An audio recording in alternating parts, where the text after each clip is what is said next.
Welcome to the Dan Norton Show, a show on which I promote Ayn Rand's philosophy of objectivism, a philosophy of reason, egoism, and capitalism.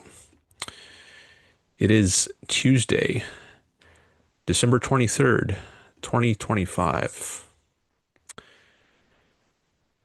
All right, see, we got a chat already from Robert. Robert Nacier is our first chatter of the day. Thanks for being here. A few minutes late. I started a few minutes late. I was originally going to start 15 minutes ago, but got caught up with something, so I had to delay it a bit. But thanks everyone for being here for our stream 2 days before Christmas. This is a show on which I invite you to participate. You can shape the topics of the show by chatting on YouTube or by calling in. I have a phone number pinned in the chat. There's also a Zoom link you can click on if you want to call the show. I'm happy to discuss, debate, philosophy, whether you are completely new to Ayn Rand or you've been studying her for decades. I am happy to have a chat with you. All right, so I have, as usual, some things I could talk about. If there aren't any chats, I think I do. I usually make a list. Yeah, I've got a few things here I can mention. I don't know how long it would take, but I do want to give priority to people who are here live. So if there's something you would like to chat about, I encourage you to mention it in the chat. And I'll go ahead and start out by reading Robert's chat. He's the first one of the day. So now is a good time to get your chats in if you want to shape things because you don't have much competition. You can have a greater influence on the show if you participate earlier on.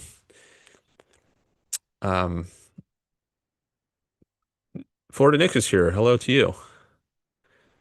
All right. So Robert says, well, in theory, you are up against Yaron Brook's show.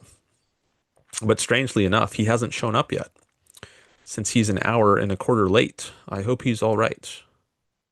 Yeah, I saw that. I just checked out Yaron's channel. He was scheduled to go live, I think at 11 a.m. my time, and it's now 12:18 my time. So that's over an hour later. So I hope he is okay. Yeah, I'm not sure what's going on there, but I do hope he's okay. And I was maybe I do have some overlap with his audience, such as Robert. So maybe some people who would otherwise be listening to him right now will show up here. I was wondering if I should actually say something in his chat, like, hey, I'm live streaming now. So if Yaron doesn't show up, not that I'm a substitute for Yaron, I'm not, but certainly not a full substitute. But if people wanted another show to listen to, an Ayn Rand themed show, they could check my show out. But I wasn't sure I should do that. You can let me know if you have an opinion about that. But anyways, here we are. And let me take a look at my stream analytics. Thanks for the likes. It's good to have some early likes here on the stream.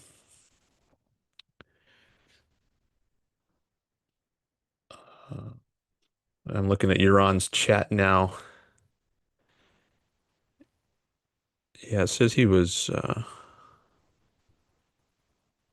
Oh, now it says live in 3 hours. So I guess he's rescheduled it to 4 p.m. Pacific. Okay. Well, I guess he's at least okay. I think we can probably infer that since the showtime has been updated. Maybe he just wasn't ready as early as he initially thought. But okay, well that's good to see. Oh, I see in the chat he says screwed up the time.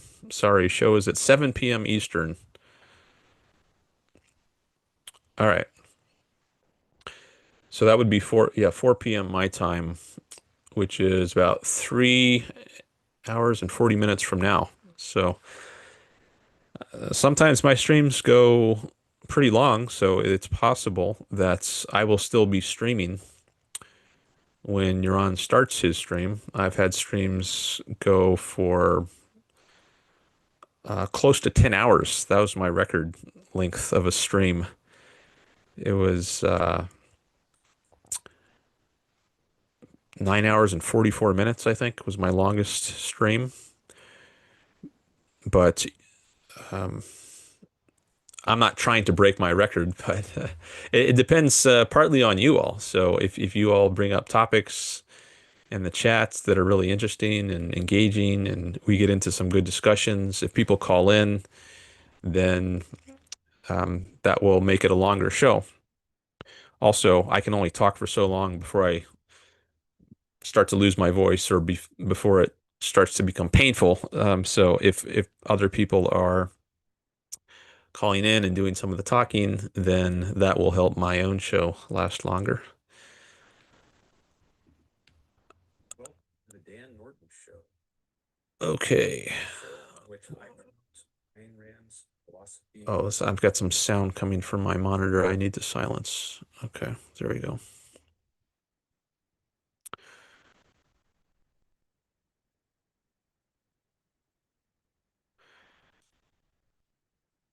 All right, see a couple new chats from Florida Nick. He says, I left a comment saying I was going to come watch this stream. Oh, nice. Thanks. I appreciate that.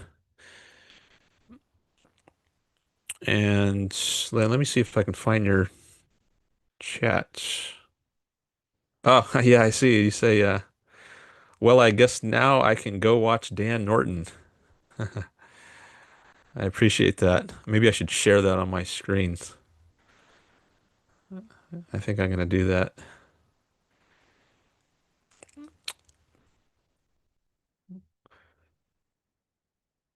I'm going to share this window. Okay. So here is Yaron Brook's show, and it says now it's been updated. So he's going to go live in at 4 p.m. Pacific. And over here in the chat, you can see Nick's comment. He says, well, I guess now I can go watch Dan Norton. Nice. Thanks, Nick. Okay. And see, Robert is also in Euron's chat.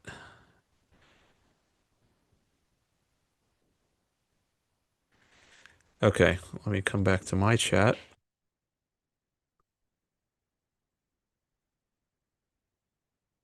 Euron's show is the one I watch more than anyone else. Like that's the show I spend more time watching than any other show. And I check my YouTube analytics. I don't know if you've seen this. If you check in your YouTube, actually, it's not even the YouTube analytics app. It's just the regular YouTube app. If you have that on your phone, a week or so ago, I got this report on my 2025 analytics. Like it gave me some metrics on what channels I had watched the most, and it showed that I had watched Yaron's show the most out of all the, or I've watched his channel more than any other channel I've subscribed to, and I'm in the top 0.7% of viewers in terms of how much watch time I spent watching his channel. At least that's according to the what YouTube tells me in my 2025 recap. I'm trying to look at it right now to see, I mean maybe I'll hold it up to the screen. I like this music too. It's got a nice vibe. Um, okay, okay, there it is. I just wanted to pause it. Oh, I don't know if I can pause it in the middle of the that's okay. I'll just okay, I can time this right. Just give me a second.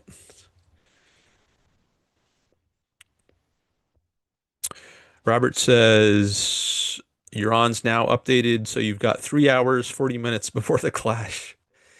Yeah, I got to take advantage of that. Um, and then Nick says it said I watched 3,066 different channels on YouTube. Wow, that's a lot of channels. I don't remember it telling me how many channels I watched.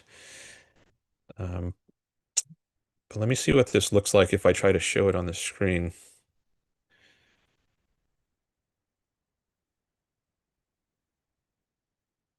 So, okay. It's segment 5 and segment 6 that I want to show.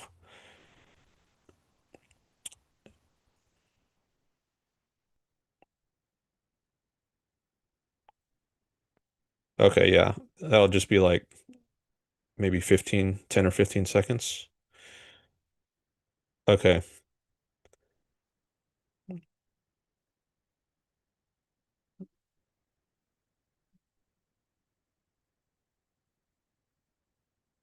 You're on as number one, Ayn Rand Institute number two. There's one channel that really stood out. You're on Brook, top 0.7% of viewers. You watched, then it said 198 of their videos this year. That's dedication. Okay, so I saw some people posting that in a Discord in Euron's channel, actually, Euron's Discord channel. People were saying where they ranked, and I saw this report come out like a month or a week or so ago, but I didn't remember that it said what percentile you're in terms of how many watch hours of his channel. So when I saw that on someone's Discord post just yesterday, I decided to look back at this report and I said, "Oh yeah, now I can see where I am there." All right, so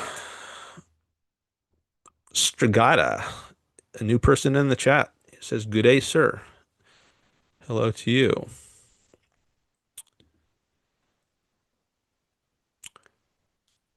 I'm taking a look at your channel. Okay. Welcome to my channel.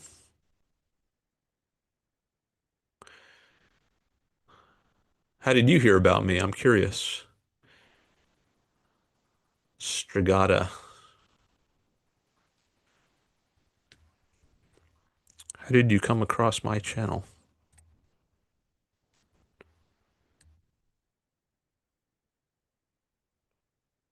He says, Merry Christmas. Yeah, Merry Christmas to you as well. That reminds me of one thing I can mention. So yesterday I did a live stream on someone else's channel, Bach Ho, Dr. Bach Ho. He's a philosopher. Also, he's a Ayn Rand fan. And we discussed selfishness and Christmas. That's why your chat reminded me of it, because you said Merry Christmas. We were talking about what if you are at a holiday meal and you have a nice meal, and then after the meal, you go lay down on the couch and you start watching television while everyone else is helping to clean up the dishes. Is it selfish of you to not help clean up the dishes and to just go over to the couch and lie down and relax? So this is it's often thought that if you're selfish, you don't care about other people, you're a rude jerk. You only care about yourself. And we talked through this sort of example and discussed why it might or might not actually be selfish if you, depending on how you analyze it. So if you want to check that out. And we talked more generally about selfishness, but that was the main example that we were talking about. Maybe I should put a link to that in the chat. Bach has been on my show, or yeah, he's been on my live stream a couple times in the past. And actually, before I started live streaming, I did a couple videos with him. Holden is here. Hello. And doing pretty well. How about yourself? Let's see. Oh, Strigata says, I didn't. I forget what that's an answer to. I think I might have asked, how did you hear about me? Or did you have a did you see, you said a combination of Wi-Fi and algorithms is how you heard about me. I wonder why the algorithm would have suggested my video to you. I talk a lot about philosophy, especially Ayn Rand's philosophy. Have you ever heard of Ayn Rand? Do you know anything about her? If not, we can do a little um, basic objectivism chat. I was actually just doing that with someone else on Discord. There was a server, Discord server I was in, and someone asked me, "What is objectivism?" And I quoted Ayn Rand's "standing on what 1 foot" speech. Someone once asked her if she could state the essence of objectivism, of her philosophy, while standing on 1 foot. And that actually might be a good thing to share now. Yeah, I'm going to share that because it might be new to some of you. I'm sure some of you have already know about this, but might be new to others of you. So I'm just gonna read a little bit of this, not the whole thing. It's not a very long article, but um, I think just a couple paragraphs or so will be enough for now. Okay, so now you can see the article. It's on the Ayn Rand Institute webpage. I guess you can hear her. She gives a spoken version of it too. I didn't realize that. But she wrote a column for the LA Times in 1962, and it was a weekly column. And in her first column, she introduces readers to Objectivism's positions on various things. And here's how it starts. At a sales conference at Random House, that was the publisher of her magnum opus, her novel Atlas Shrugged. At a sales conference at Random House, preceding the publication of Atlas Shrugged, one of the book salesmen asked me whether I could present the essence of my philosophy while standing on 1 foot. I did as follows. All right, imagine her now standing on 1 foot. She says, 1, metaphysics, objective reality.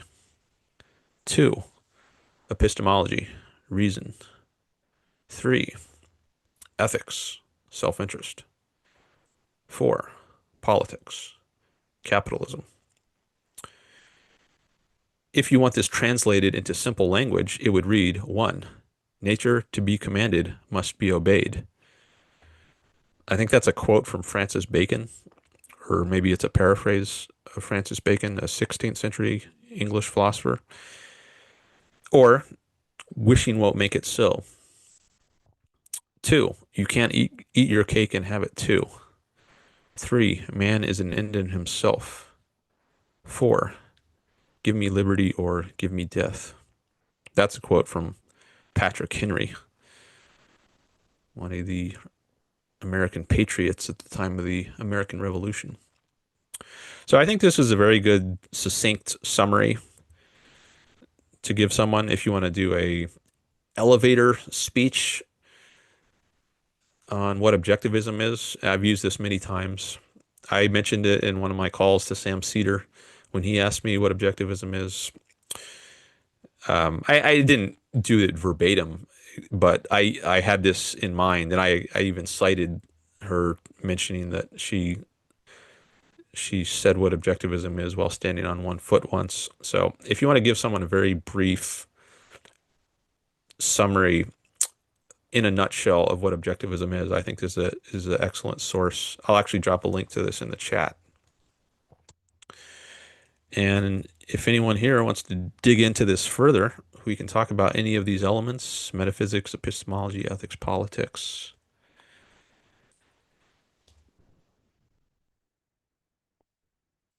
Okay. I'm just typing it in the chat here. Introducing I Like Numbers is here. Hello.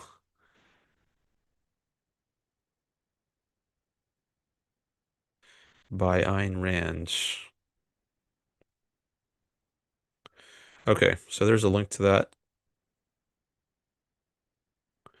Strigata says I have. I guess that means you have heard about Ayn Rand. He's heard her. Can we go to the next level? Yeah, let's go to the next level. What is the next level?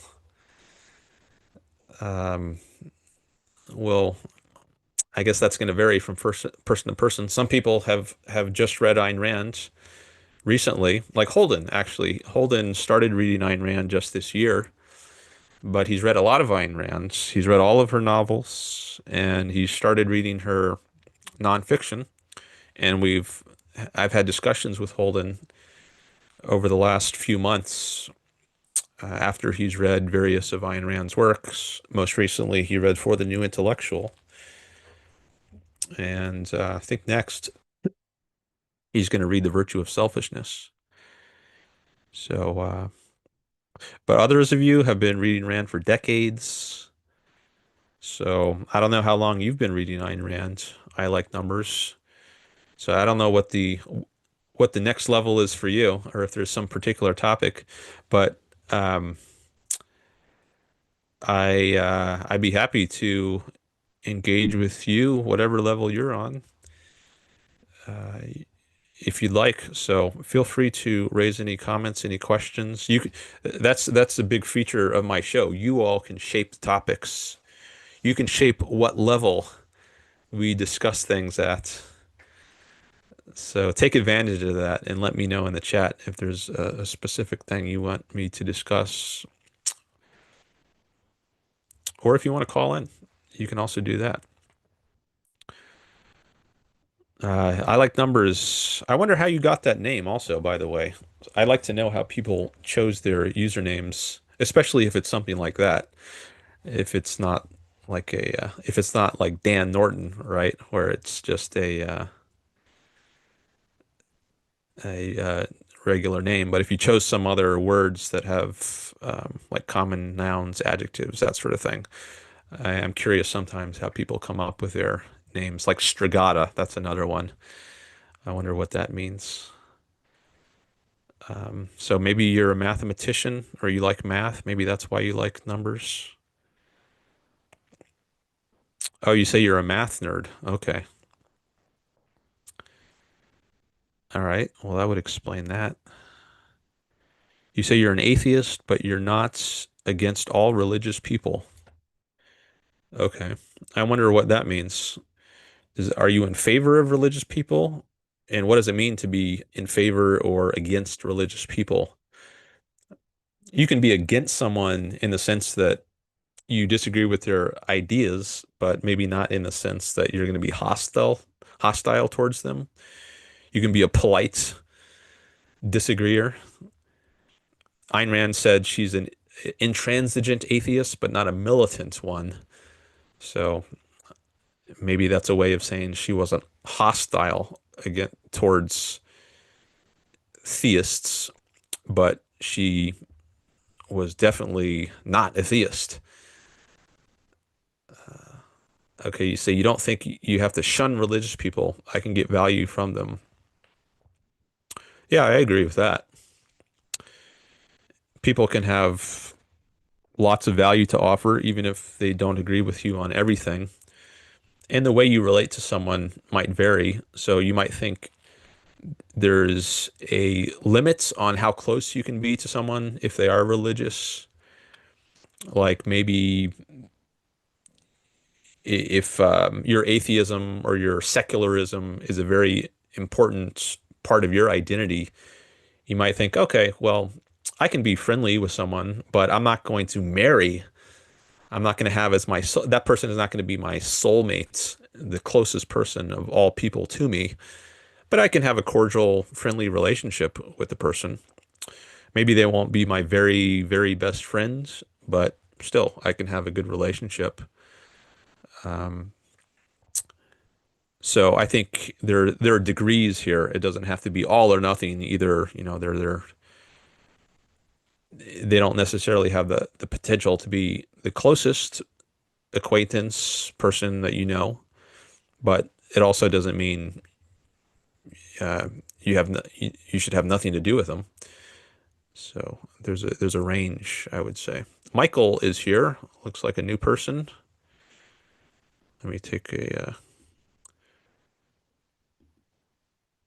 quick look at your channel. Okay. Hello to you. Wonder how you came across my channel.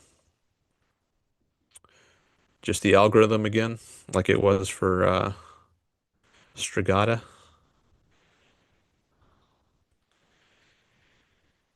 Let's see, did I miss anything here? Oh, Strigata said, oh, there's also one earlier one from I Like Numbers. Actually, let me share this on the screen. Let me share my,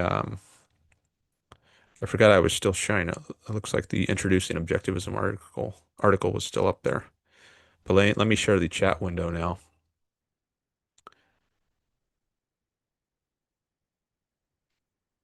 Here it is.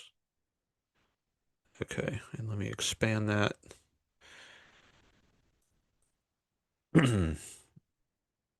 I Like Numbers says Holden isn't at a basic level either at this point, just from his previous chats with you. That's I think that's a reasonable statement. There are some people who only read one book, like Anthem maybe, or The Fountainhead, and then they just stop there. And Holden has read much more than that. He's read all of her major fiction works, and he started to read her nonfiction, and he has an interest in reading more. So there are many levels to this, and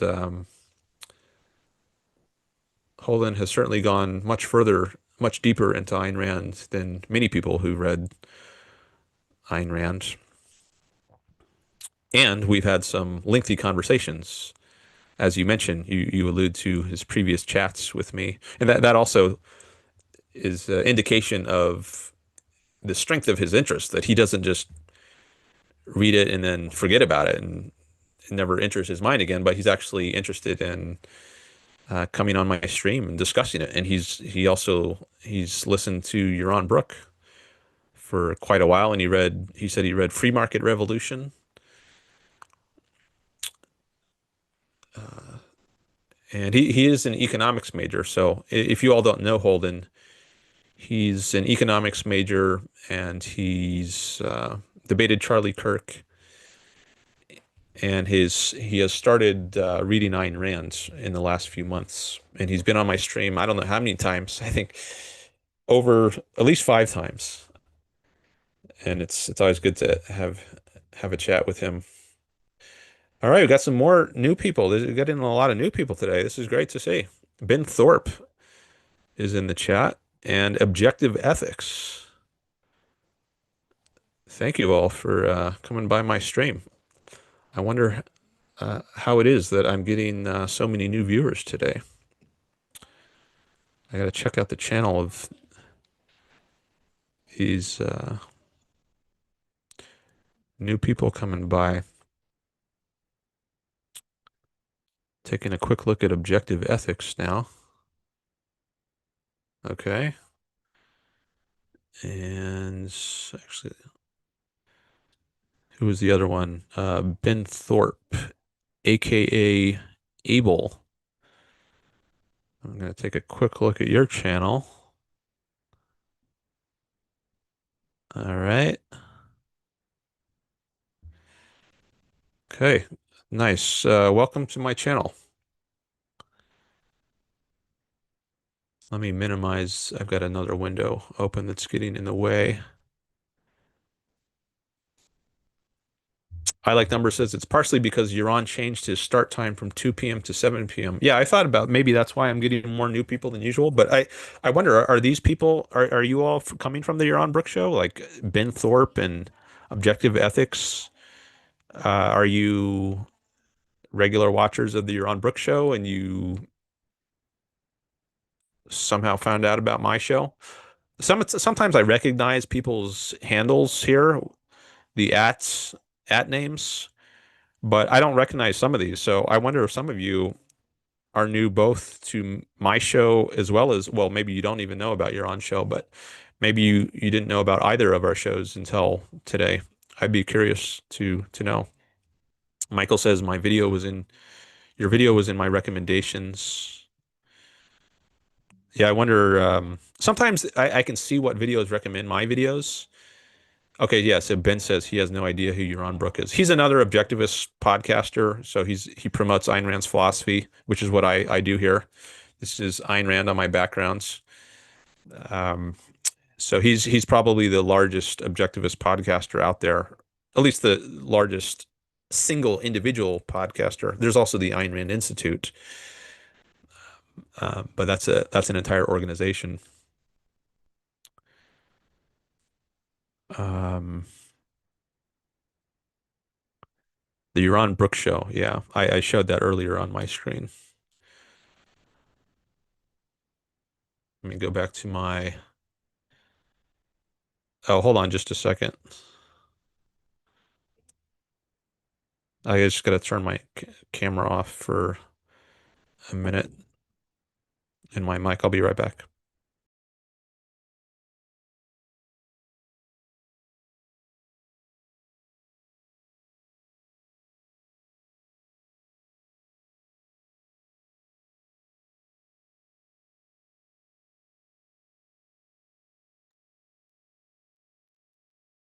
Okay, sorry about that.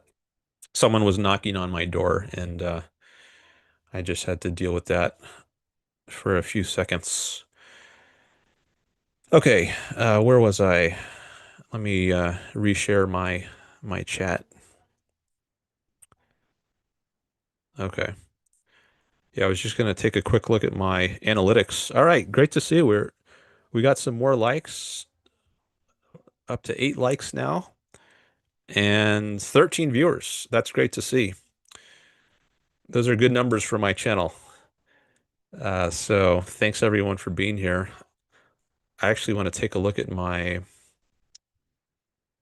subscriber counts. I'm trying to get up to 1,000 subscribers. And so if you new people are here and you find this content interesting, I definitely appreciate it if you consider subscribing to the channel. I see I got one new subscriber because the number has gone up one. So thank you to you for subscribing, whoever you are. And I have an offer out. If you are one of my first 1,000 subscribers and you're publicly subscribed so that I know you're a subscriber, you can have your subscription set to private so no one knows what channel you're subscribed to. But if you have your YouTube settings set to be public so that I can see you're subscribed and you're one of the first 1,000 subscribers, I will give you a free super chat once I start taking super chats, which I plan to do in the new year. So that's where you super chats, you can attach money to your comments, and then I will answer your comments or your questions. And I'm holding off right now until the new year to start taking super chats. But you can ask me a question and I'll answer it for free if you are one of my first 1,000 subscribers. So that's a little incentive to become a subscriber early. There's 28 spots left if you want to be one of my first 1,000. Okay.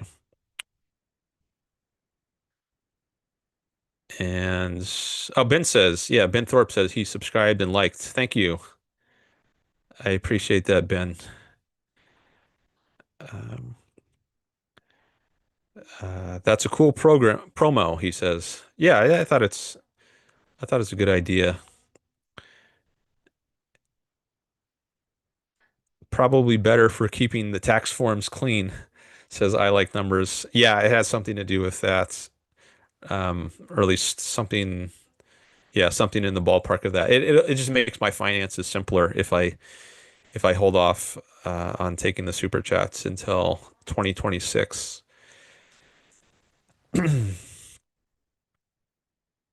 Okay, so what was I talking about before that interruption when I got that knock on the door and had to turn off my camera? Was I talking about I'm looking back in the chat to try to remind myself. Oh yeah, I was trying to find out people's usernames, like what they mean, and I was talking about there's degrees to which you can be close to someone, and someone might be religious, but that doesn't mean you have nothing. There's nothing to gain from them. There could be Isaac Newton. He believed in God, right? And look at all the value that he provided through his amazing scientific and mathematical discoveries. Um, just one illustrious example. I'm going back into the chat to see where I left off. Uh, I like the thing Adorno said, says Strigata. Any small gesture can have great consequences, like bringing the dishes to the kitchen and help out. Oh, yeah. So that's on the topic I mentioned. Oh, yeah. That reminds me. I was going to show this live stream I did yesterday on someone else's channel, Dr. Bach Ho, a friend and fellow philosopher. Let me bring that up. Actually, I did a post. I don't know if you all see my posts on YouTube. Sometimes I do. They're called community posts. There's a section like on Facebook or Twitter. You can just write stuff. It's not everything has to be a video. So if I share my screen, my you're going to see my YouTube channel here. And at the top, there's a section called posts. So you click on that. And then the last one I have here is the one I was just talking about. After enjoying a holiday meal, is it selfish to just lay on the couch and watch TV while everyone else is helping clean the dishes? I discussed this and the topic of selfishness more generally in a live stream I just did with my friend and fellow philosopher, Dr. Bach Ho. And then here's a little about his channel. Um, his channel mainly focuses on an approach to psychotherapy called organic intelligence, which he mentions near the beginning of the live stream. We don't really talk about this organic intelligence, but that's the main topic that he discusses on his channel. But he normally has a guest who is away for the holidays, so he called me up and said, "Hey, you wanna come on my stream?" So we didn't talk about the normal topics for his channel, but here's the video, and he called it "Some Ayn Rand for Christmas with Two Philosophers." So if you want to check out that conversation, actually, let me put a link to that in the chat. Uh, and so you can easily check that out.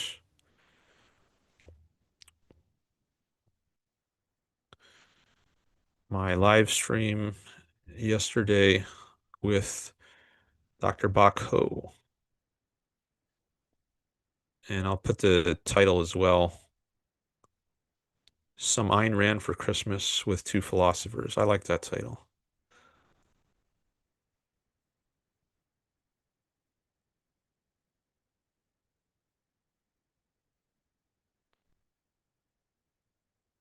Okay.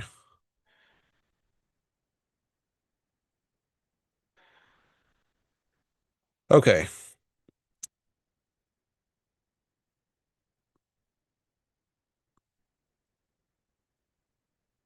Back to the chat now. Robert mentions why Christmas should be more commercial. Highly recommended. Yeah, that's an article by Leonard Peikoff, who was Ayn Rand's student, her top student. for many years, and he's written books of his own. He often has written introductions or afterwards for Ayn Rand's books. I think that's how I first saw him. You read Ayn Rand and you say, "Oh, who's this guy Leonard Peikoff who's writing the introduction or the foreword?" And turns out that was Ayn Rand's top student. He's still alive. He's now 92 years old. I actually saw him recently. He was at there was a conference called the Irreplaceable Spark Conference, and he gave a talk there on ragtime music. And I saw him there, and I got a photo taken with him. Maybe this would be a good time to share that. I've never shared that. If I can find that quickly, I can share that on my screen.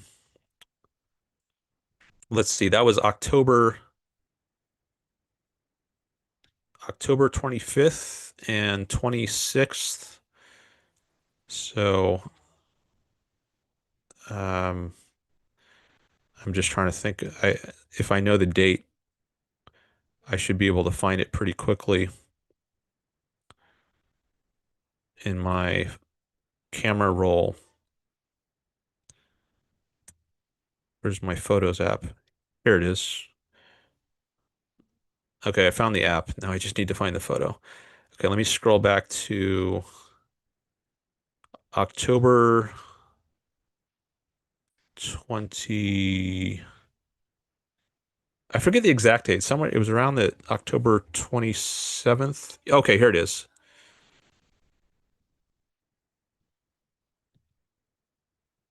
Oh, this was October 26th, actually.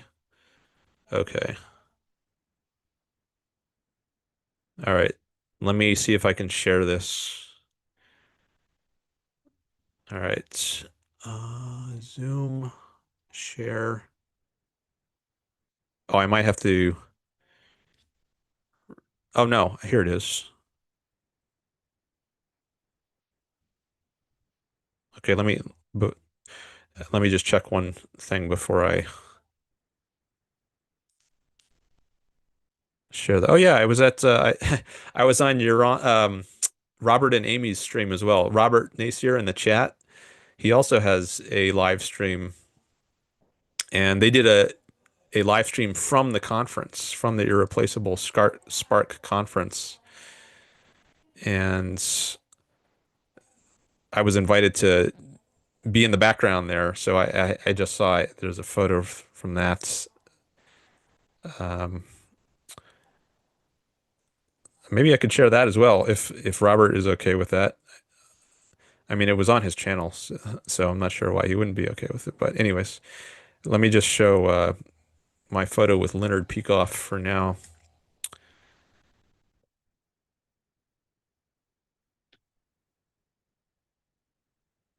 All right, there it is. So that's on stage right after he gave his talk on ragtime music. I just went up afterwards and I asked him if I could get a photo with him. And I also asked him if I could share it on Facebook. And he said yes. And he put a little humor on it. He said, as long as you don't say, this photo was taken right after Leonard Peikoff came out for Hitler or something like that. So he doesn't want me to smear him in some way. I said, "Oh no, of course not." Or, I forget exactly what I said, but anyways, um, he just had a little joke there. So that was nice. I'm glad I was able to see him. I actually saw him 2 years before this. I think that was the last time before this. I saw him he gave a talk on Viennese operetta, which Ayn Rand loved. And Leonard Peikoff started to listen to much more a couple years ago, or maybe I'm not sure when he started, but he became quite a fan of it, and he gave a talk in California, and I went to that talk, and I didn't get a photo with him.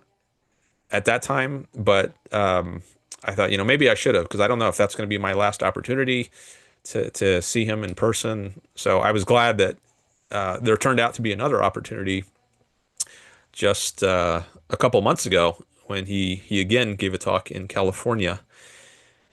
So that motivated me to go to that conference. At least one of the reasons. It wasn't the only reason, but that was definitely one of the reasons I wanted to attend. And I'm glad I got to capture that moment. Okay.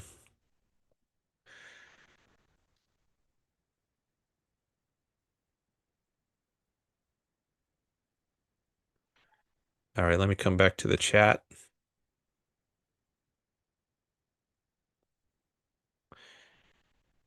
Right, I think Aubrey was there too. I think you mean Audrey with a D.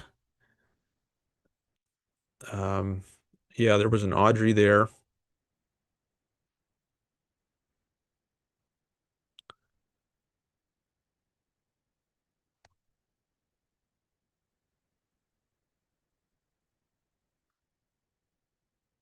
Okay, let me share my chat again.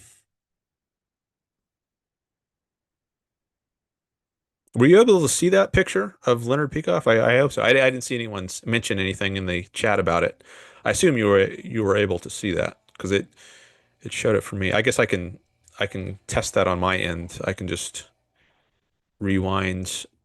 Oh yeah, I can see. I just rewinded the live stream a little bit and I was able to see that photo. Nice.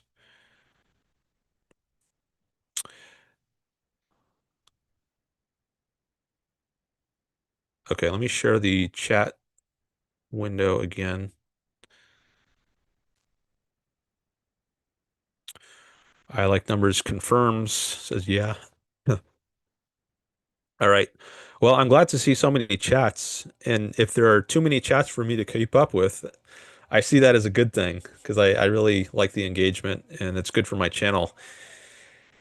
And I guess once I start taking super chats, that will be a way for me to prioritize which chats to address because there's often too many chats for me to address all of them or read all of them. Sometimes I will, at least after the stream, I'll read through everything, even if I didn't have a chance to get to it during the stream. Um, but let me look through some of these and see. I could skip around some. Like I could, oh, Garrett Mayer is here. Garrett Mayer. Oh yeah. I was on Garrett's show years ago. It's been a while since I've seen him. Um, yeah, it seemed like he was new to objectivism or uh, he was quite interested in objectivism for a while, and then he turned to Christianity, I think, if I because I saw some of his videos, um, and it looked like he went through quite a change. He was an objectivist, or at least very interested in it, and but after that, he became a Christian. Maybe he was a Christian before that. I don't know his background, but um, in any case, the last I saw from his channel, he had become a Christian either for the first time or again. Um, but he says he had to click the second I saw. The title is wild. Yeah, I titled today's show. What was it? Oh yeah, Down with Jesus Christ, Up with Ayn Rand. Reason and egoism are the way, not faith and self-sacrifice. So I guess being a Christian, that would have piqued his interest. So I can see why he clicked on it. I was trying to be provocative. I often try to do that with my titles. I don't always intend the title necessarily to indicate what my show is going to be about on a given day. It's mainly just to stimulate interest, I mean, I'm happy to talk about it. Like we can talk about Christianity versus objectivism. We can talk about reason and egoism versus faith and self-sacrifice. Um, but it's up to you all. So if that's becomes a topic that you all want to pursue, then we can do that. But I use the title largely as a just a interest stimulator.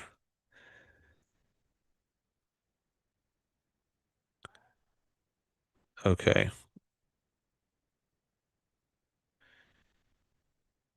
so let me come back to the chat. Did you see Objective Ethics question? I'm surprised he didn't know with that screen name, but it may be a good one to answer. Yeah, I did see his question, but um, let me go back to it. Okay, this one. What do you mean when you say objectivist? Well, someone who agrees with and practices Ayn Rand's philosophy of objectivism. I guess that would be my off the top of my head answer to what do I mean when I say someone's an objectivist? Someone who agrees with Ayn Rand's philosophy and practices it. Because I guess you could agree with it intellectually, but not actually put it into practice. That would be, in that case, you would lack the virtue of integrity. That's one of the virtues which I have mentioned on my backgrounds. I listed some of the key virtues. Here's integrity, honesty, independence, justice. If you have integrity, that means there's an integration between your mind and your body, the ideas you hold, and then your actions in the world. So if you not only hold in your mind objectivism as true, but you then practice it, you're not a hypocrite. You practice what you preach, then you have the virtue of integrity. And I think you need to have that virtue if you're actually going to be objectivist be an objectivist as opposed to just understand what it means. You might understand the philosophy, but just not practice it. So if you understand, agree with, I guess there's two intellectual levels there. There's understanding it, and then there's agreeing with it. Because you might understand what it is and say, okay, I know what it is, but I reject it. Um, or you could understand it and also accept it. So there's two intellectual levels, understanding and acceptance. And then there's what you might call an existential or physical level where you're putting the philosophy into physical existence. You're acting on it in the world, in existence. It's not just in consciousness, in your mind. And we could explore this more. There's more I could say about what does it mean to be objectivist. Like I mentioned in earlier in the stream, I shared Ayn Rand's essay introducing objectivism, which has these elements. I just put it back up. These different branches of philosophy. So, what more concretely does it mean to be an objectivist? Well, it means you accept objective reality. Okay, well, what does that mean? Okay, well, she gives these quotes down here. Wishing won't make it so. Um, Facts don't care about your feelings. That's a line from Ben Shapiro, which I don't think he necessarily practices himself, but um, whether or not he does, I think that's another way you could put this sort of idea. Reality is what it is, independent of consciousness, independent of how you feel about it. So that's some about her view of the world, the nature of reality. So if you accept all of these elements of philosophy, then I think that would be good reason, at least, to think someone is an objectivist. But it can be, I think it can get complicated. Like exactly how much of epistemology do you have to accept? Do you have to have read Ayn Rand's work, Introduction to Objectivist Epistemology, and do you have to understand her theory of concept formation? How well do you have to understand it? So you could get really nuanced about this, but just to give a simplified kind of answer. If you accept these tenets, I think that's at least a starting point that you could use to say, okay, well, this person is an objectivist, assuming they accept all of these and practice all of these.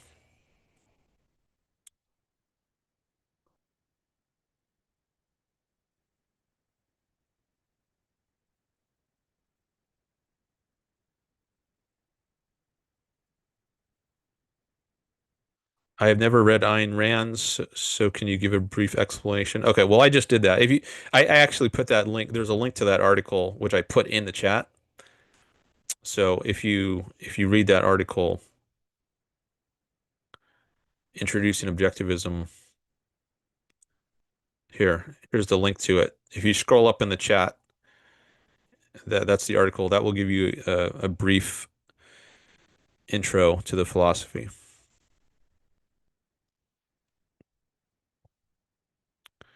And I can talk about that more if you have questions, but um, let me read some of these other chats as well.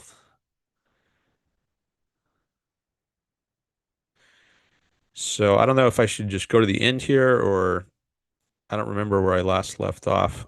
Greg Lewis is here. Hi, Greg. Um, Paul is here. Hello. He says he thought it was a nice picture. Thank you for showing it to us. You're welcome. Glad you thought it was nice. Yeah, I thought it was nice too.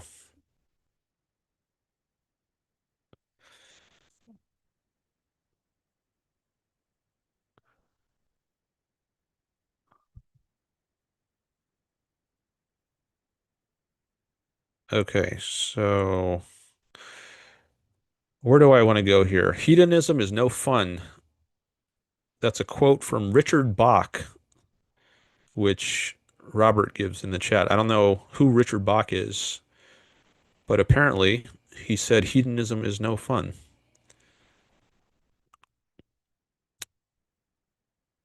Maybe because you saw Bach here, Bach Ho. That's the person I did a live stream with. This is a different Bach, and that's a last name, not a first name.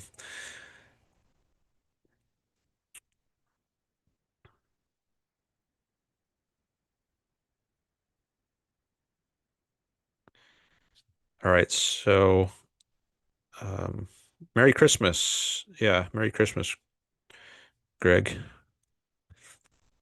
Thanks for the brief summary. I disagree in the self-interest ethical model, and belief in objective reality seems a bit vague.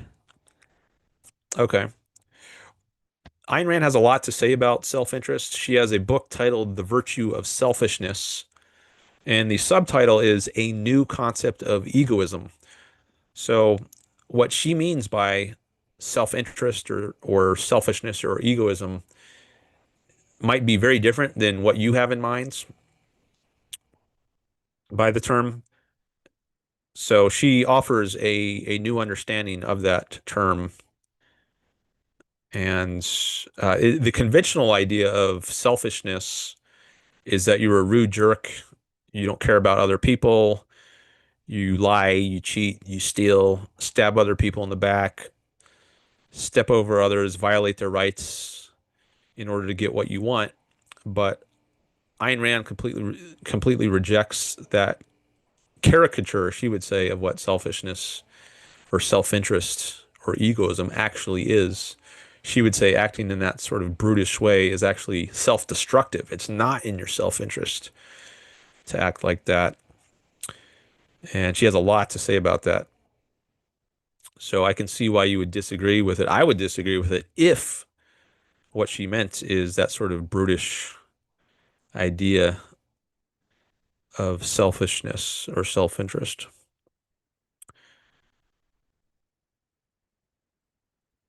You say that's fair enough. I shouldn't say that I disagree with her model as I haven't actually studied her particular definitions. Yeah, that's a good point. Many people smear Ayn Rand and they see that she promotes selfishness and then they don't bother to actually read what she's written, or maybe even worse, they have read what she's written and then they completely distort it. They smear it they straw man it, and they're just dishonest in the way they portray her ideas because they have no actual argument against what she really supports. So I think it's very important to read her writings and then come to a decision as to whether you agree. You can't know just by hearing a word out of context. So that's good that you're sensitive to this point, that you haven't actually read her, so you're not really in a position to evaluate her idea. I think that's being objective. It's part of what it means to be objective and base your evaluations on facts. In this case, the facts about what she actually said. Ben says the concept of self-interest is part of the Catholic tradition. For example, Aquinas, the vice of selfishness is better termed inordinate self-interest. Not sure if there's any real difference. I hadn't heard this point that self-interest is part of the Catholic tradition. For example, Aquinas. I haven't read much Aquinas, but the idea of self-interest is, I mean, it goes back at least to Aristotle. Aristotle, it was an egoist. I think the Greeks in general held egoistic views on ethics, maybe not all of them, but certainly some of them. And they obviously they didn't use the term self-interest because they were writing in ancient Greek, but Aristotle had a concept he called philautos. I'll put that in the chat. I think I'm spelling that correctly, which the translation of is love of self or lover of self. I'm not sure exactly um, what I didn't study ancient Greek, so I just picked up a few words here and there. But Gregory Salmieri, he's an objectivist philosopher, and he's written an article about Aristotle's view. I think his article is called Aristotle on Selfishness. And I remember this term philautos comes up in that article. I think that's the term Greg used or Aristotle used and was in favor of. So that preceded the Catholic tradition by centuries. Um, Garrett Mayer, I see he's back in the chat and he says, "LOL, I'm surprised you still remember chatting with me and have seen my Christian content. It'd be cool to chat about that sometime, but I'm sadly super busy today. A conversation on faith could be cool. Yeah, that might be cool. Uh, I've yeah. So anyone who wasn't here, I don't know, 10 minutes ago or so when I first mentioned it, Garrett Mayer, I had a chat with him on his channel, and he was really interested in objectivism a few years ago, and he has since become interested in Christianity or become a Christian. And I saw that on his channel. I don't know when, I guess that was, I don't know how long ago that was that he had this conversion, um, 2 or 3 years ago, something like that. I guess he can let us know if he wants. But yeah, maybe we can chat about that sometime when you're not so busy. But yeah, I definitely remember. I actually have that conversation. It's on my channel, man. Maybe I should find that up. Let me go to my channel and I could share a link to that on my in my chat. Uh, where is okay? Here we go.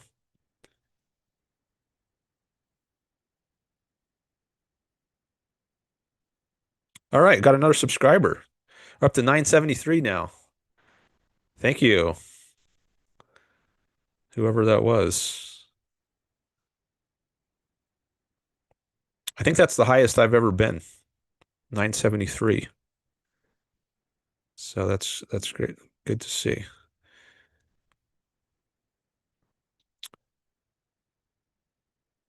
Okay, so if we do a search here on my channel, I'll just type in Garrett Mayer and oops, and maybe that'll turn it up. Yeah, here it is. So we talked about primary choices, ultimate values, etc. A technical insider exploration. Yeah, so there it is. I got a different setup here. This was years ago.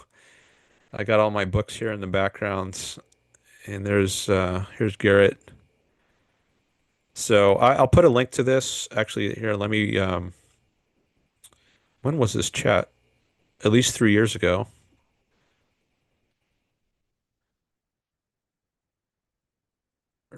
Okay.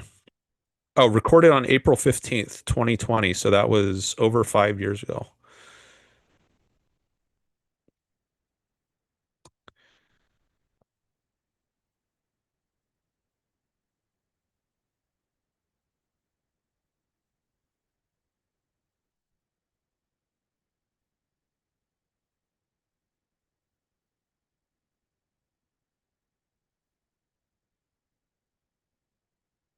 Okay, let me just copy this URL.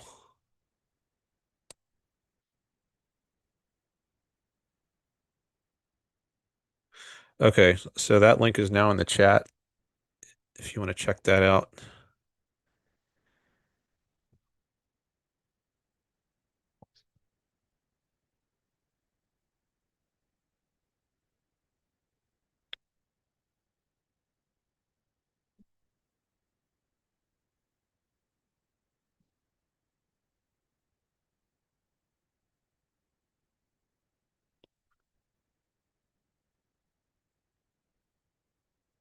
All right, well, we're up to 10 likes now. Thank you. That's good to see. Okay. Does Rand use the term egoism as it is used by Freud? I doubt it. I haven't read Freud, at least not much, but he had an idea of there was a id, the ego, and the superego. So he had this tripartite understanding of the nature of the human soul and I guess I forget how it works. The superego is the rational part, and the id is the irrational part. And then is that how it works? But anyways, I know he had this division of the soul, but I don't know that he had a position on egoism. I don't think if he did, I haven't learned about it. I don't think he was famous for it. I think he's famous for, well, I guess a variety of things, but I don't remember hearing about any particular view of his on egoism. Dan inadvertently or intentionally kicked off a podcast on Theology 101 today. Is that because of the discussion of self-interest in connection with Catholicism? Oh, Hypatia. I forgot to mention that person is also new. Hello to you. Hypatia Stanhope. Hypatia Stanhope. Hypatia, that was a ancient female philosopher, right? Greek female philosopher. Jesus represents the Hasmonean last rightful king in Judea, switching from client state status to province. Representative literature. All right, there's a lot in there to unpack. I don't know if I'm going to unpack that right now, but I at least wanted to read it. I Like Numbers says Rand saw Kant as an arch nemesis for his undercutting of reason and certainty. Hmm. Yeah, Kant thought that the consciousness or the mind is an agent of distortion.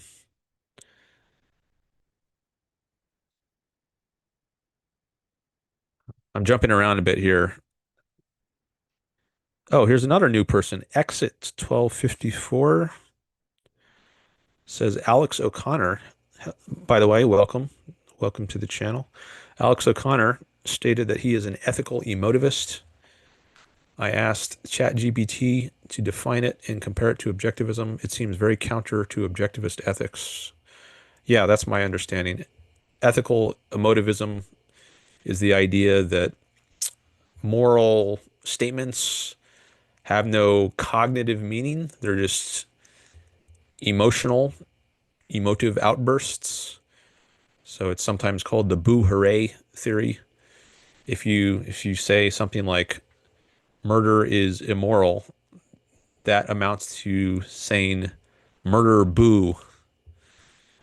It's just saying you have a certain feeling or attitude towards murder, and nothing that there's nothing more to it than that. There's no rational content. Like it's not rational to think that murder is wrong. I think that might be an implication of the ethical emotivist view, also sometimes called a non-cognitivist view, because it lacks cognition. It's simply emoting.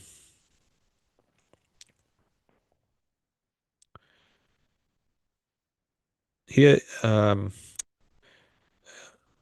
Alex O'Connor isn't an objectivist, right? I think he's a determinist.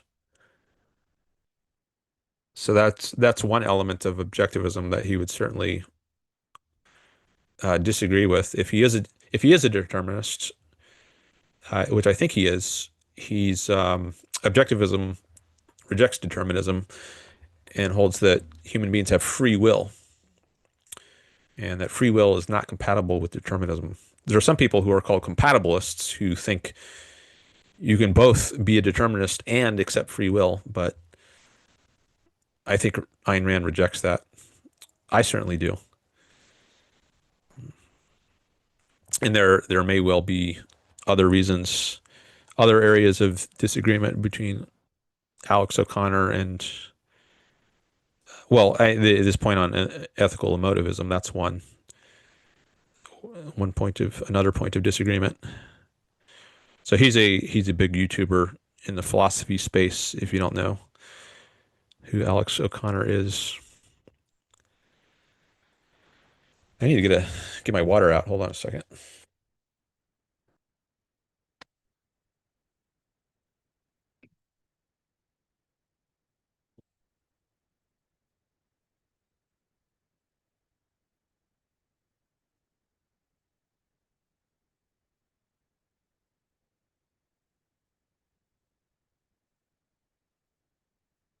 All right. Mhm. All right. What else do we have in here?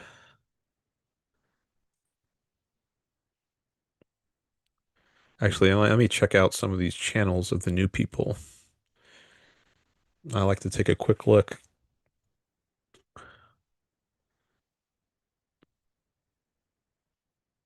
Okay. And who was the other one? Oh yeah, Exit. There was someone. Oh, yeah, there it is. Exit.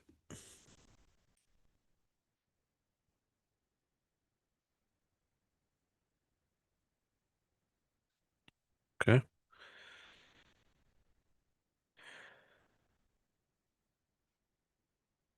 Oh, here's another one from Garrett. He says, though my views were pretty similar to objectivism, minus the label, until probably 2023. Not sure. It gets fuzzy at that point because I was thinking through a lot for a while. All right. So thanks for that info about your timeline. So pretty similar to objectivism until probably a couple of years ago.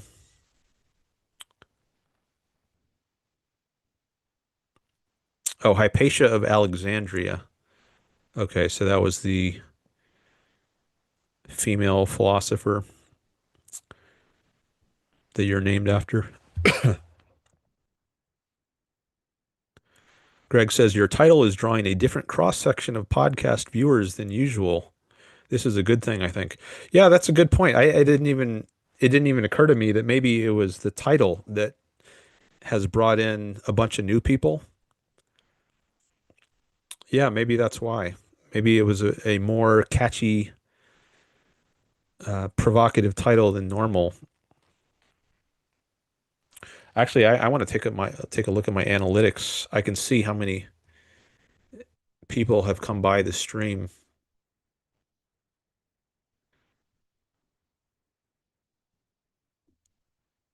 It shows me a minute by minute. Oh yeah, that's actually more than usual. Yeah, in the first hour, 52 people came by.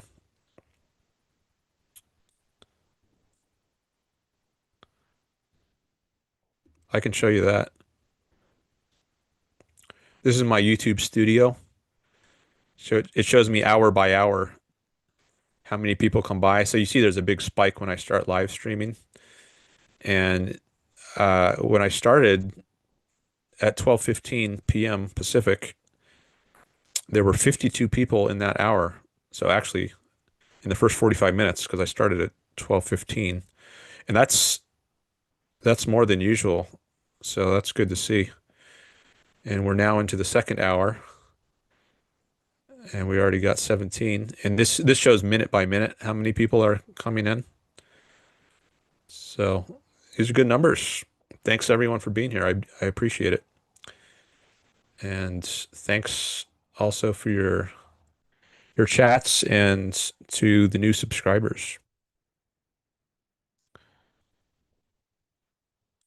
All right, let me come back to the chat.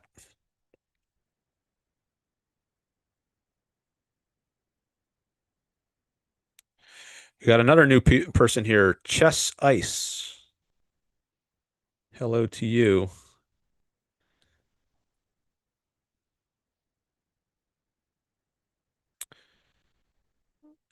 Hey Dan, a while ago you had a discussion regarding your thesis that the empirical case for physicalism is pretty weak. You posted that discussion on YouTube. Under that video, a commenter left a pretty convincing, to my mind, response. Do you plan on responding to that comment under the video?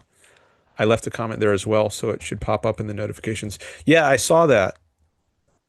And I think I will reply to it. I've been too busy um, to get to it yet, but I think I will reply. Maybe I could do it during this live stream, actually, just so you all know what this is about. So I wrote a dissertation, a PhD dissertation on the topic of physicalism, which is the idea that everything that exists is or is reducible to something physical, and that includes the mind. There's different ways you could phrase the thesis, but I'm just trying to give a basic idea, at least, of what it is. So there's an idea that everything in the world is physical,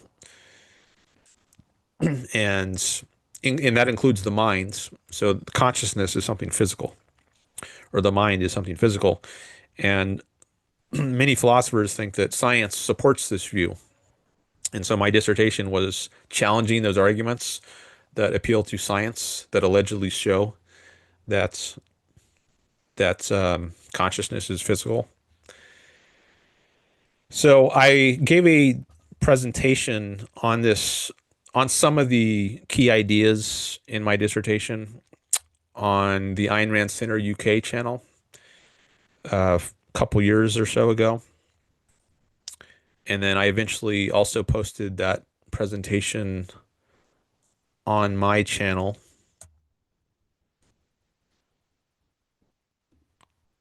And I'm going back to my channel. So where's the here we can get to it this way. Let's just click on my name here. If I search here, physical, is the mind physical? I'm sure it'll pop up. Yeah, there it is. Is consciousness or the mind physical? A presentation and panel discussion on physicalism. That should be showing up here. I like to double check to make sure I'm sharing what I think I'm sharing. Maybe not. I thought let me try it again.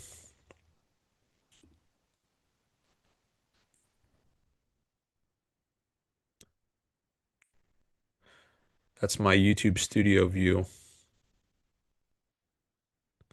which I thought I was already showing. But anyways, this is the video that the person in the chat was referring to. And someone left a comment. Let me see if I can find. Oh yeah, this one. Someone left a comment here. Uh, that was a month ago.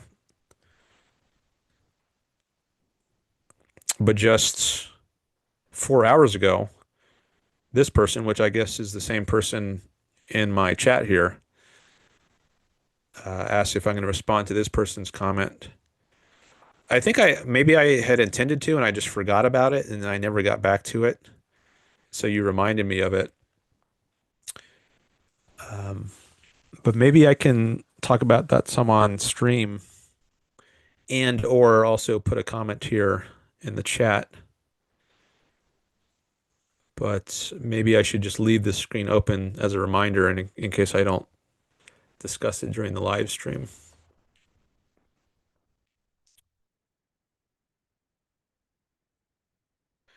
We got lots of topics coming up.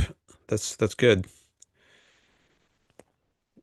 But maybe it's also good to dig deeply into one topic, at least for a while.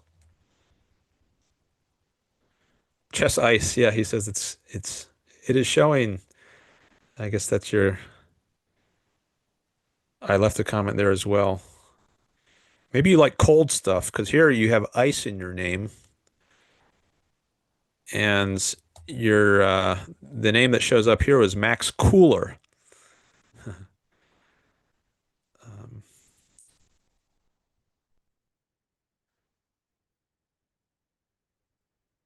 do you think that consciousness is emergence, is fundamental or emergence? Asks Objective Ethics. I think it's emergence. I don't think there's any reason to believe that consciousness exists as a fundamental entity or property in the universe. I think there was a time before consciousness, like if you go back 10 billion years when there wasn't even life, I don't think I don't think there was any consciousness at that time. But somehow life evolved, and still I don't think there was consciousness at the beginning of life, but then life started to evolve a few billion years ago, maybe 3.5 billion years ago. I think that's the number I heard somewhere around there. And at a certain point in the evolution of living organisms, consciousness emerged. I think that's a reasonable viewpoint. Now, how it emerged, that's an open question as I see it. I don't think there's an answer, at least not right now, to the question of how it emerged, but that it emerged, I don't think there's good reason to doubt that. And I don't think you need to have an answer to the how question in order to have an answer to the whether question, like whether it emerges or whether it emerged is a different question from how it emerged. You can first you have to know that something is the case, and it's only after you know that something is the case that it even makes sense to ask how it is the case. You wouldn't think to ask how something is the case if it weren't yet the case. So, for example, take a rainbow, just to give a different sort of example. If you see a rainbow, you're a caveman, let's say, uh, 50,000 years ago, and you see this rainbow in the sky, and you might think, well, I see that there is a rainbow, but how did this happen? How is this possible? You don't have an answer to that question at that point. But first, you see that it's possible, and then you might investigate. And if you have enough time, maybe if you live thousands of years, you'll figure out enough science to learn about how light is refracted in different media, and you can understand how it happens. But first, you know that it happens, and I don't think there's a question as to whether there's a rainbow, or if it's easy to answer. Yes, yes, there is such a thing, but how it happens, that's a much more difficult question. And I think with the case of consciousness, with the case of free will, with the case of life, I don't think there's any question as to, there's not an open question as to whether these things exist, but there is an open question as to how these things came into being.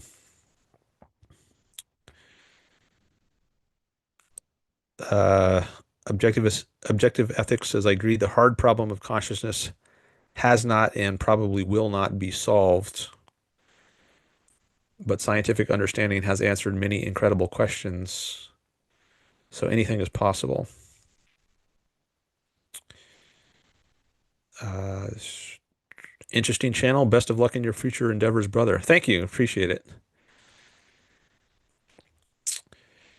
David Chalmers, he's a philosopher who is famous for addressing what's called the hard problem of consciousness. I think he might actually be the one who gave that label to a set of questions. But it's not just one question.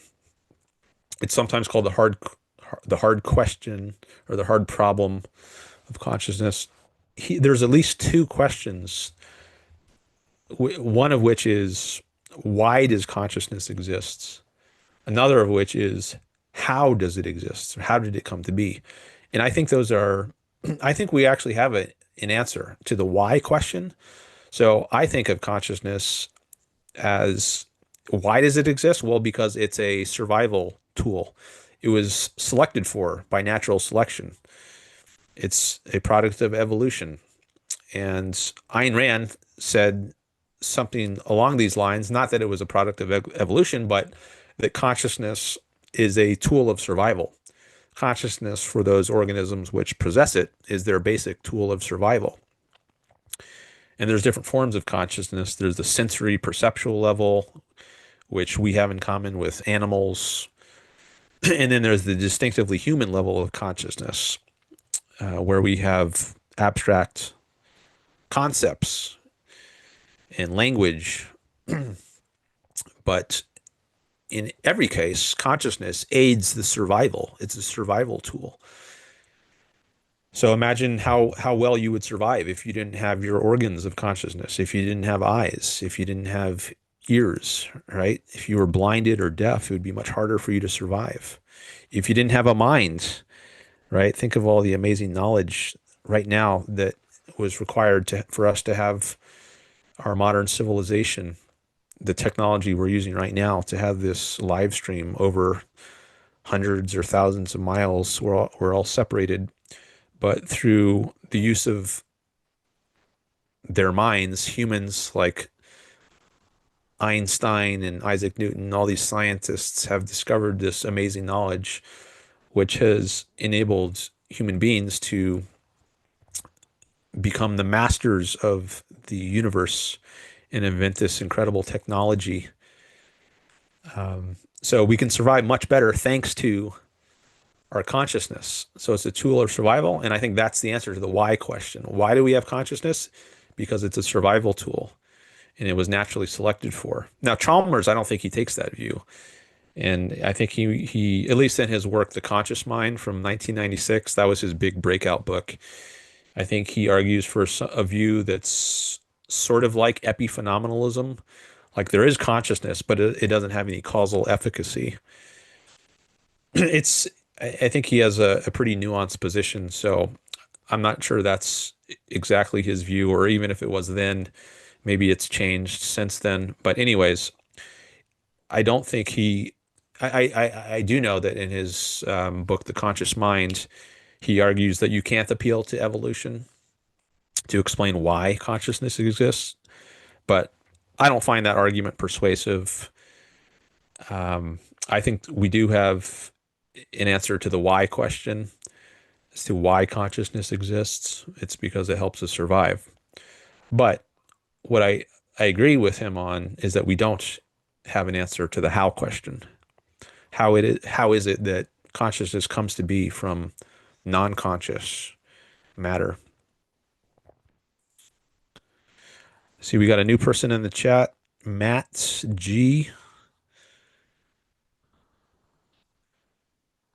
I'm going to take a quick look at your channel. All right. You say Ayn Rand's philosophy is great if you think we live in a one-shot linear material reality, but I side with the Gnostics slash Buddhists in that self-sacrifice and altruism are the only ways to save your soul. All right. Well, that's quite a different viewpoint. I'll say about material reality, Ayn Rand was not a materialist in the sense that she thought everything was material. There's more to reality than just the material. There's also the spiritual, or you could call it the conscious. Spiritual has a somewhat religious connotation, but she does talk in terms of man's spirit, but sometimes, but what she means by that is man's consciousness. That which you call your soul or your spirit is your consciousness. There's a quote to that effect in Atlas Shrugged. So it's not a materialist viewpoint. It's not an anti-material viewpoint, but it's not restricted to the material.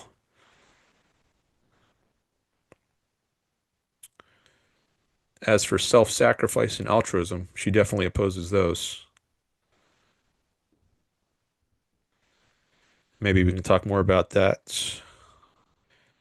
But let me read some of these other chats. Do you have any thoughts on Michael Huemer's phenomenal conservatism theory and epistemology, if you have heard about it? No, I haven't heard about it. I know he has a view on intuitionism. I think he might have written a book with that title, but I haven't read any of his books or articles. I've seen him around on YouTube here and there talking about various things, but I'm not familiar with his views on phenomenal conservatism in epistemology.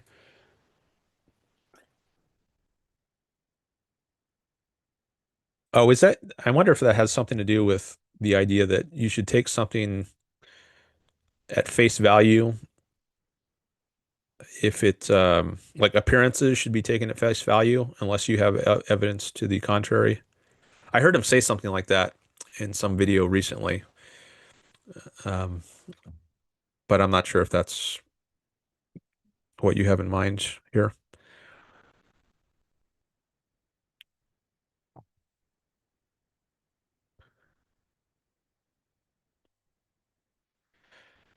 All right, so I could go scroll back here. If anyone wants to call in, I invite you to call in. My voice will last longer if someone else does some of the talking,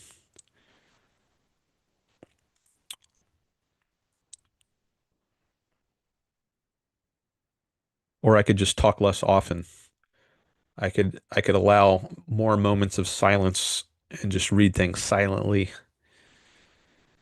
That's a way to preserve my voice longer. I think in past shows, sometimes my voice is given out around like the 3 hour mark, but I've only been going for about an hour and a half.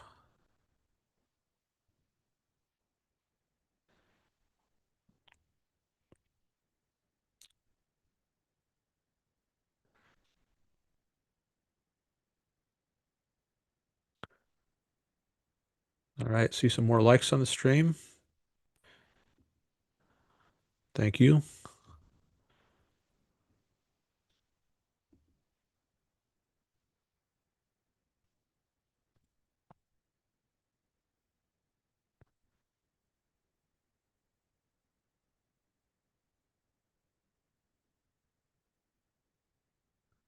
Sorry for the spam. You asked about the timeline, says Garrett. Oh, no worries. Yeah, I was pleased to get that info about your timeline.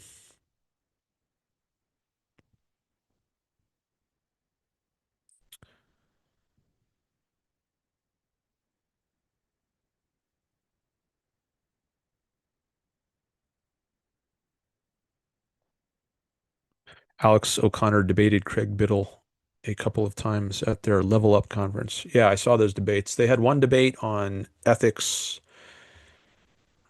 and they had another debate, or maybe it was meta-ethics, or both. And then they had another debate on free will versus determinism.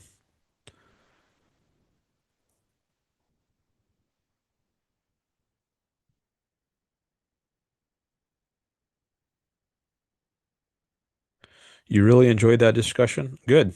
The discussion of my thesis.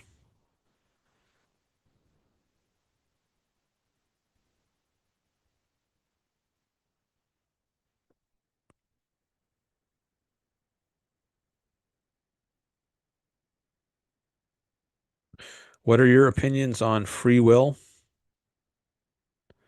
Asks Matt. It seems right to me. I think it's plausible that it's real, that we have it, and we have introspective evidence of it. It seems like we're in control. Actually, I don't even know if we could have the idea of control unless we had some kind of contrast, a feeling of not being in control. Like, for example, your your patellar reflex, when the doctor taps below your knee with his mallet in your leg, jerks out, you experience that as an involuntary reaction. It's a reflex, and you experience it in a different way than you experience your voluntary behavior, your non-reflexive behavior, your chosen behavior. And it's through that sort of contrast, maybe there are other ways you could get the idea of control versus not control, or voluntary versus involuntary actions. But that's at least one example. It's because we have different sorts of experiences. Some of them stand out to us as, oh, I was in control of this. It was up to me that I moved my arm, whereas it wasn't up to me that my leg jerked out when the doctor hit it. So we have this experience that some of our actions are under our control and others are not. And if it were the case that everything were determined, if everything, as the determinist says, that nothing is in our control, then where would we get the idea of determinism in the first place? Right? By contrast with what would we be able to focus on the idea of something being determined or not in our control? Isn't it only by contrast with our experience of something that is in our control that we can even get the idea of something that is not in our control? An analogous case I sometimes give to illustrate this point is a fish spending its entire life in water. It would not know what you mean, assuming it had like a human consciousness, and it could speak. The fish, if you say, so what do you think about all this water? It would be like, what? What are you talking about? Water? What's that? But if you take it out of the water for a few seconds and expose it to the air so that it has a contrast now, then it will be able to appreciate, oh, now I realize what water is. I've been swimming in it my whole life. Now I see what you mean because I've had this, I've seen something that's non-water that enables me to now direct my attention to this, what you mean when you say water. So I think this is a fundamental aspect of consciousness. It operates by contrast or differentiation. Um, so if all of your experiences were of something that's involuntary, then there wouldn't be any contrast to give meaning to the idea of something being involuntary or something being determined. Now, many determinists will grant that there is an experience of freedom, but then they will just say it's an illusion. Some determinists don't do that, like Sam Harris. I think he denies there's even an appearance or even an illusion of freedom or control. And I've discussed this in previous live streams, but I think there is a an experience of free will or freedom or control, and I don't think it's an illusion. I don't think there's good reason to think it's an illusion. Allegedly scientific arguments to the contrary notwithstanding, such as Benjamin Libet's experiments, which many people cite as providing scientific arguments. I won't go into that now. Um, but I also think there's an argument to be made that it's not even coherent to suppose we cannot be free. There's a what's called a contradiction of determinism in asserting anything as true. You're implying there's an implication that you freely arrived at that viewpoint as opposed to just being forced to believe it. I don't know that I can illustrate this very well. I think this is one thing I need to get better at, but in the objectivist literature, you can read up on something called the contradiction of determinism argument. And maybe I'll get into that more later. But let me come back to the chat. Matt says, I think we have, I think we at least have some free will, but less than we think. Okay. So what exactly does free will, what power does it give us? So that's an important point. So it doesn't mean we are omnipotent. We can't choose anything, right? I can't choose to flap my arms and be able to fly like a bird. That's not within my power. But uh, there are some things within my power. Just because not I can't choose anything doesn't mean I can't. Just because I can't choose everything doesn't mean I can't choose anything. There are some things I can choose, and the root choice we have on Rand's view is our choice to focus our minds or not. That is our fundamental choice. So I wonder what you think.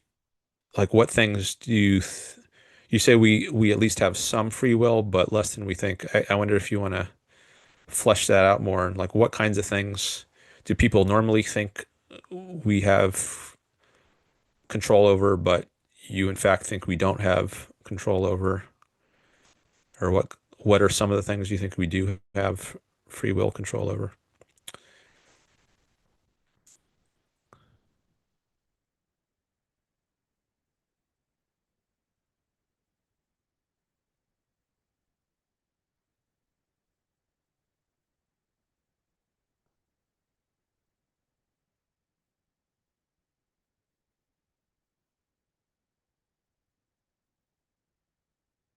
I just found a good way to confirm which screen I'm actually sharing. Sometimes I get confused and I think I'm sharing one window, but I'm actually sharing another window. And I just found a very smooth way to confirm which window I'm actually sharing. This is good to know. It's going to be much quicker for me to figure that out in the future. Don't want to be sharing the wrong stuff.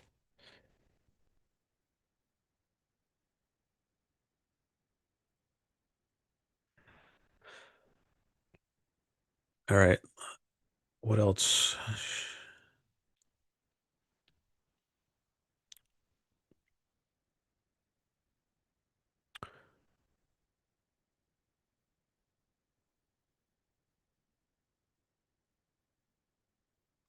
Greg is away from the keyboard, so maybe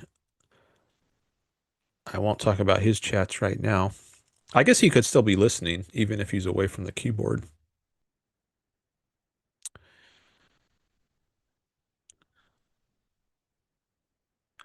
Does she think that we form our own realities out of consciousness? That's close to what I think, says Matt. The function of consciousness is to be aware of reality, so it grasps reality.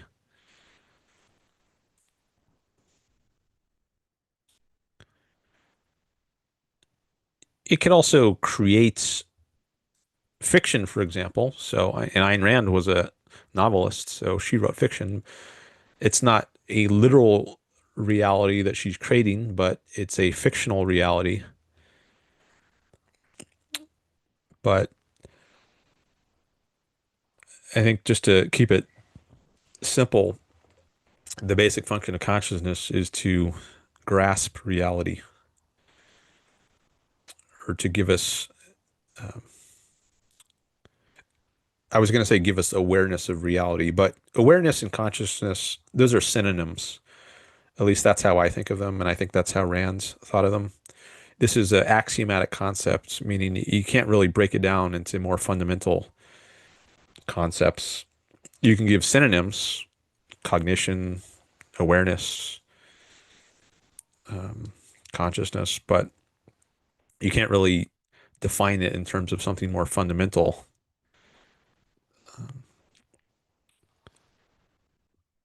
And it's our means of survival, as I was indicating earlier. And you can see that by doing a little thought experiment of, well, how well would you be able to survive if you didn't have consciousness? If you started to take away elements of consciousness, like if you were blinded, for instance, then you lose your visual consciousness, or you could lose your auditory consciousness. There's different forms of consciousness, different forms of awareness of reality, but they all help us survive.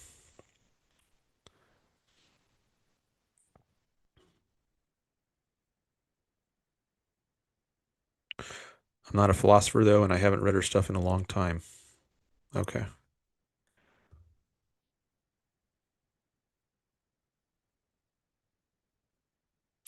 There's a very good resource called the Ayn Rand Lexicon. I show it many times on my stream, and it gives you her views on a wide range of topics, alphabetically organized.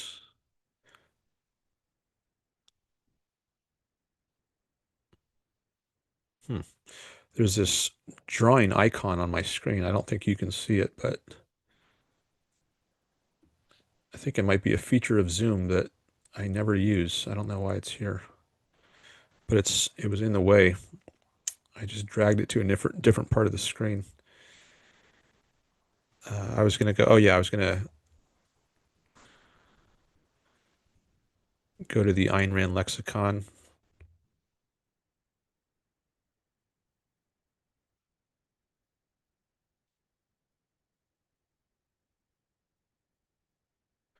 I'll just put a link to it in the chat. So if you want to know what did Ayn Rand say about X, like what did she say about abortion, or what did she say about axioms or capitalism, this this resource, it collects passages from her various writings, organized by topic.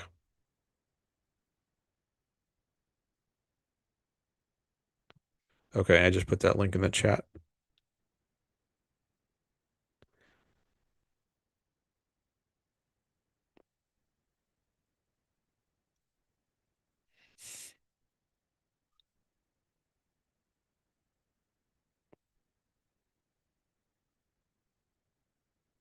I need to turn on some cold air. Hold on a second.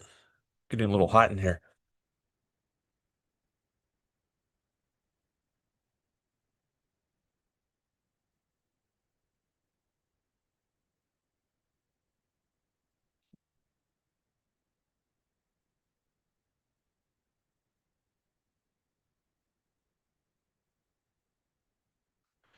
Michael Humer also had, as far as I know, has pretty similar economic views to yours, says Chess Ice. Well, he's a libertarian, I think, or a anarcho-capitalist, which you might think is more of a political viewpoint than an economic one. I definitely don't agree with anarcho-capitalism. I don't even think that's a thing. I don't think you can have capitalism without a government if you have anarchy. I do support free markets, but in a context where a government exists to ex extract force from society.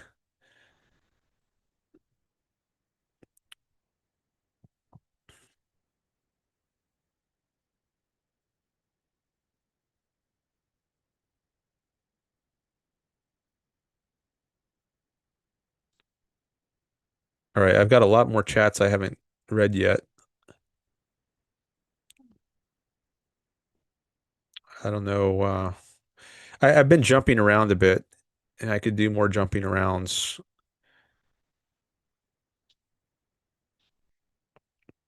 But you can call in at any time also. That's remember that is an option. I've got this link here pinned in the chat. There's also a phone number.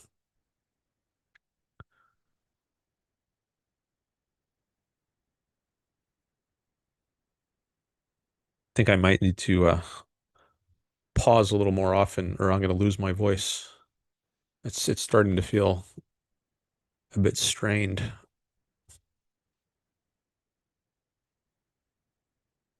Here's an update on my channel. Well,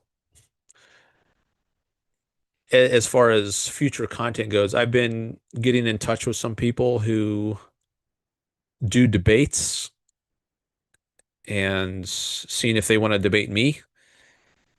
So I've been talking to a few people, and at least a couple of them have said yes, they're up for doing debates.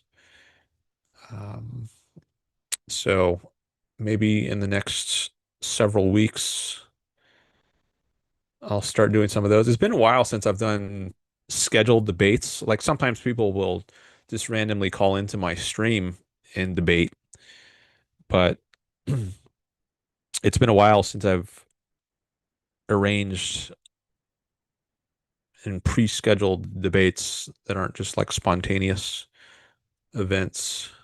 And I'm trying to find some people that already have followings of their own built up, and that way I can get in front of more people. So that's something I've been working on in the background.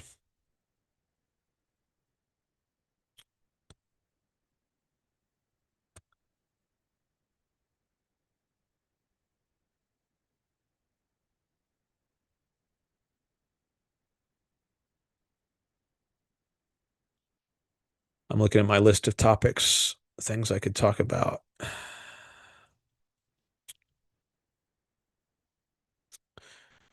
Okay, yeah, here's some stuff. But I think maybe it's better just to hold off on this since I have so many chats here, which I haven't even gotten to. Maybe it's better to just stay on the chat for now. I could do a reading update though at some point on things I've been reading. The most interesting things that I've found in my reading. I'm often reading when I'm not streaming.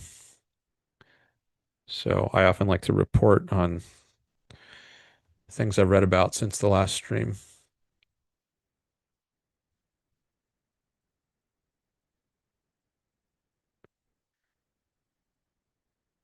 Mhm.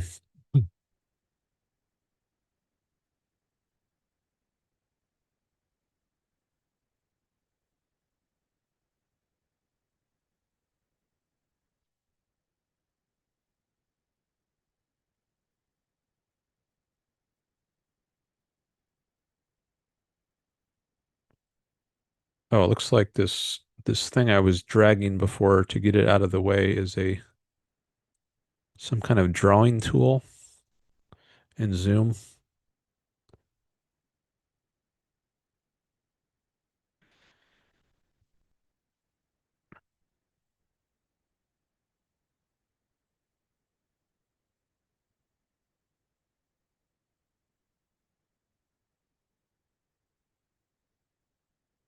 Maybe this is a good time for a little break.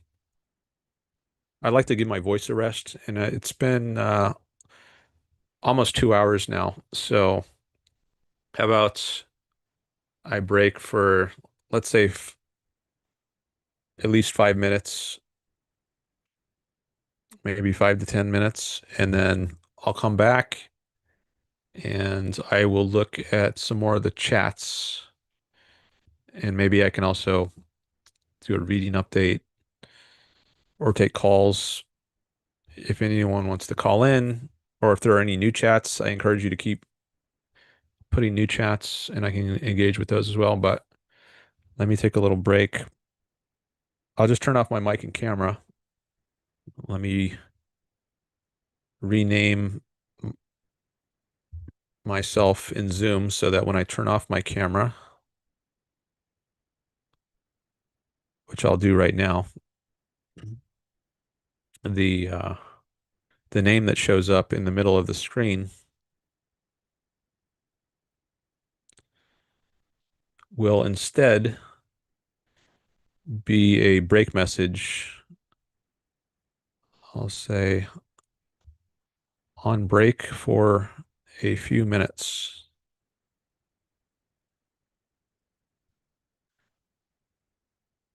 Does that entire thing show up?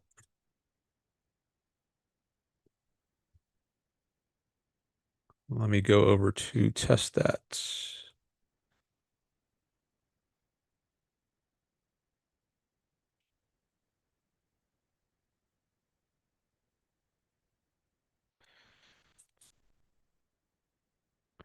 There's about a 15-second delay between when I say something and then when I hear it through YouTube. And that delay also applies to when I made that change in Zoom.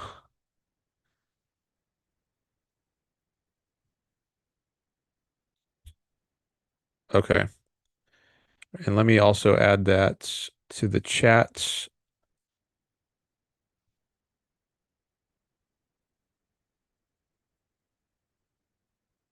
It's now 2:13, so 5 to 10 minutes would be 2:18 to 2:23 Pacific time. So I'll say back by 2:23 p.m. Pacific. All right, so anyone who comes by during the break will know what is going on.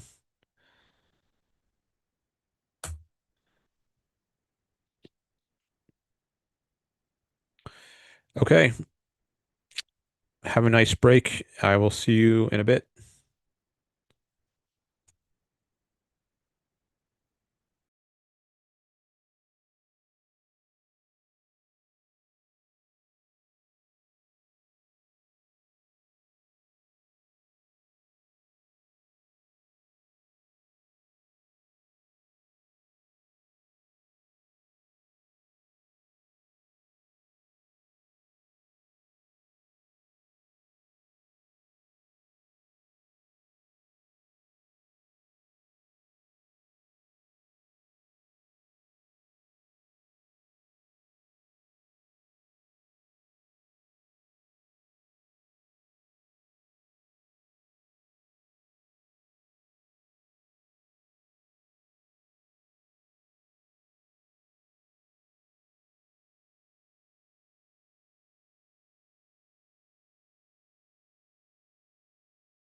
I am back.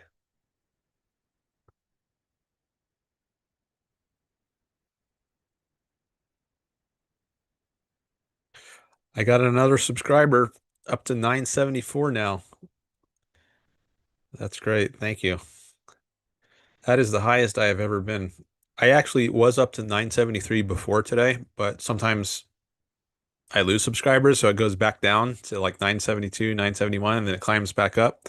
But I have never gotten as high as 974 today. So that's great to see. 26 more spots if you want to be part of the first 1,000 subscribers and be eligible to get the perk of a free super chat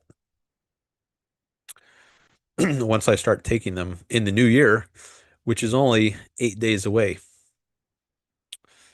And I've been streaming every 5 days. So if I continue with that schedule, I will stream again on December 28th. And then 5 days after that would be January 2nd. So one more stream left before the new year. Hope you all are having good holiday seasons.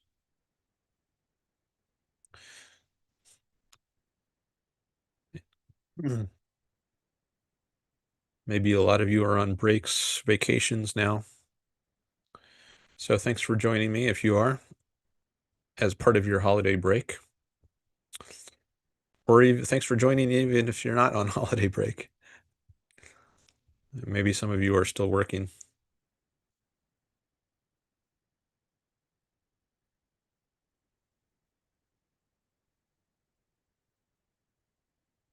I need to change my AirPod. It's ran out of batteries.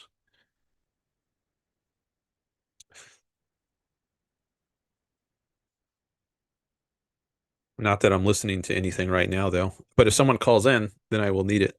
I guess I could just wait for them to replace my AirPod, but I will at least have it ready.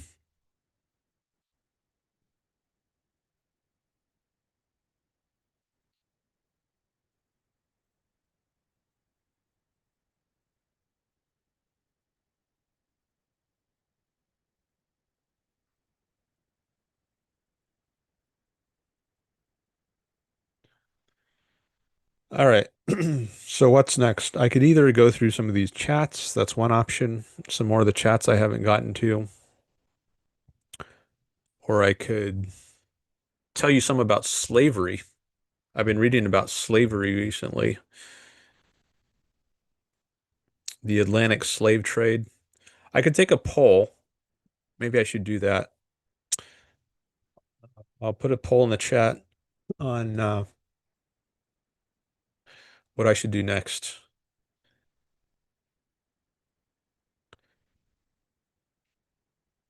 I want to cater to my listeners, at least to some extent.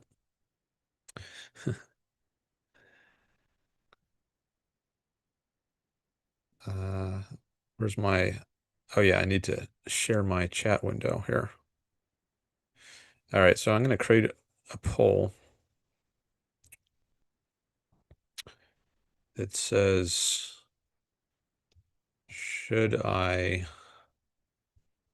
address more chats now?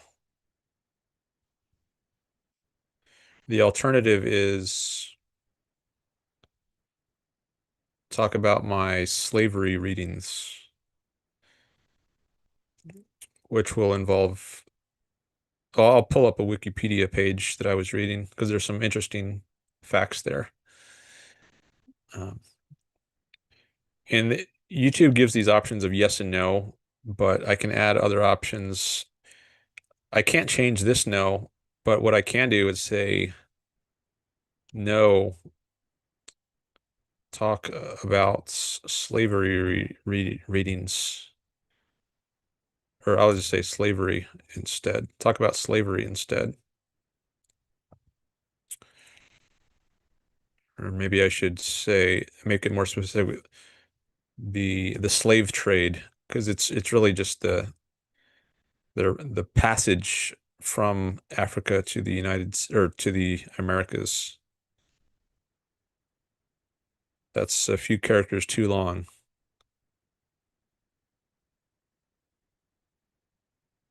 I'll just I'll cut this word.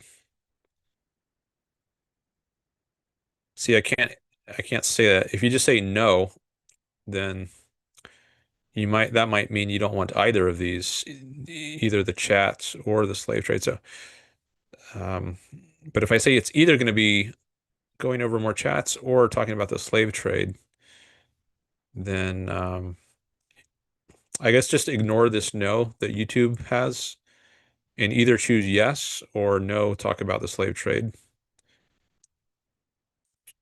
Ignore the no, just the one word no option. Oh, I can change that? I never realized I could do that. Oh, well, that's good to know. Well, then I'm gonna just put that here. Let me start that over.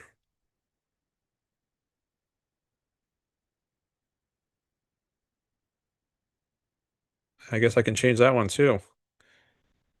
That's good to know.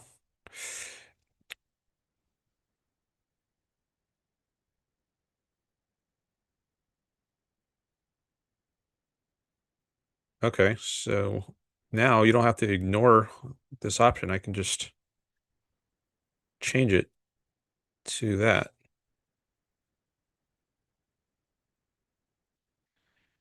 And maybe I'll do both of these, but you can at least help determine the order.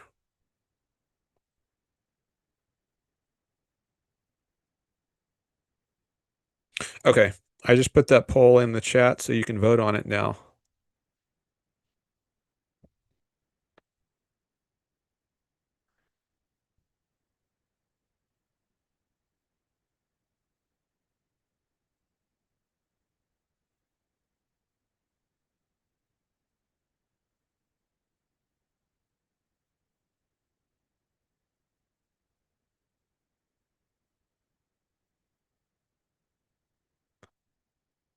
I'll leave it up for at least a few minutes.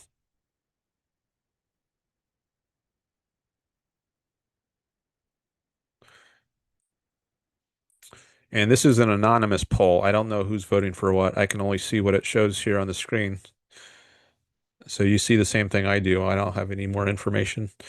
So far, we have one vote for yes and one vote for no. So it's an even split.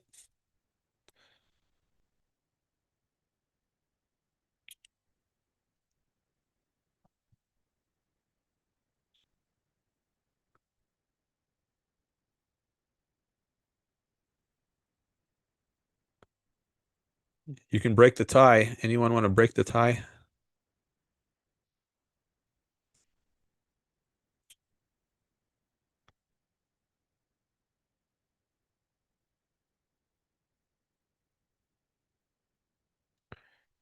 Well, while I leave that going for a while, um, I will look at some of these other chats.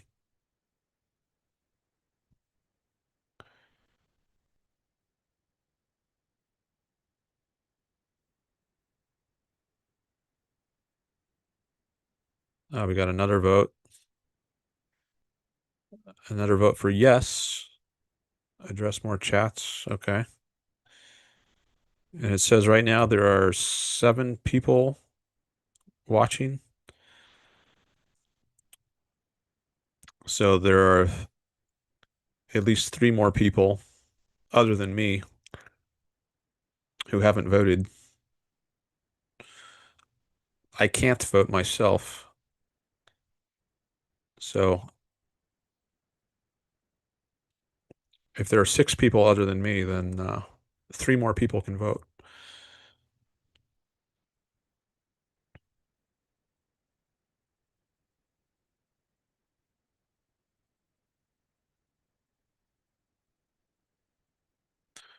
Why does my chat only go back to 108? I started at 12:15. Maybe it's because I refreshed the chat, and when I do that, it doesn't allow me to go all the way back. But I have another window which does allow me to go back further. I'm actually going to copy and paste that into another document so I don't lose all of those earlier chats.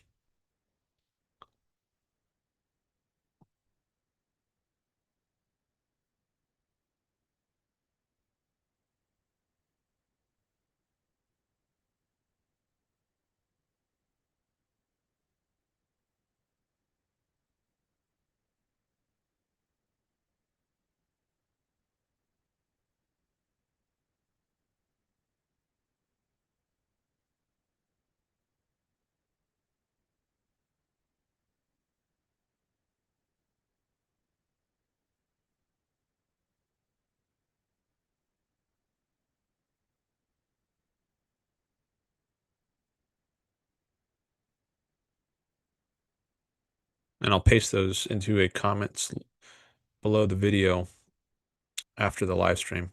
I paste the chat there.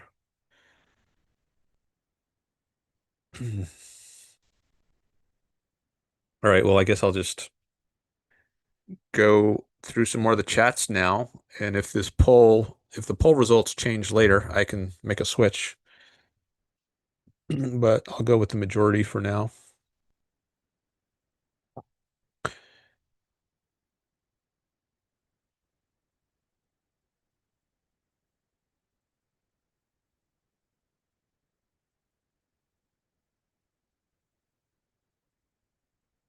I'm tr trying to find where I left off.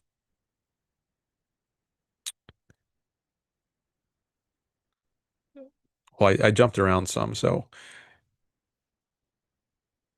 I'll go to the last point where I was continuously going through from the beginning, and then at a certain point I started jumping ahead. So I'm trying to go to the point where I was going through continuously too and left off.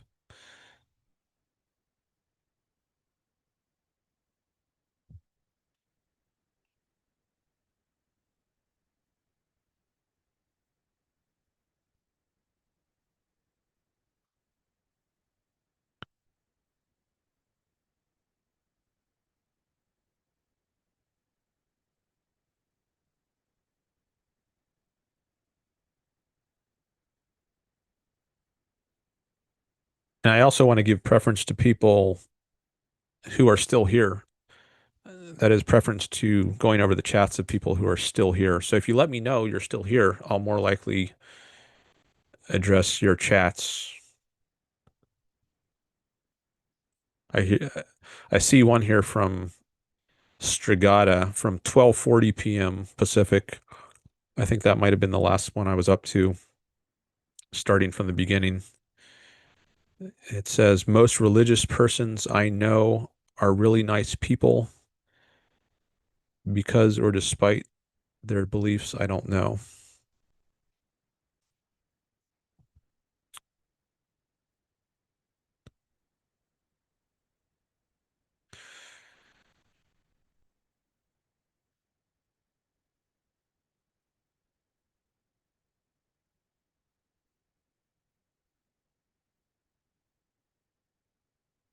Now, Florida Nick says he meant to say no,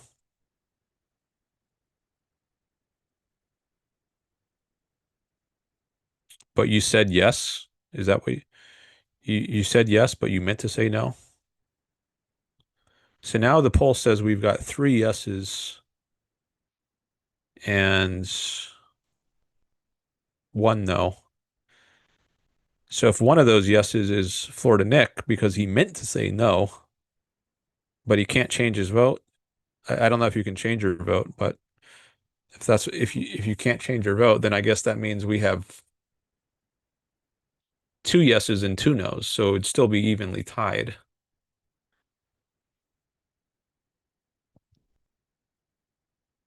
Okay, well, uh, let me at least continue with the chat for now, and I'll come back and monitor this poll some more in a bit. I can't scroll back on screen to this one I'm reading because it doesn't. Actually, there is another place where I can scroll back that far. If I go to my studio view, that's where I copied the chats from. Yeah, that's what I'll do.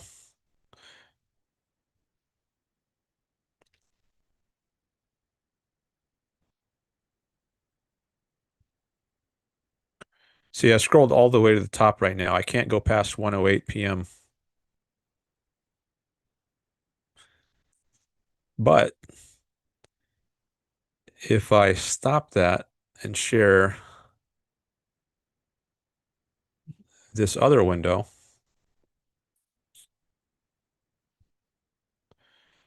over here on the right, I can go back before 1:08 p.m.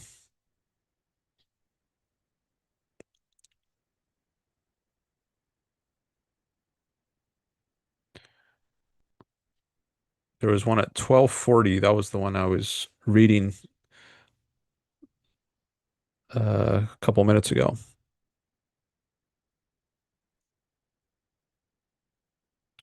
Yeah, this one from Strigata.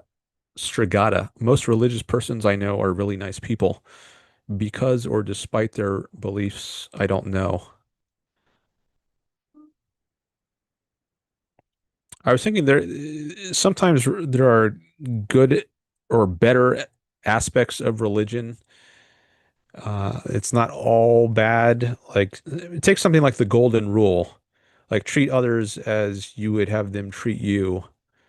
Um, that's that's certainly different than saying love your enemies. Um, sorry if it's distracting here, because you see my like that's what's showing on YouTube, and I can't stop that. But I had to come into this studio view in order to see these older chats. Um, but I think there's better and worse advice in Christianity. So something like the Golden Rule, I think, is better than something like love your enemies. And maybe the better aspects of religion account for why some people can be really nice, whereas maybe the worst aspects uh, are the things despite which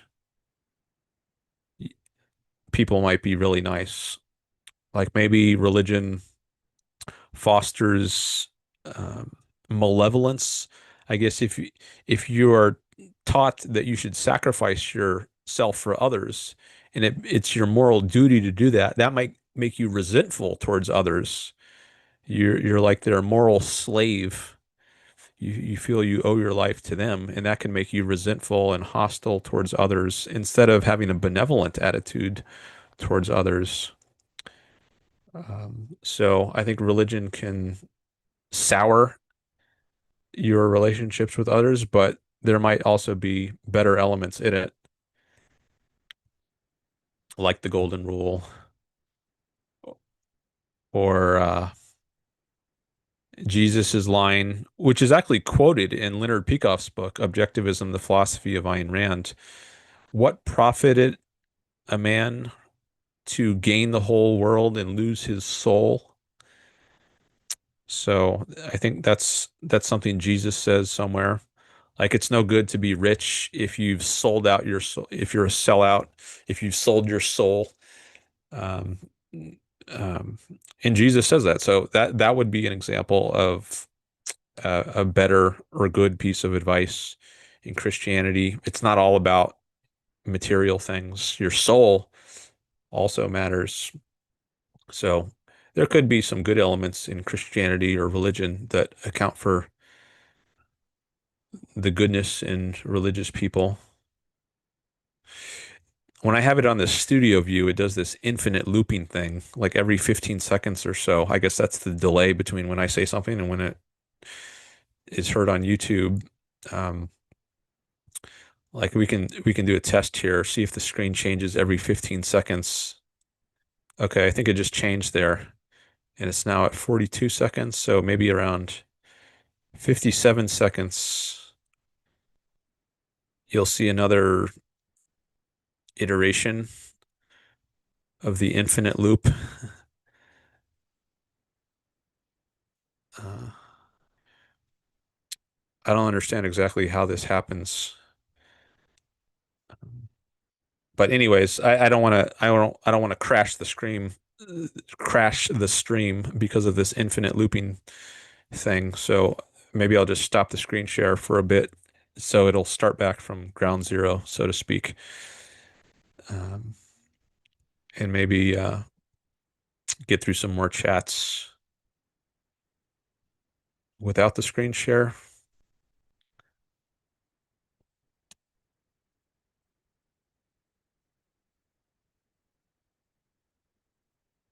Okay, so let me see if there's any movement in the poll. That's still at 3 yeses and 1 no.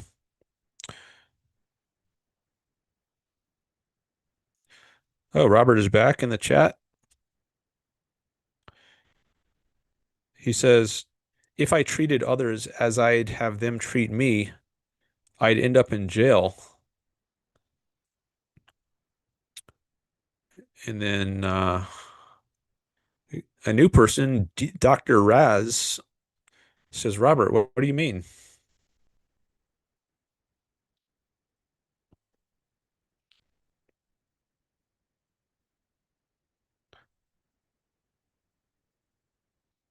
Hello to you, Dr. Raz, or however you pronounce that. There's something about I don't know how to call it, a reciprocal sort of viewpoints, um, treating every person as an end in themselves, recognizing that you are not the only person in existence. Other people also have their own goals, their own values. And I don't know, maybe that I don't know if the golden rule is the best way to capture that, but respect for rights is respecting people's rights is part of Ayn Rand's philosophy. So it's not a Nietzschean sort of egoism where you are this Ubermensch who just tramples over other people's rights to get whatever you want. You recognize other people's rights and respect their rights, and it's in your interest to do that.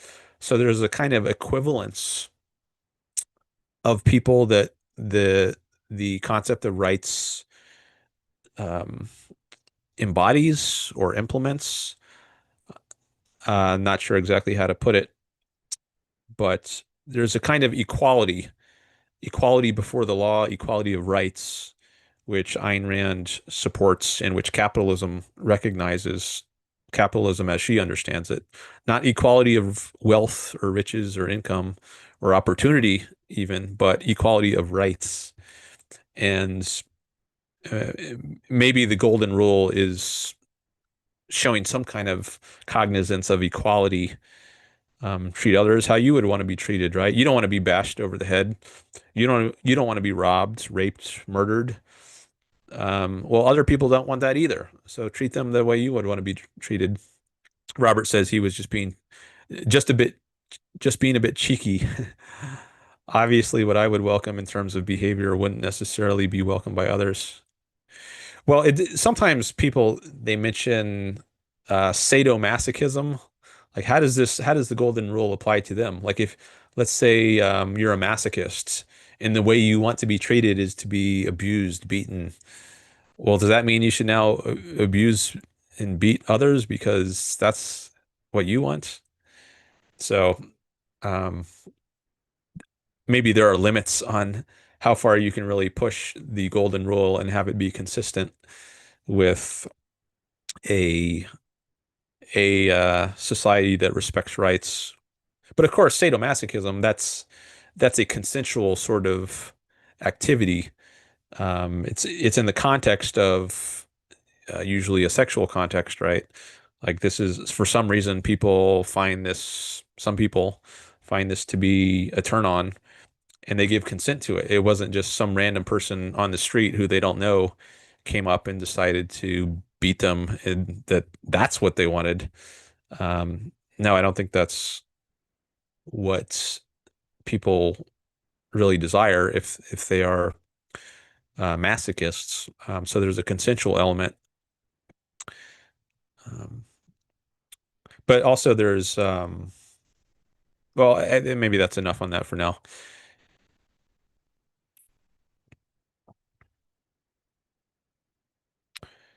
Dr. Raz says, Robert, okay, yeah, I agree with that.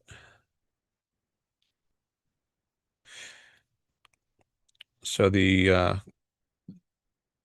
this is broader than just the issue of force. So treating other people, there's also paying them compliments or criticism. It's not just about um, using force against them or not using force against them. There's other dimensions to treating other people um, in the right sort of way.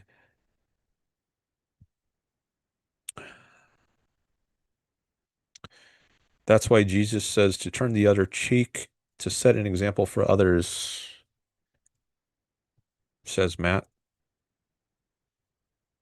Now, that's a piece of Christian advice which I don't agree with, turning the other cheek. If we assume that what that means is someone behaves badly towards you and then you just invite them to continue their bad behavior towards you. So I don't think that would be consistent with justice. So justice is one of the key virtues in objectivism, which I have listed on my backgrounds somewhere here. So if someone treats you badly, I think it makes sense to, I mean, there's different, depending on the context, depending on their personality, maybe there's different ways of handling it, which might be appropriate. Maybe just ignore the person or walk away or maybe scold the person, take the person to the court, sue them. There's many ways you could respond, but just turning yourself into a doormat and letting them walk all over you, or turning the other cheek, I don't think I don't see reason for that.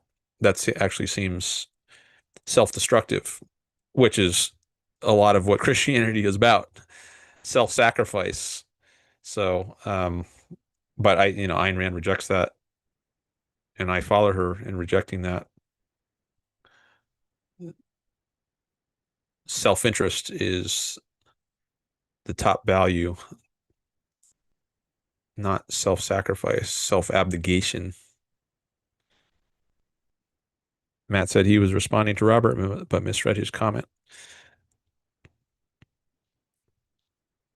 Nick says, I thought it was, do you want me to talk about the slave trade?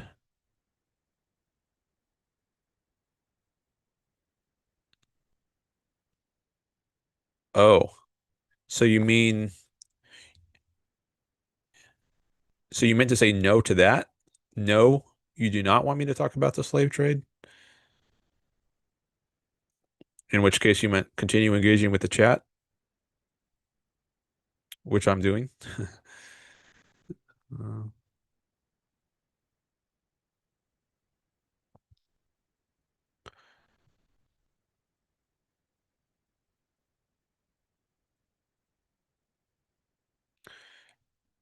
I talked some about this one on free will.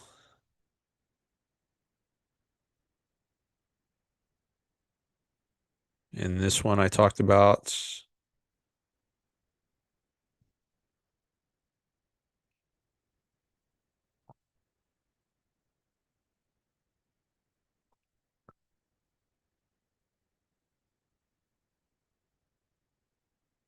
oh, I guess you can't see this now. I'm not sharing my screen.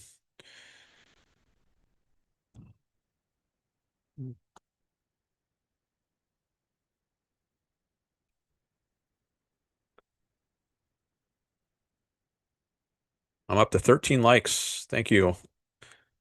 It's been a while since I got that high.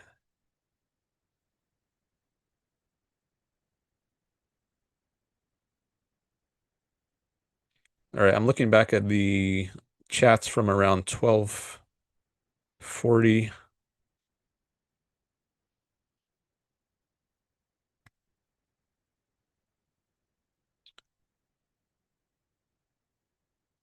I like numbers said, I used to be much more anti-Christian, but decided I didn't need that to be so important to my identity.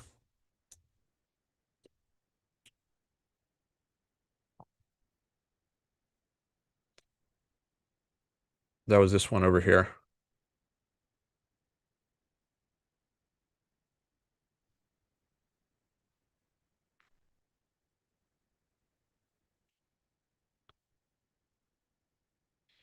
Objective ethics says good for you. So I like numbers. He says good for you. I try to promote respectful conversations on my channel, no matter what the individual beliefs are. Feel free to join us for a live stream sometime. I also try to promote respectful conversations. I enjoy that much more than hostile insult slinging ad hominems. That doesn't make for a benevolent, enjoyable, pleasurable experience. And I'm an egoist. I want to enjoy it. I want to do the kinds of conversations that contribute to happiness, not frustration and irritation and ill will.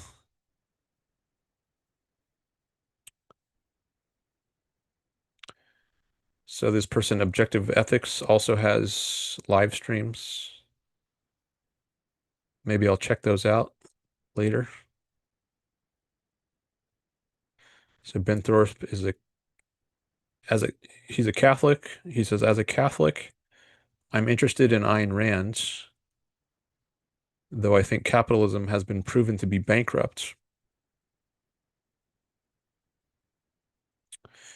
Maybe I can make this larger, that because this is kind of small probably. I don't know if you can see this.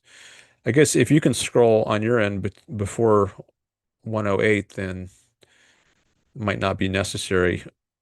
But for people who can't, it could be useful for me to enlarge this. Once I get to 108, I'm going to go back to my other chat because I can scroll back that far.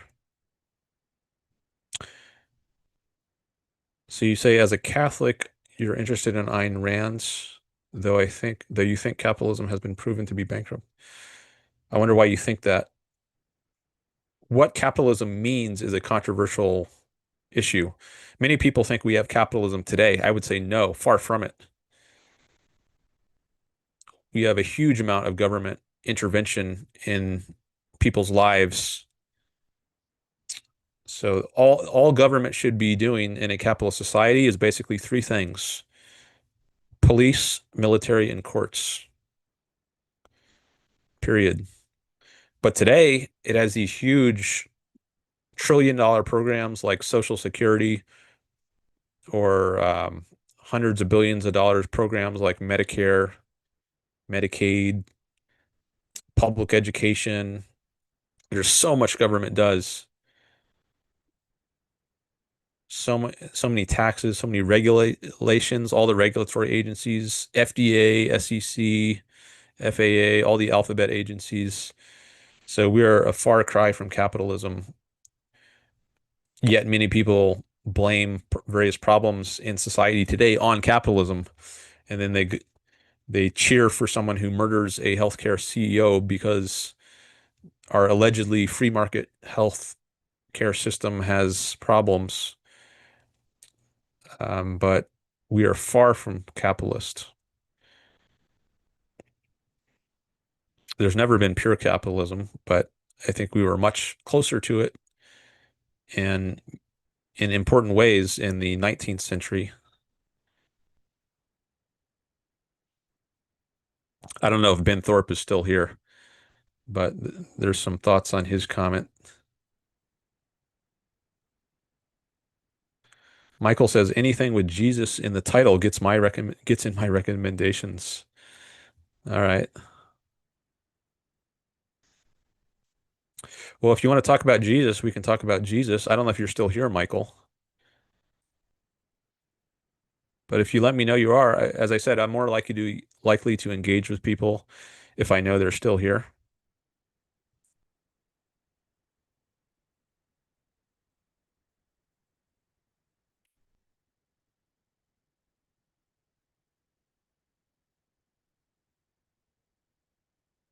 Some probably came for the provocative Jesus title. Yeah,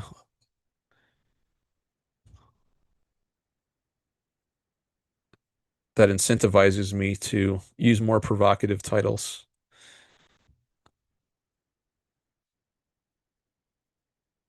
Somebody's knocking. Would you let him in? I don't know what that is in reference to from Greg.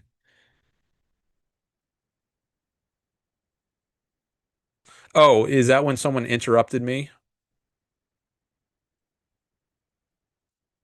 Uh, I just had to open my door. I didn't have to let anyone inside my door. I could just open my door and talk to the person, if that's what you're talking about.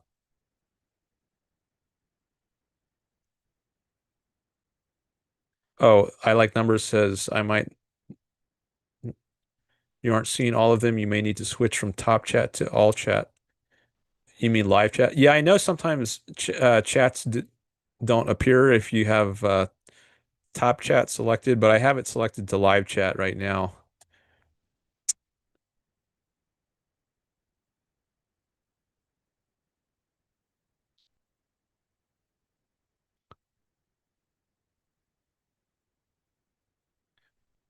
Yeah, been subbed and liked. Thank you.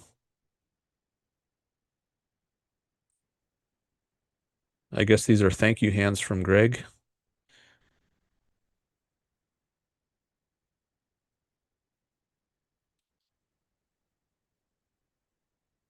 That title is wild, says Garrett. I already read that one, but maybe worth reading again. He had to click the second he saw it. Robert, I didn't read this one before. It says, it is time to take the Christ out of Christmas and turn the holiday into a guiltlessly egoistic, pro-reason, this worldly commercial celebration. That's a quote from Leonard Peikoff's article, Why Christmas Should Be More Commercial. And maybe I should link to that. I could,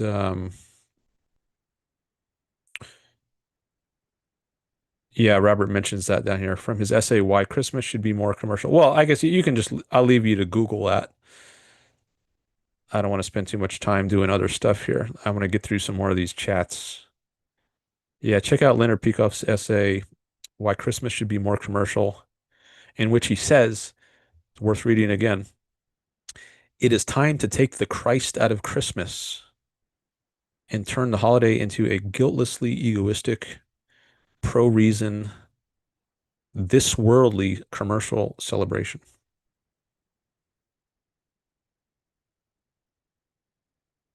All right, I guess this is where Strigata explains his screen name. Tatia strigata, a member of the family of Alcinopterids, catfish from the Amazon basin. All right. So you like catfish? Is that why you named yourself after them?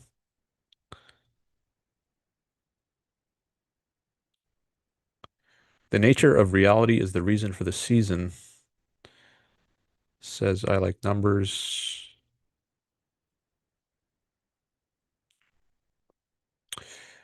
Robert says, should I lay about which people I claim to love are hard at work on the celebration I'm enjoying,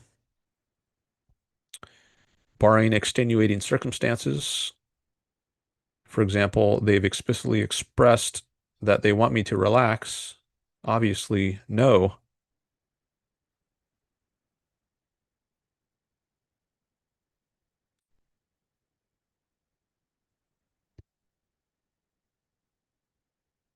I'm not sure I followed that comment.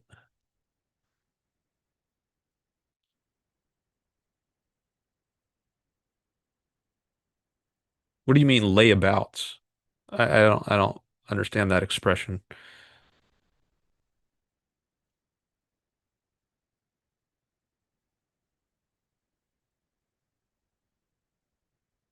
You mean say out loud or bring attention to?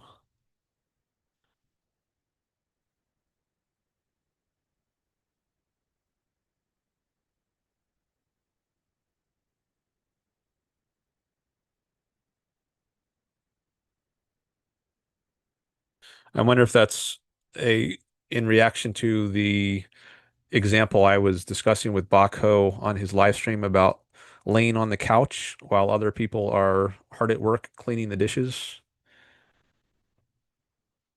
And are you being selfish if you just lay on the couch while everyone else is cleaning dishes? Oh, maybe he meant to type while here. Should I lay about like on the couch while people I claim to love are hard at work on the celebration I'm enjoying? Barring extenuating circumstances, for example, they've explicitly expressed that they want me to relax. Obviously, no. Okay, I think I see what you mean.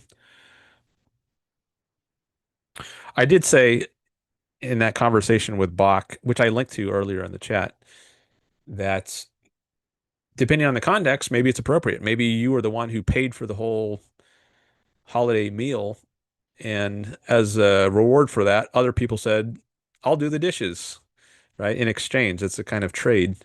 You pay for the meal, or you maybe you prepared the meal, and now your work is done, and then other people can come in and do some work at the other end of it and clean the dishes. But I think there should be a kind of trade value for value. It doesn't have to be kept track of in terms of dollars and cents, but and it doesn't have to, there doesn't need to be like an instantaneous adjustment of the ledger. Not that there really is a ledger, but a relationship which is extended across long periods of time, months, years, decades. I think there's going to be a lot of reciprocation over the years, and it doesn't all have to happen at a instantaneously. Um, but it's good for both people to be benefiting throughout the relationship, not one just getting all the benefit and the other not getting any benefit. I don't think that's a good scenario. And when you have children, maybe they're not doing any of the work. Like they didn't prepare the meal and they're not cleaning up if it's like a 3-year-old toddler. But at that stage, I think different considerations apply, and they provide value. They can still provide value just from being cute, and you can watch them grow up, and you enjoy hearing them playing, having a good time. So it's there's a lot to consider. I've got a lot of looping here. Maybe I should stop this and then reshare it, and it'll go back to just one iteration. Let me try that.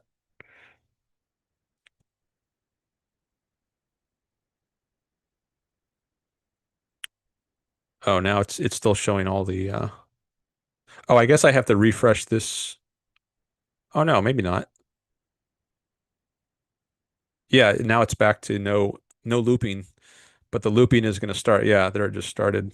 Oh, but it picks up from where it was before. Or no? The looping is going to start now, I guess. Okay, well, maybe I'll figure that out later. Okay, and then this is where Robert says hedonism is no fun, which I didn't really understand.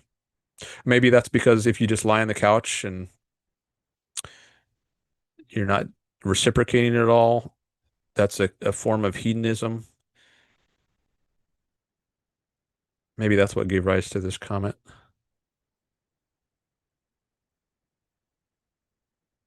Okay, I remember I went through some of these before.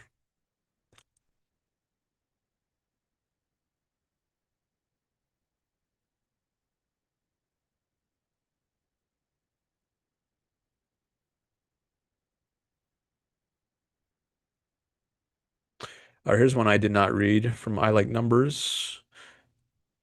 Rand escaped the Soviet Union and saw that socialism was starting here after the New Deal. She was for reason and rejected mysticism, religious and secular. So he's giving an explanation for objective ethics, I guess, this person whose handle is objective ethics, because he wants to know about Ayn Rand. He wants a brief explanation. So I guess this is I Like Numbers is a brief explanation of what Ayn Rand was about.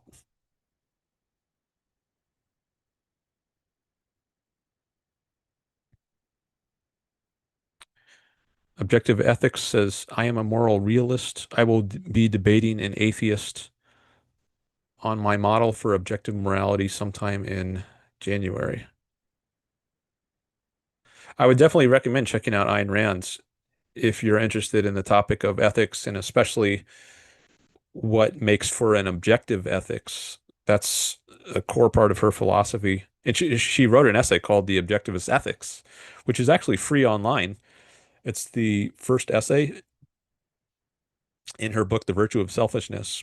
But you can get that essay for free online. Just Google it. Wouldn't an objective ethics be secular in nature? Asks Greg. Did objective ethics say he's not secular? Did he say he's religious? I don't remember. There was someone else who said he's a Catholic. Wasn't that Mike or so- or Ben? I think Ben said he was a Catholic. Yeah, he says as a Catholic here.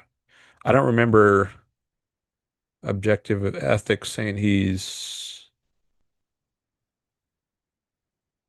not secular, but maybe I missed something.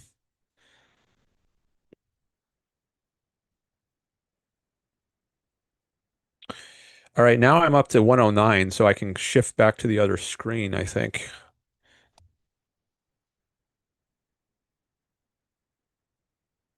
Okay, yeah, let me try that. Stop that share. My voice is feeling better.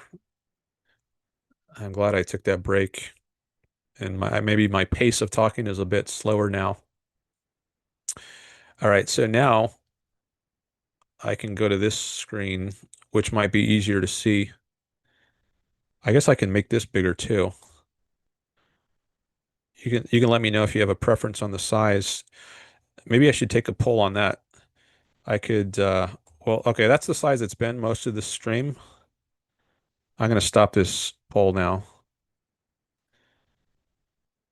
Oh, there's another vote. So we got another vote that says yes, address more chats. All right, so we've got 80% to 20% saying yes.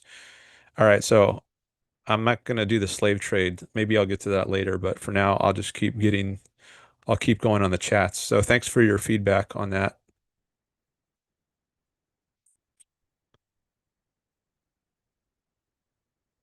Okay, let me start a new poll that says, should I increase the size of the chat, the fonts, so that it's easier to see? I mean, you all can see it if you're just following along and uh, you might just be looking at the chat box, not the screen where I show up. But so maybe you don't care, but maybe you do care. I don't know. I'll find out. Should I increase the size of the chat on the screen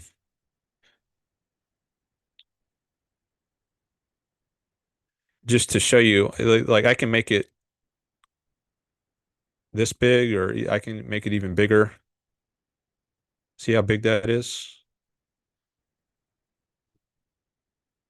I don't know what size is best, but I think this is the size it's been. So if this is the baseline, should I increase it from that? If so, how much? Should I do one? increase. That's one. That's what one increase looks like. Here's two increases.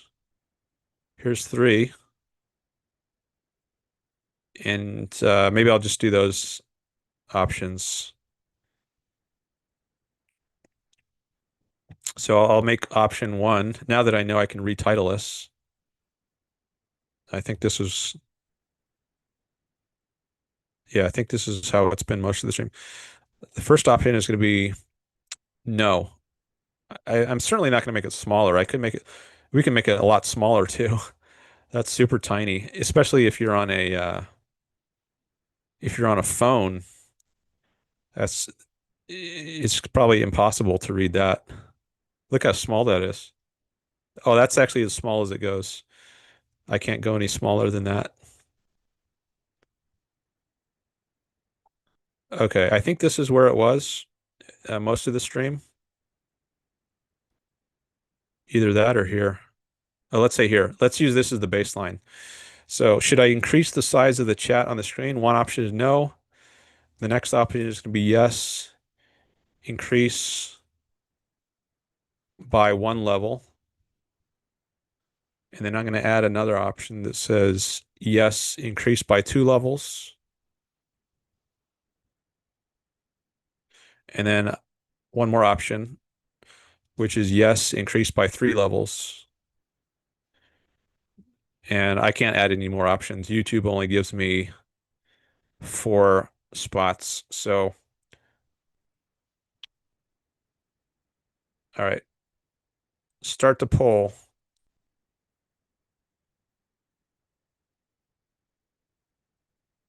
All right, you can now vote.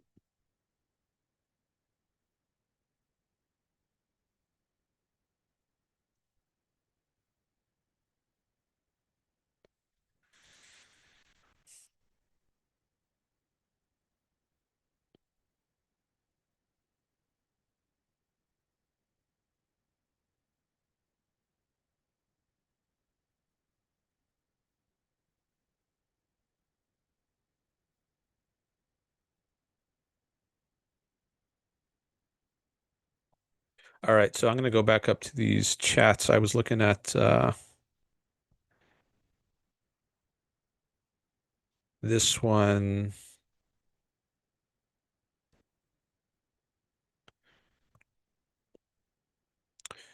I like numbers says Rand uses human life as the standard of morality,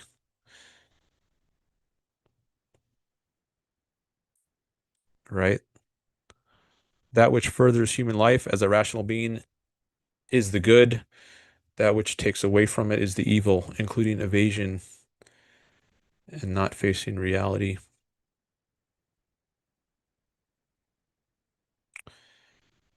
Objective ethics says, yes, I am an agnostic, and I believe objective morality is part of natural law, part of a natural law.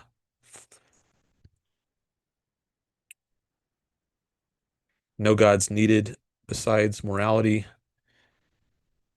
based on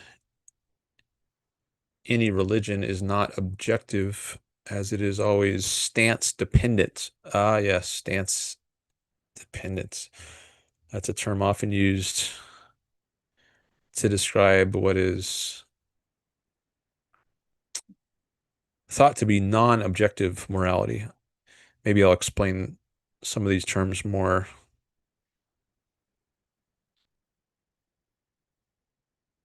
a bit later.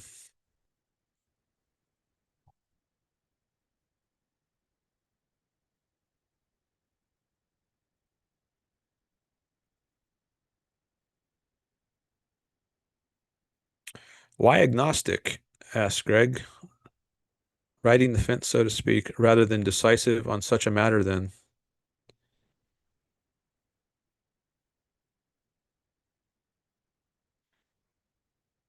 No, brother. Agnosticism is the belief that nothing can be known about the existence of a supernatural being, aka God.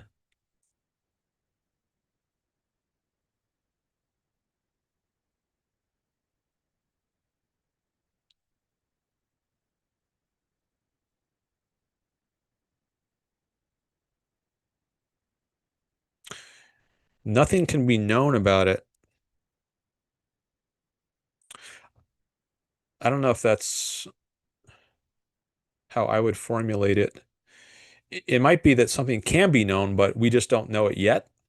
Like someone who says, I'm an agnostic, they might say, I'm not sure whether there is a God or is not a God. I'm not saying it can't be known. Maybe I'll figure it out in a year or in 10 years, but right now I just don't know. So I'm an agnostic. I think that's at least one type of agnosticism. But if you think it's unknowable, if you say nothing can be known, then that's like a permanent sort of ignorance as to whether or not there's a God. It's not just that right now you don't know, but you think you could never know, and no one can ever know. And I'm not sure I've heard people put agnostic in quite that way. I think it's usually thought of as just a comment on your current state of knowledge. Right now, you don't know whether or not there is a God.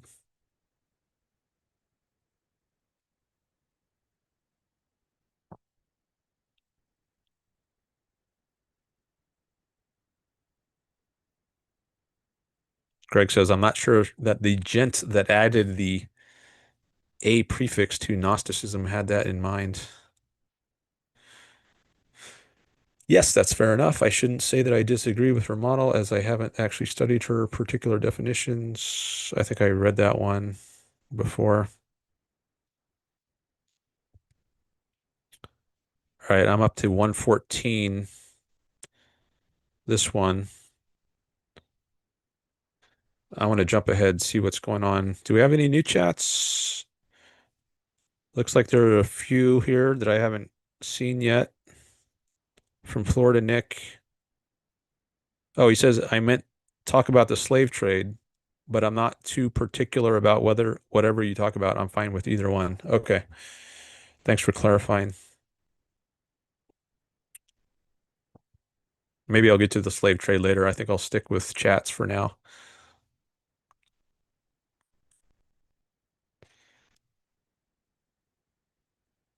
Are you familiar with Nick Land and accelerationism? No. I did hear that term though recently, accelerationism, and I forget what it means. Maybe I'll look that up.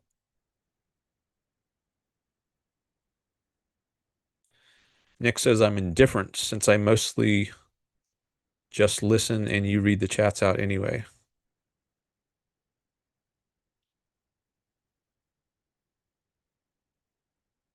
Okay. I see we got some votes coming in. Oh, just one vote? One vote for no to should I increase the size of the chat on the screen? All right.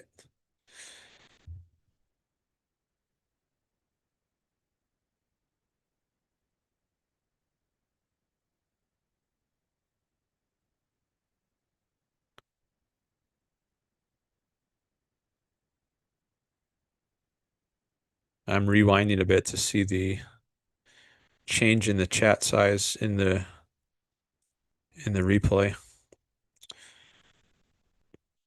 It's called the DVR option, the option that allows you to scroll back.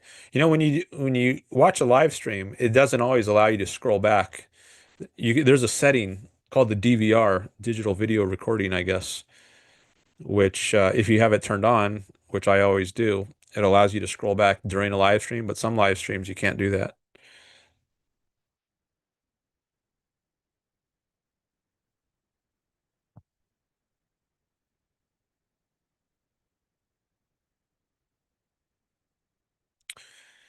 All right, let me go back to it was the one from I Like Numbers.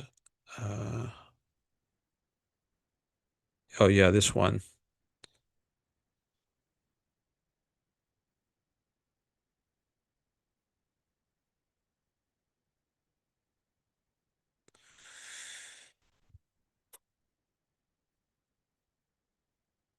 Rand is rejecting the tribal notions that we have to give up our lives for the collective, which has been used to suppress human life and creativity since the dawn of humanity.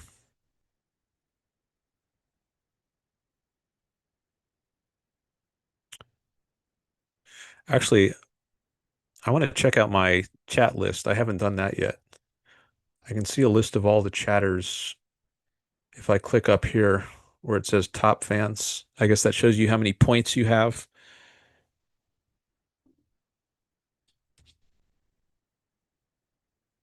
We've got 16 chatters so far today.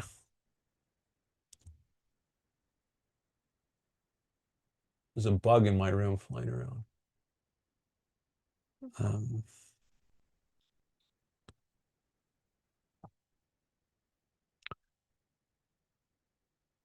Good to see all these chatters.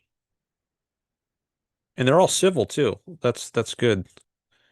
Sometimes I have trolls show up and I have to block them, but I haven't had to do that at all today. That's good.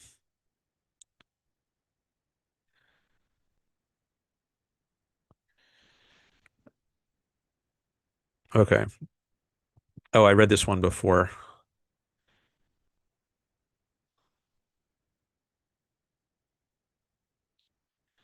That is the actual definition of agnosticism, going back to the earliest use of the term in ancient Greece.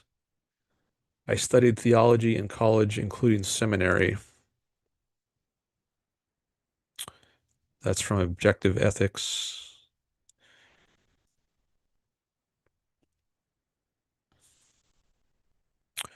And then Greg says, I I don't know if I should always read the names here.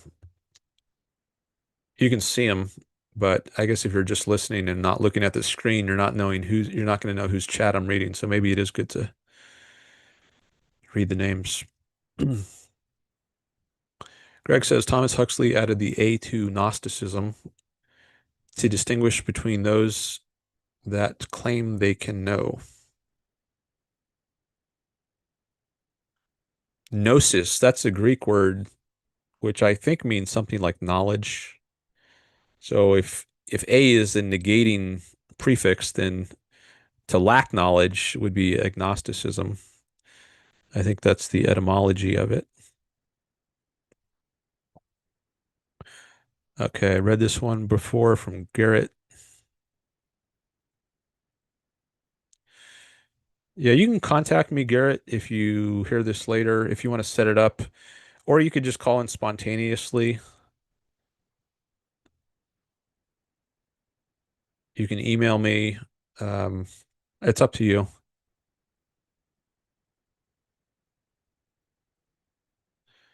There might be more of a wait if you do it spontaneously because I don't know what I'm going to be doing at a given time in a future stream. So, one thing to consider. Ben says, in the Catholic tradition, we should put our needs first before considering others, since one cannot give what one doesn't have.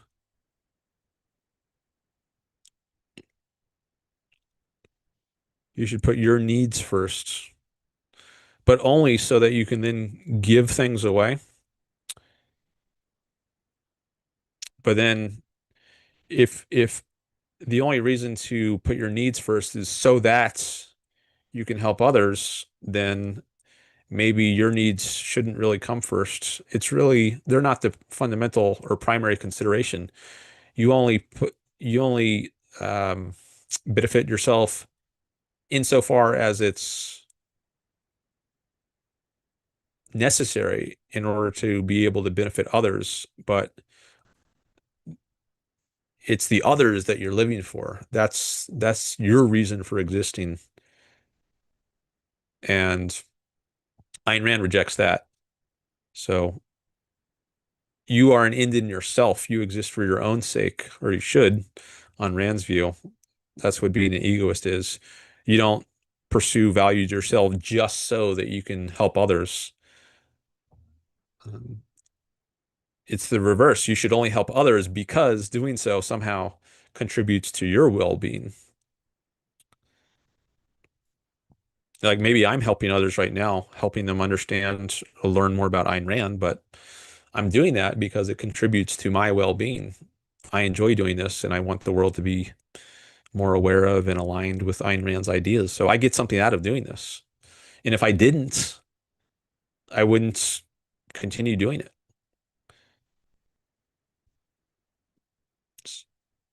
Okay.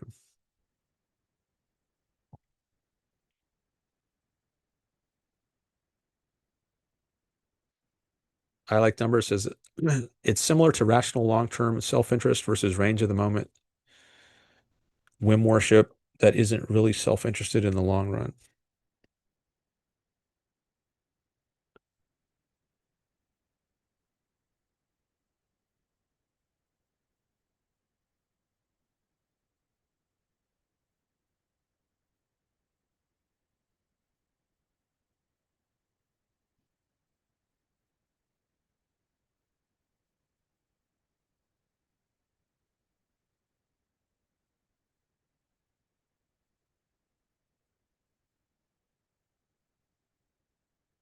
I'm just looking at my studio view here. You might see my mouse moving around.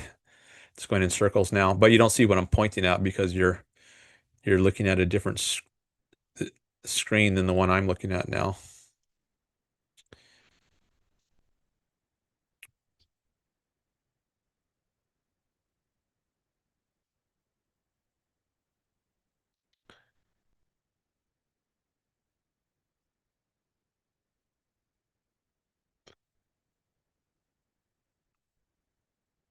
Back up to 9 viewers. That's nice. Good to see. It went down some during the break, understandably, but it's good to see it climbing back up. And thank you for the likes, up to 13 likes.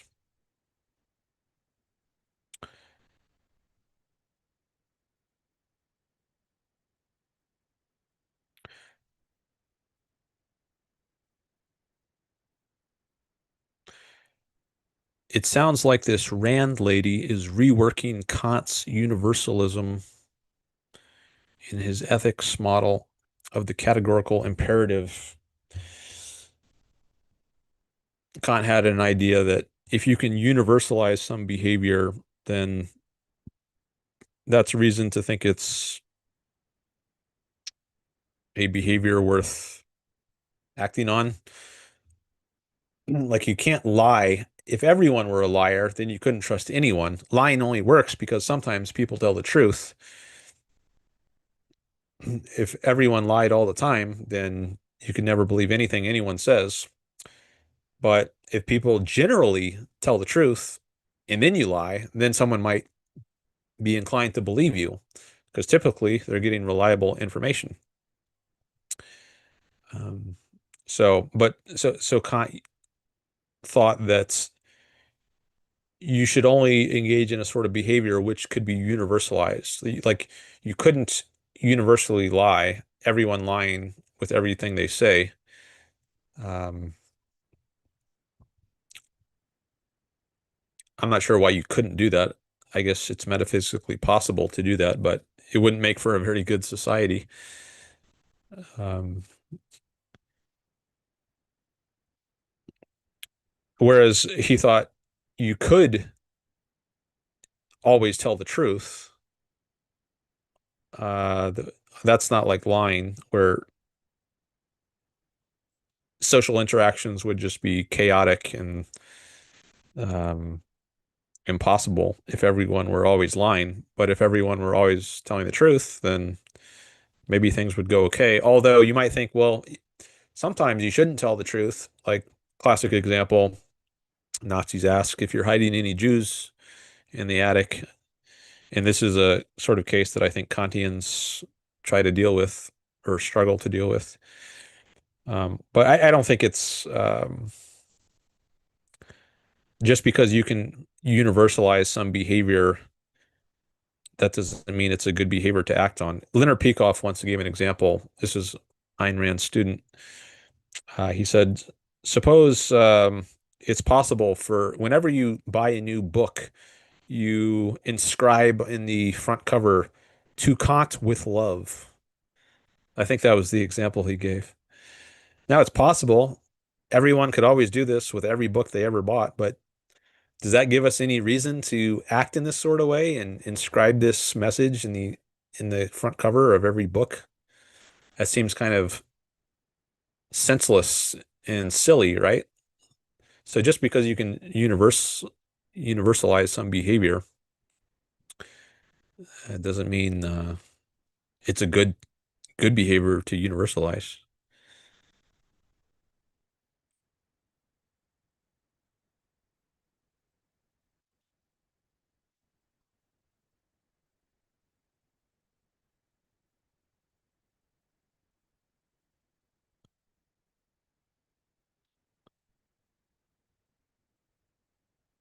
I got another vote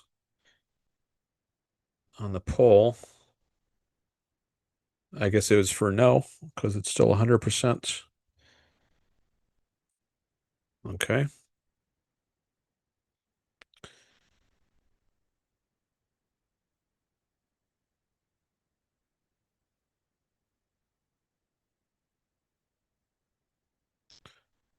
Probably the difference is in terms of the telos of man, which for Christians is eternal life. The telos is the end, the thing you're aiming at. So Christians are aiming for eternal life, whereas I imagine Rand denies the eternal nature of the soul and the body, not just the soul. The body, your consciousness disappears permanently when you die. It disappears temporarily when you sleep or when you're in a coma or faint. But when you die, your soul is permanently gone and your body starts to disintegrate and decompose.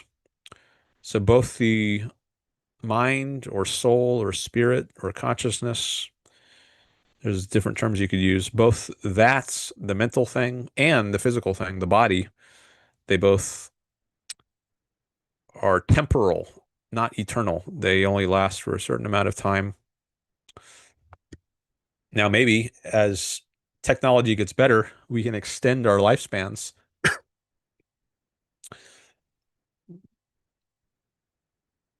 but and we have extended our lifespans so that the average life used to be much shorter than it is now, because of at least partly because of advances in medical technology and understanding of what contributes to health, like washing your hands.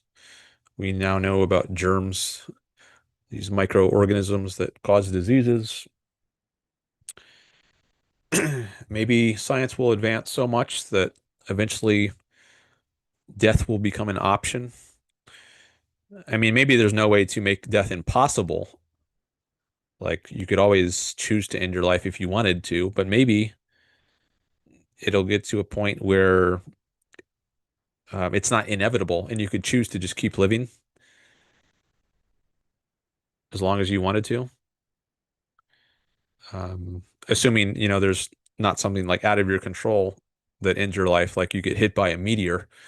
Um, Maybe assuming nothing like that happens, you could just continue indefinitely as if medical technology advances.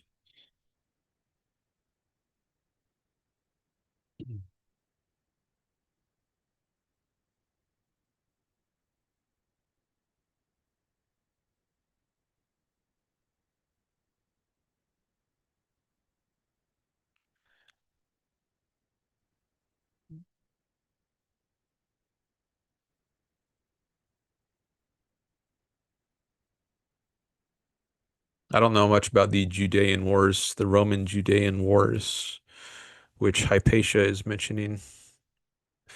I've read a little about those, but not much.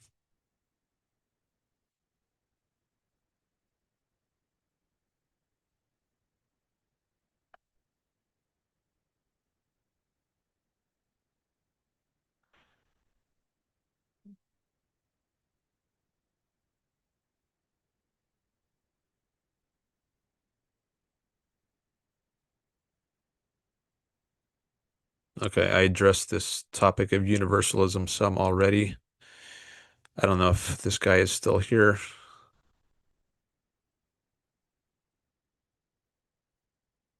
Christians selfishly desire their own eternal salvation in heaven and are willing to sacrifice their lives for it. For example, martyrdom.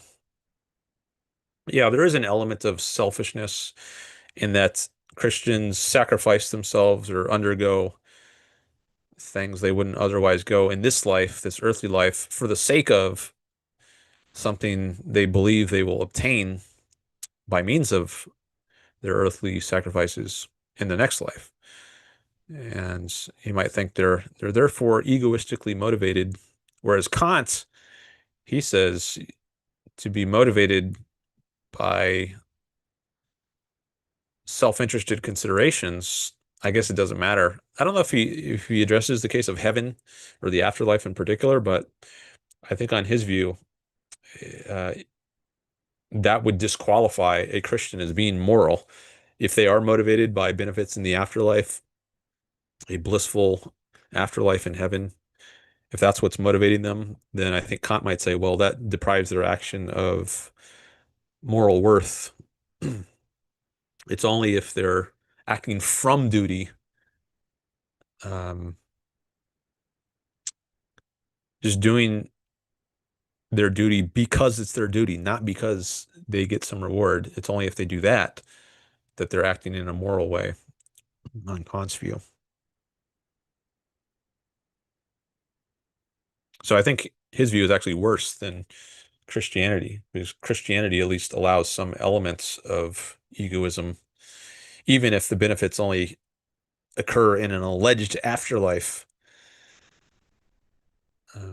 which I don't think is real, and I don't think there's a reason to think it's real. So, in effect, you might think, well, Christians are acting in a self-sacrificial way because there really is no afterlife with some kind of benefits. But if they at least have that as a motivation during their earthly life, then there's at least an element of egoism, which I think is healthier than completely eradicating egoism.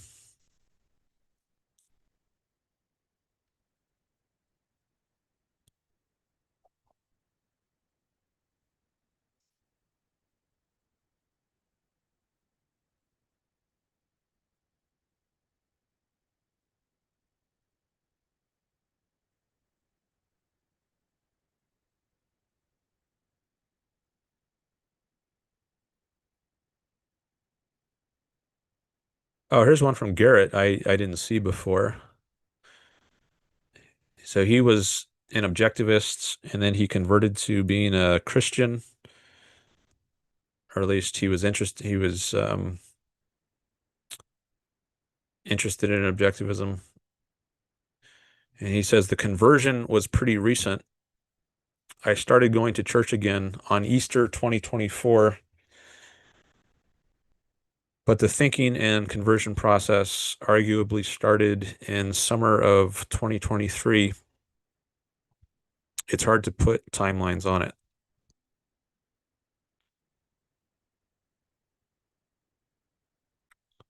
I had a chat with Garrett 5 years ago, which I think I linked it earlier in the chat. Oh yeah, it actually was right here.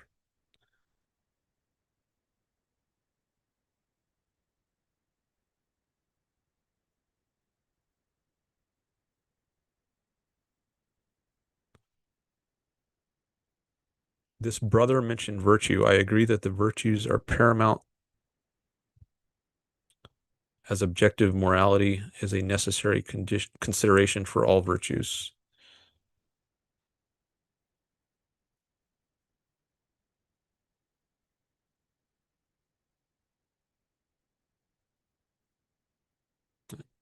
I guess you're referring to me there. Am I the brother? This brother mentioned virtue. Did I point to some virtues on my background, like justice and integrity? Maybe that's when this comment came in. I agree the virtues are paramount as objective morality is a necessary consideration for all virtues. Not sure what that means.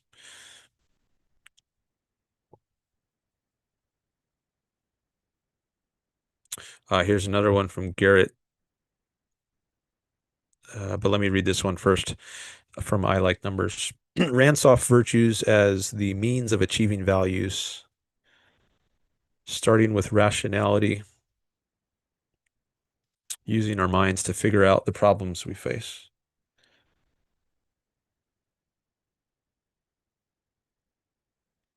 Okay, so and then Garrett says, I started intensely studying objectivism in early 2018, though, and I stopped being an objectivist in November 2021. Posted a video about that, so I know the exact day. LOL.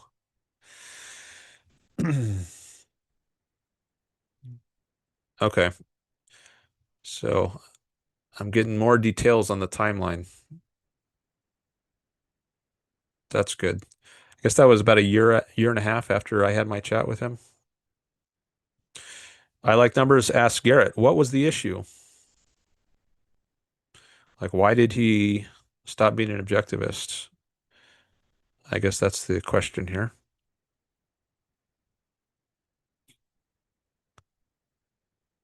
And here's another one from Garrett.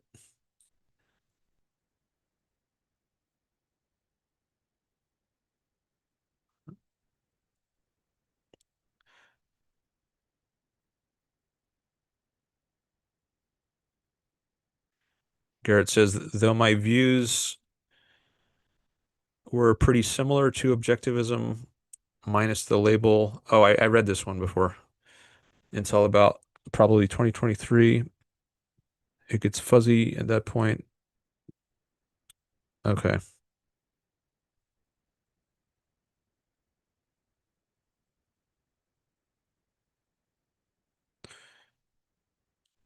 The ego is very important, says objective ethics. If you don't have self-respect, you cannot truly respect others.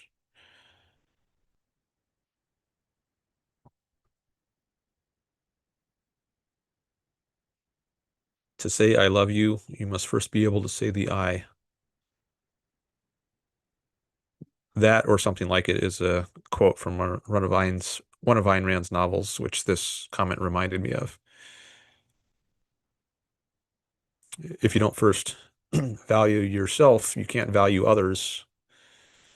I think that's the idea. Because others are a value to you. Why would you value others? Why would you love others um, if you didn't love yourself, right? Um, if others are a value to you, but you don't value you, then why value others? But if you do value yourself, then you value other people because they contribute to yourself, which you already value.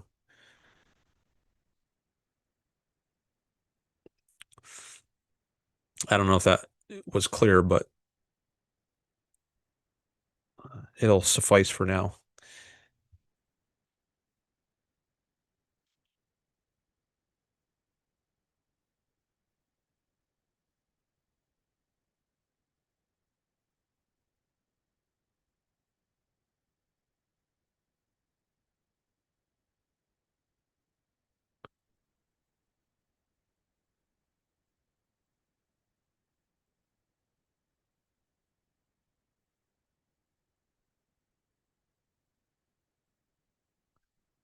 Kant rejected the idea that all human actions are necessarily motivated by self-interest. Ayn Rand also rejects that idea, which is called psychological egoism, as you say. So Rand supported ethical egoism, the idea that you should do what's best for yourself. But ethical egoism is distinct from psychological egoism, which is the idea that everyone is necessarily motivated by self-interest, which Ayn Rand rejects. Sometimes people are, sometimes they aren't. Unfortunately, in her view, it's a it's an achievement on her view, to always be motivated by self-interest. It doesn't happen automatically.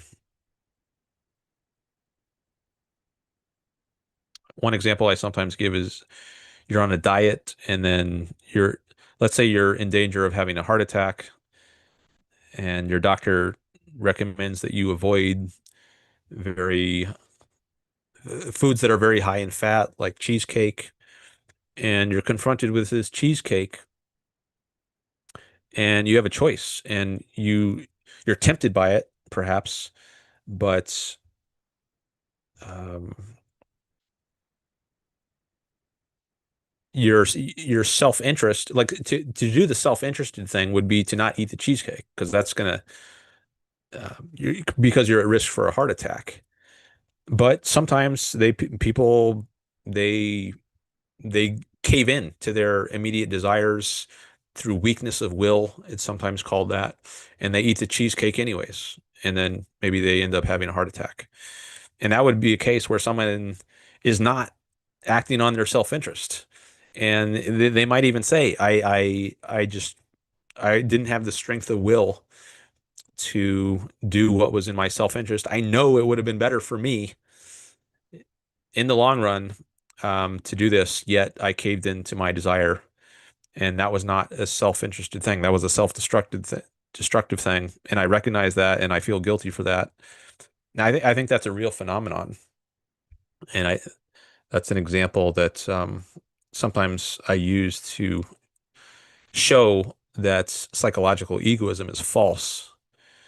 The idea that people are always motivated by self-interest. I think when you allow your desires to run you or your emotions to run you rather than acting in accordance with your rational judgment, then I think you are not acting in accordance with your self-interest, with what your self-interest requires.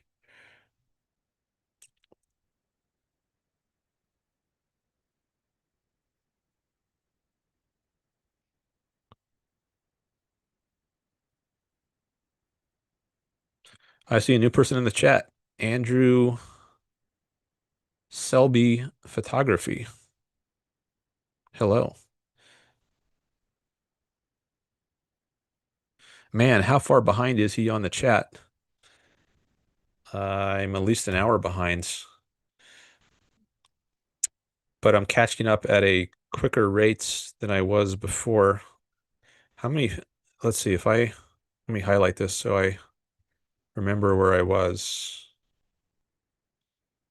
And I've gone over some of these towards the end already because I didn't do all of these in order. I jumped around a bit.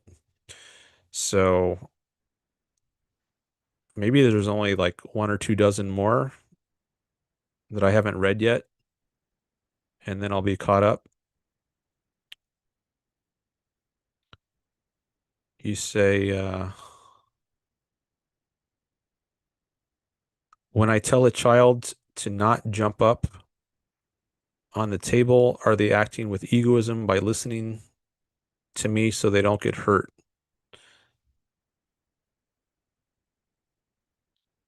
I just want to take a quick look at your channel.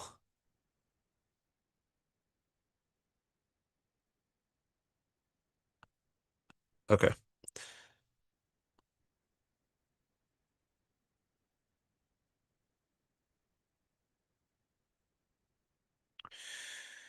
When you tell a child to not jump on a table, are they acting with egoism by listening to you so they don't get hurt? Maybe. There could be other considerations, like so that they don't get punished by you. So they could have a mixture of motivations, but both of them might be egoistic. So if they are on a table, or I guess if you tell them not to jump on the table, and they might not jump on the table, A, because they will get punished if they do, but also B, because they might realize that they'll get hurt if they do jump on the table.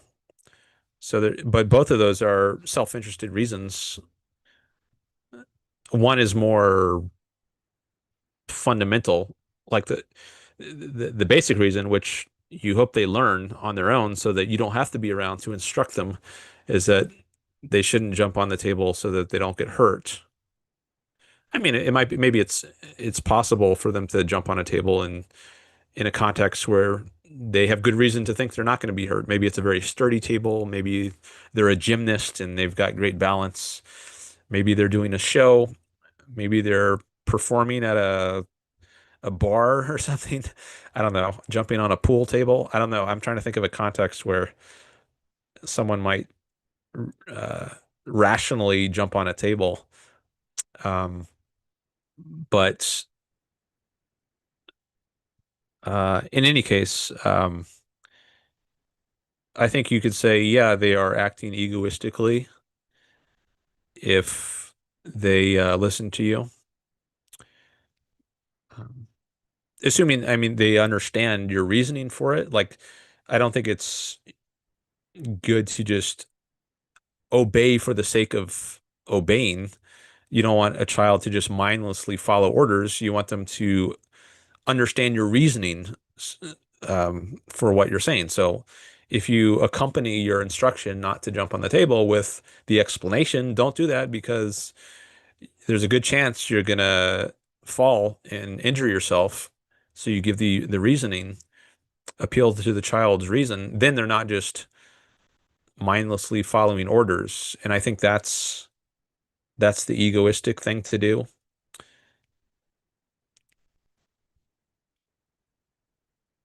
Maybe there are contexts where you don't have time to explain something, but in general, I think it's good to explain why you're telling the child something.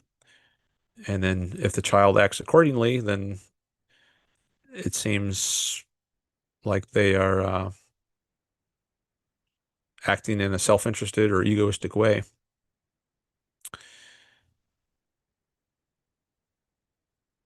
Could we say that they reap a reward by not getting hurt by listening to your instructions? Well, I don't know if it's a reward to not get hurt. It's more of the absence of a punishment. It's not really a positive to not get hurt.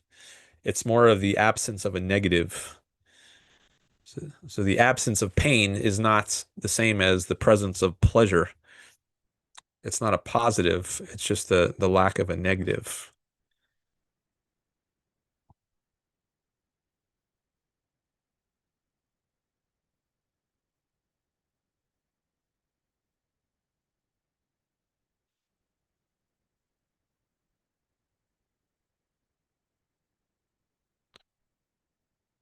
Okay, I was up to this one, but I guess I can jump back ahead if I see more new chats.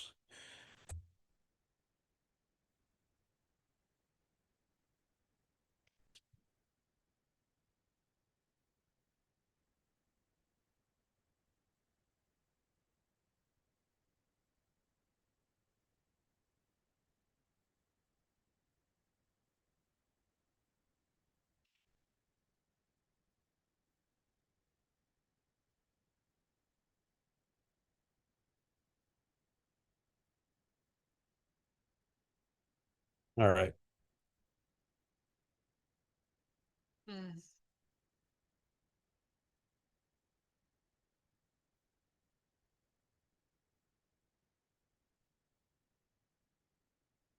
So I was up to this one from Greg. He says, Kant held that human beings are capable of acting from duty, not merely in accordance with self-interest. The very possibility of moral obligation for Kant depends on this capacity.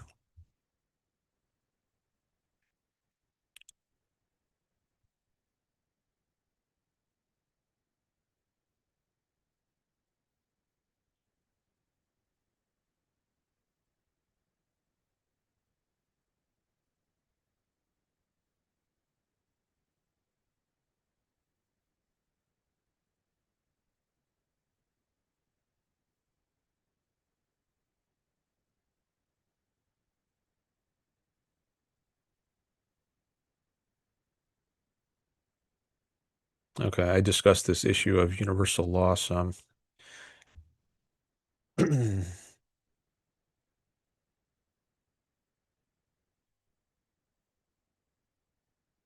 So for Rand, it's good to do something if it benefits you, not if it universalizes. So she doesn't really, she doesn't think in those sorts of terms,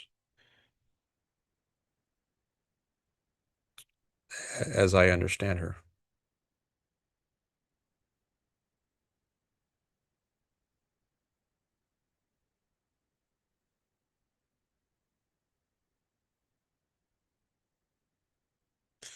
If she loathes Kant, then it would mean she is emotionally motivated to counter him. Well, she loathes him because of his ideas. It's not that she just has an emotion and therefore counters him with arguments. The emotion, the reasoning comes first, and then the emotions follow from it. It's because he holds certain ideas that she has a certain, and she evaluates those ideas as evil, that she then has a negative emotion towards him.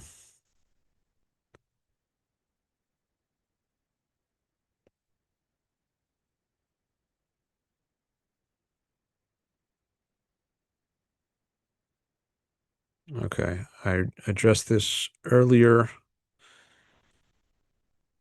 The comment on my physicalism video.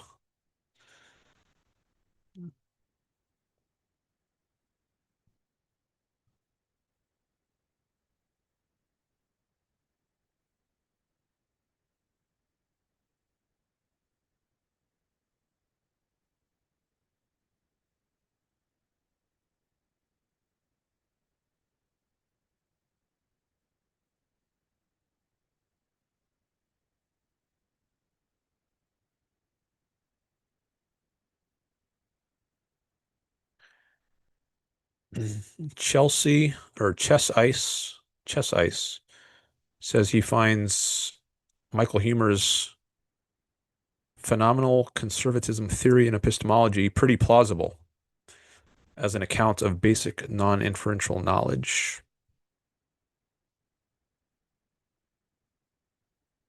For Rand, the basic knowledge we have is sense perception. That's our primary contact with the world through our senses. And then we build knowledge from that basis.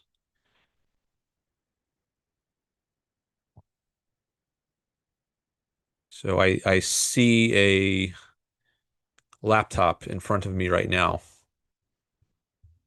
Is that non-inferential knowledge? How do I know there's a laptop in front of me? Well, I see it. I didn't infer it from something else. I just directly observe it. So that would be non-inferential knowledge. Now, to know it is a laptop, maybe I don't directly see that. That's something I had to learn. Like if I'm a baby and I haven't learned what a laptop is, the baby might see the same thing that I'm looking at right now, but it won't be able to say there's a laptop in front of me, but it'll still see the same thing. So if we take the statement there's a laptop in front of me to capture what I see and what the baby sees, then that's the basis of knowledge, or an example of the basis of knowledge, which is not inferred. But to apply these concepts, that does require, that's not directly observable. Like the baby has to learn the concepts of laptop, has to learn what that means so that it can apply that. So it can be a little tricky sometimes to specify in language what the baby sees, since the baby doesn't have language. Like you could say, well, if a baby were to put into words what it sees, even though it doesn't yet have the words for it, it would be, I see a laptop or, um,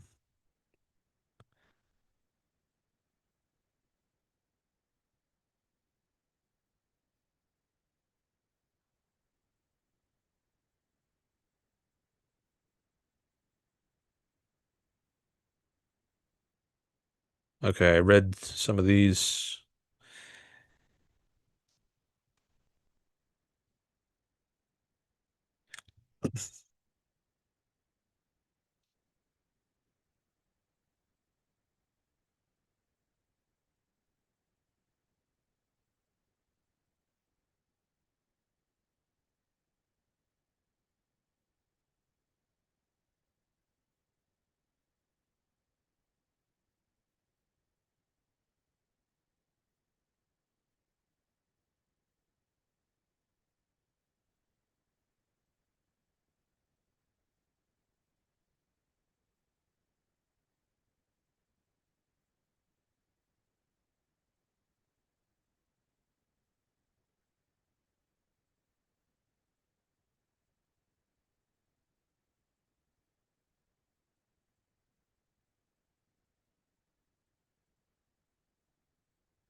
Okay, I'm getting close to the end of the chat.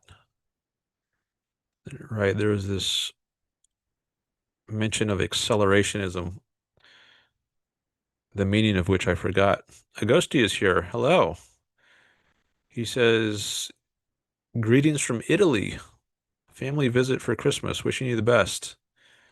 Thank you. Same to you. Merry Christmas. Ayn Rand was very pro-Christmas, but she understood it in a secular sense. Maybe I can read a little about her views on Christmas. But nice to hear from you, Agosti. Agosti called in to my last live stream. I had three callers last time, and he was the third caller. Either the last stream or the one before. I'm not sure which one.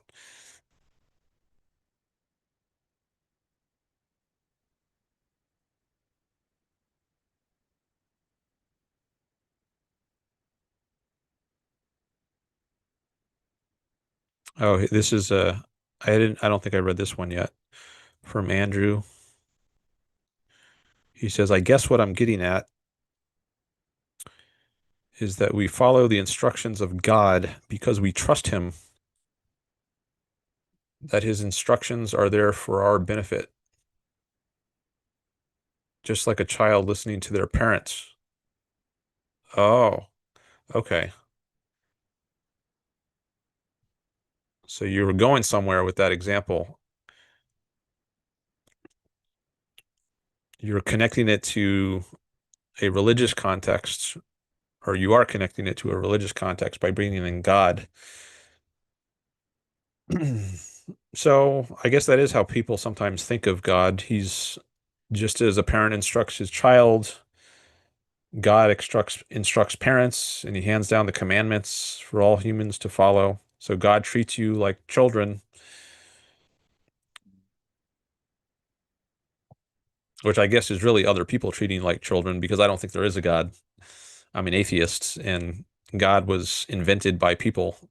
That's my view. And this mythology was created in order to control people. At least I think that's part of the, or exploit people. I think that could be part of the motivation behind the creation of religions. And people have invented this idea of a supernatural being who is all powerful and who can punish you or reward you. And in order to get you to behave a certain way, they will make up a story about an afterlife and benefits or punishments which you will confront in this afterlife according to whether you follow God's commandments or not.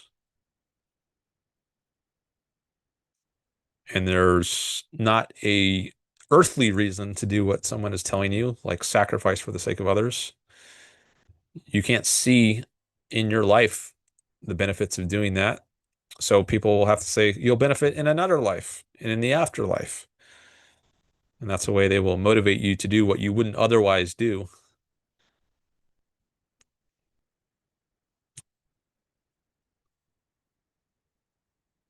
But if you don't believe in an afterlife, then the whole story falls apart, or at least part of it, or well, I'll just stop there.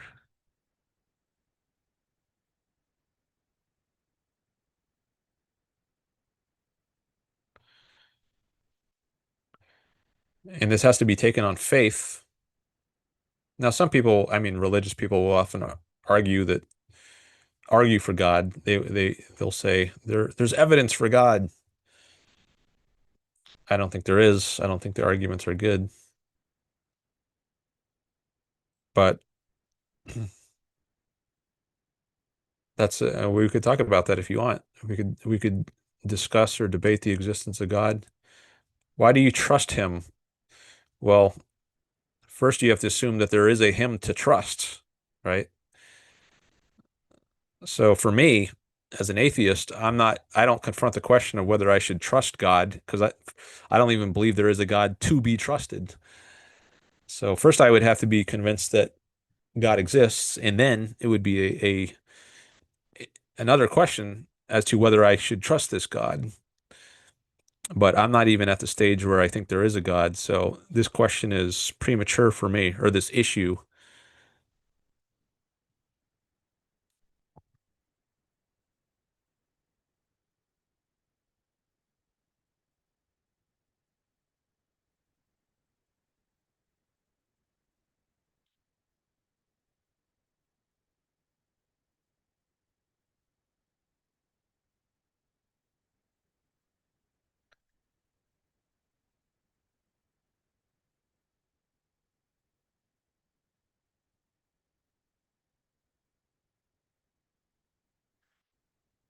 So I don't know if you want to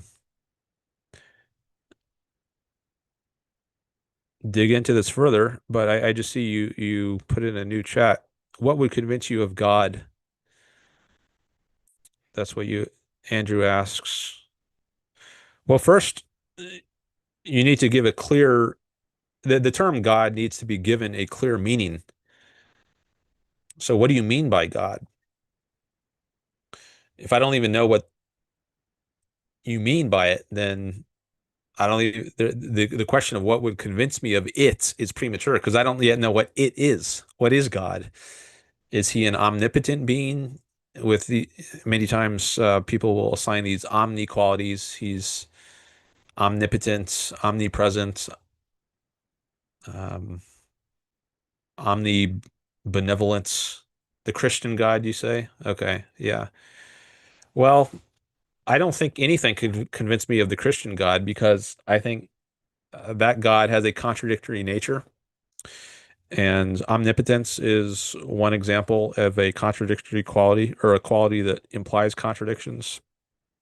Like if he's all powerful, does that mean he can make contradictions come true? Like he can make a rock both 5 pounds and not 5 pounds? Can he make a leaf both red and not red at the same time and in the same respect? Well, if he's all powerful, he should be able to do that. But I don't think contradictions are possible. And if he can't do that, then he's not all powerful. So um, he's either omnipotent, in which case it implies contradictions are real, but they aren't real. Um, so he can't be real if he's supposed to be omnipotent, or he's not omnipotent, in which case he's not the Christian God, because the Christian God is supposed to be omnipotent. So that's one sort of argument that could be used to show that God doesn't exist, which is a type of there are different types of atheism. I've talked about this in previous streams, but there's what you might call a weak version of atheism, which is just the absence of a belief in God. It's just the lack of a belief. But then there's a stronger form of atheism, which isn't simply the lack of a belief. It's a positive belief that there is no God. It's not like you just haven't formed a view on it. You have formed a view on it, and it's that this thing doesn't exist. Why? Because it implies some kind of contradiction, like I was just saying. So I don't think there's a way to convince me of God. First, you would have to convince me that contradictions are possible, but yeah, that's impossible. If contradictions are possible, then they're also not possible because contradictions are possible, but they're also not possible. It just it makes no sense.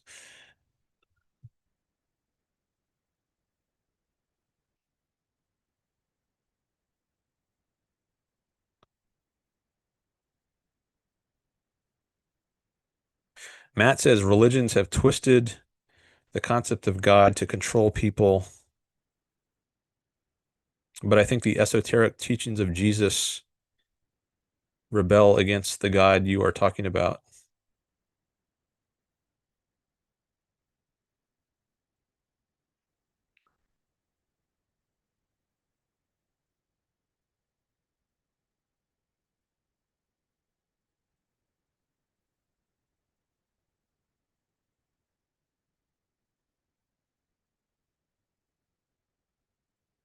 I'll adjust that. I just want to take a break here for a moment, let my voice relax a little bit.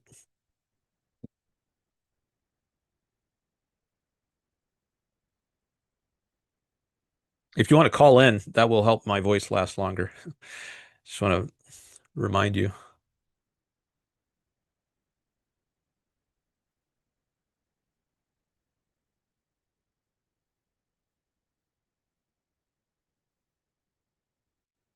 We got 3 votes for no to increasing the size of the chat.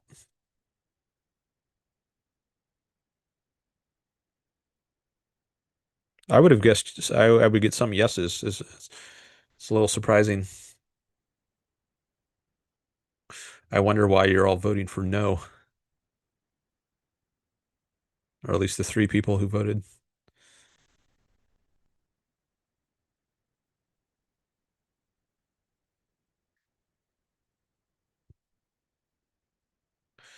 One example of why people might create religion to control people, or an example of how they do it is, or maybe I should say why they do it. So if you convince people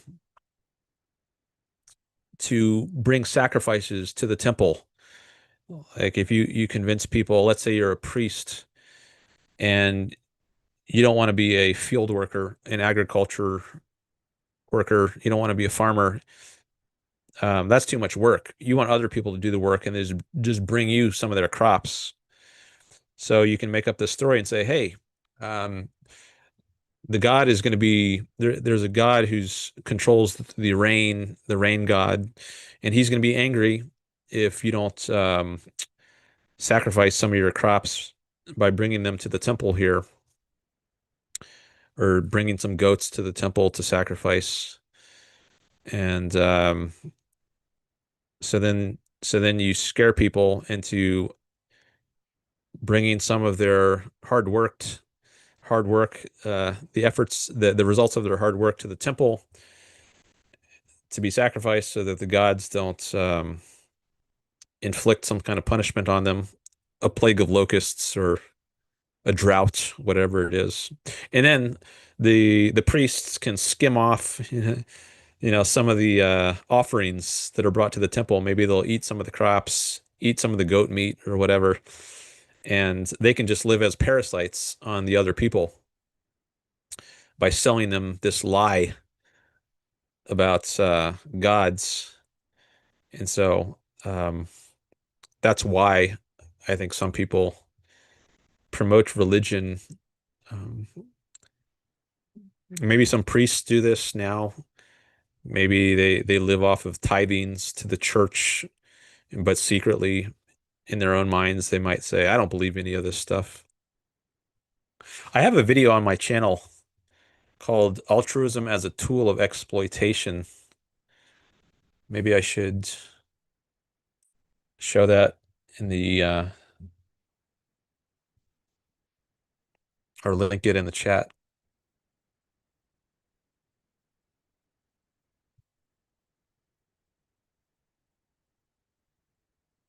Yeah, here it is.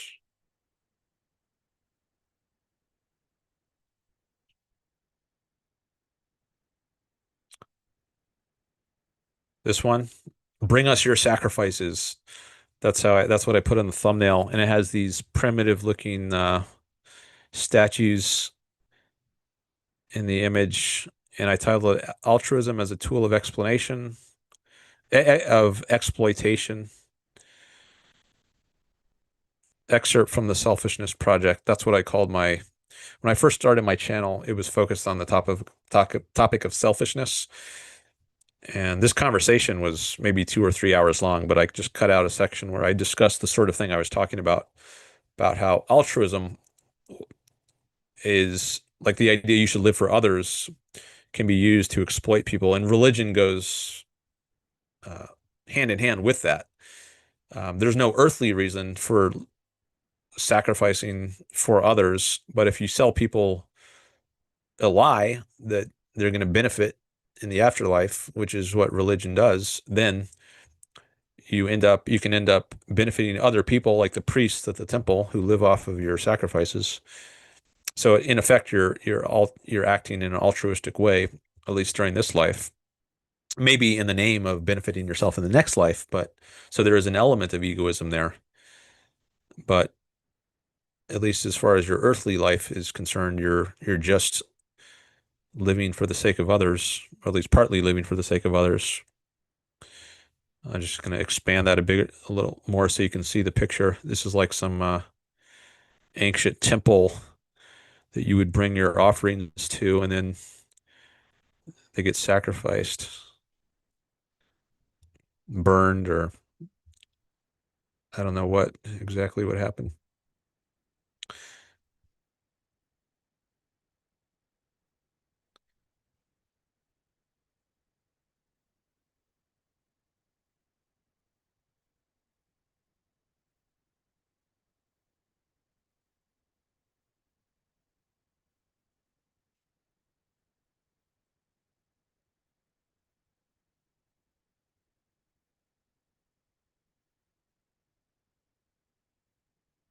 All right, I'm going to end this poll. Everybody has voted for no to increasing the size of the chat.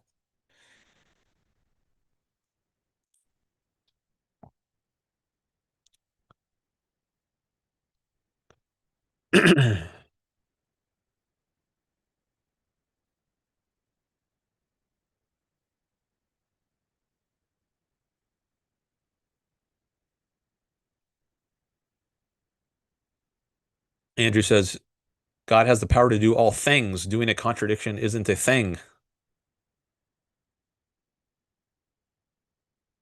Well, then is he really all powerful? Is that is that really what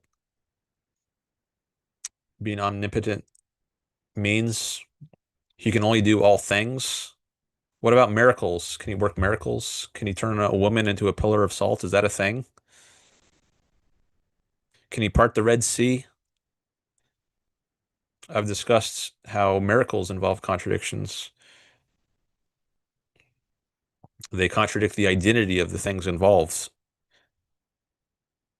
Like women have a certain nature such that they can't just be turned into a pillar of salt. Nothing really has any identity if it can just turn into anything. It's whatever God wants. Um,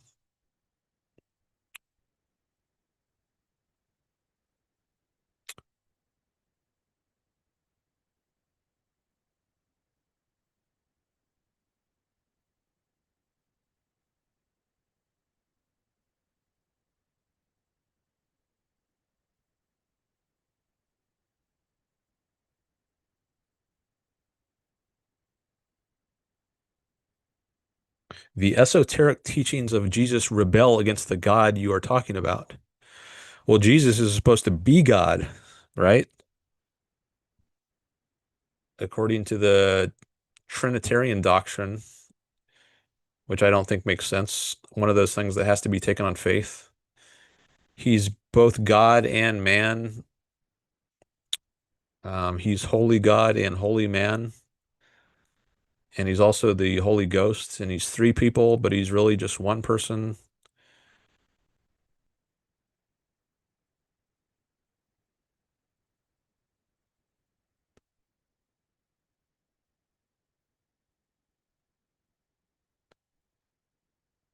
Everyone has a different concept of God, though.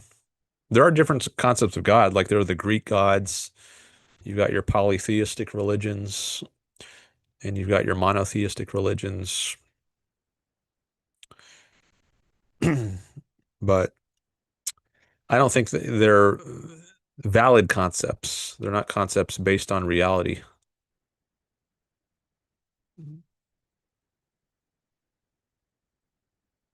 Not all concepts are valid.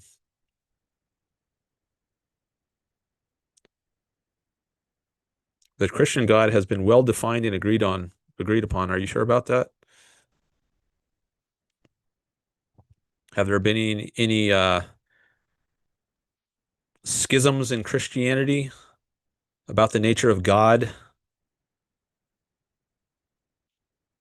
Homoousia? Homoousia? Isn't that wasn't there some big schism over the nature of God as ousia is the Greek term for substance. I forget exactly what the difference was, but I'm kind of doubtful of this.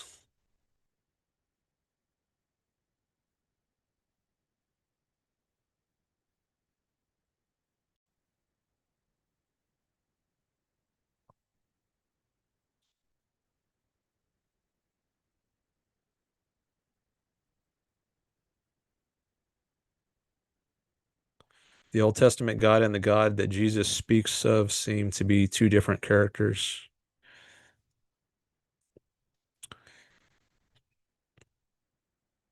One is the Old Testament God is more warlike, right? More vengeful. And the God of the New Testament is supposed to be more merciful and loving. I think that's how the two are often distinguished. But whether the love actually means anything, that's like if you're supposed to love everyone, then does the love become meaningless? If you're even supposed to love your enemies, then what kind of love is that?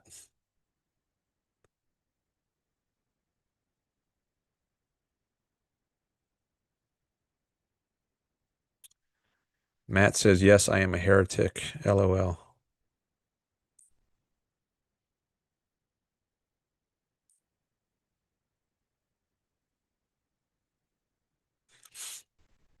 What about all the wars, the religious wars, like between the Protestants and the Catholics? Did they agree on the same? Did they agree about God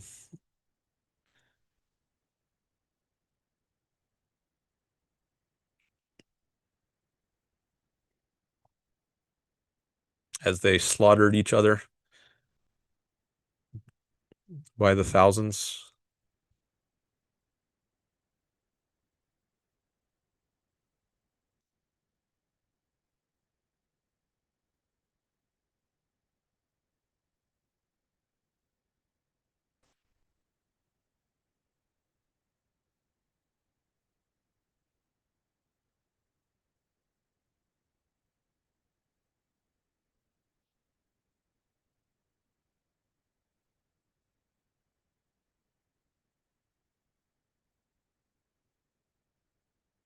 You say making a leaf.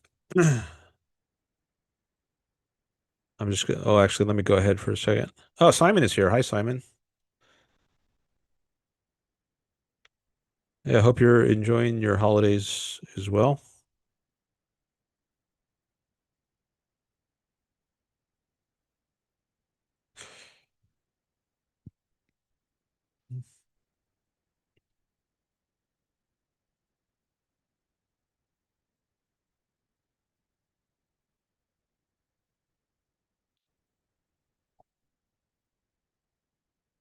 Okay. Andrew says making a leaf red and not red isn't a thing.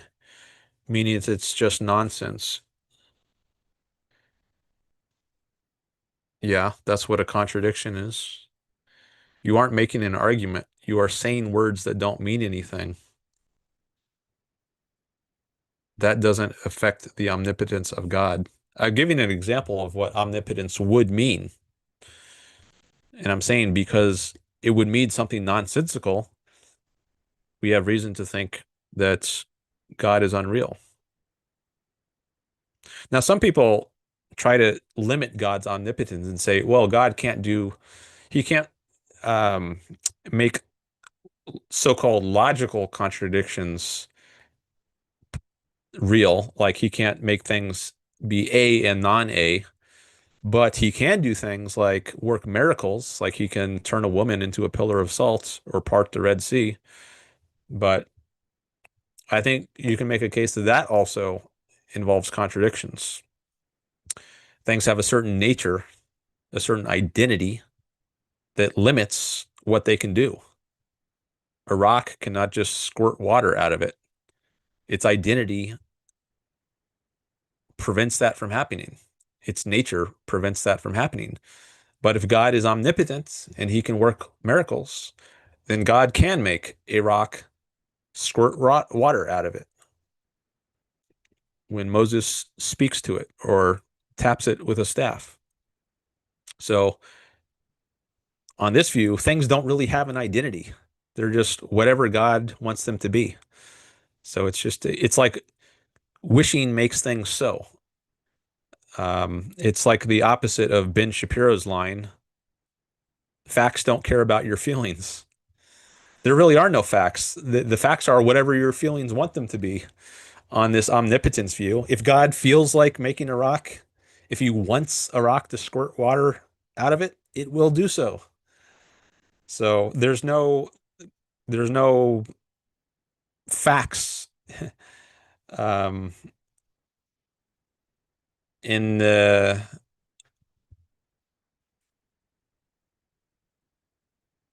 proper sense of that term.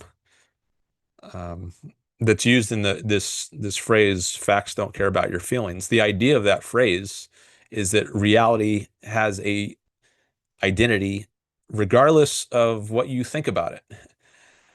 Um, but the idea of God denies that. It's like saying things really don't have an identity. They're just whatever God wants them to be. But if things don't have an identity, then that's a violation of the law of identity. Everything is something. To be is to be something. To exist is to have a certain identity. You can't exist and not have an identity.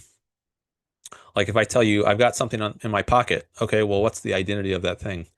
Is it is it round? Is it square? Nope, neither. Is it smooth? Is it rough? No, none of these things. Is it 5 inches? Is it less than 5 inches? Nope. If I just deny all these characteristics and say it exists, this thing in my pocket, it exists, but it doesn't have any characteristics, well, then there's really nothing there. To be is to be something, something in particular with certain characteristics and certain potentialities and not others. But reality doesn't really have that nature if it can just be whatever you want it to be. So I think God's omnipotence and the miracles he can allegedly work is a it shows that that view is at war with the idea that reality has identity.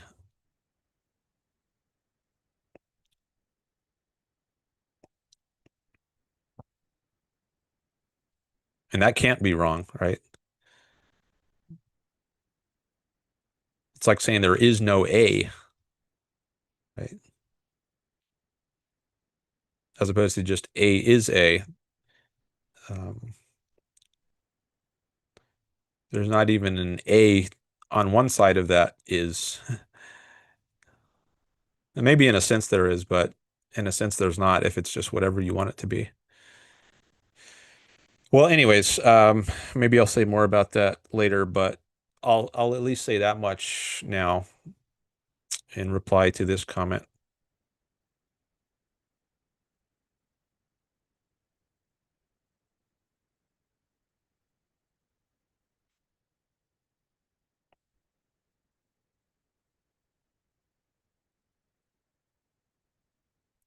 Nick says, I was just thinking earlier today about how the Vatican has so many treasures. Like its paintings, like the School of Athens by Raphael, that sort of treasure.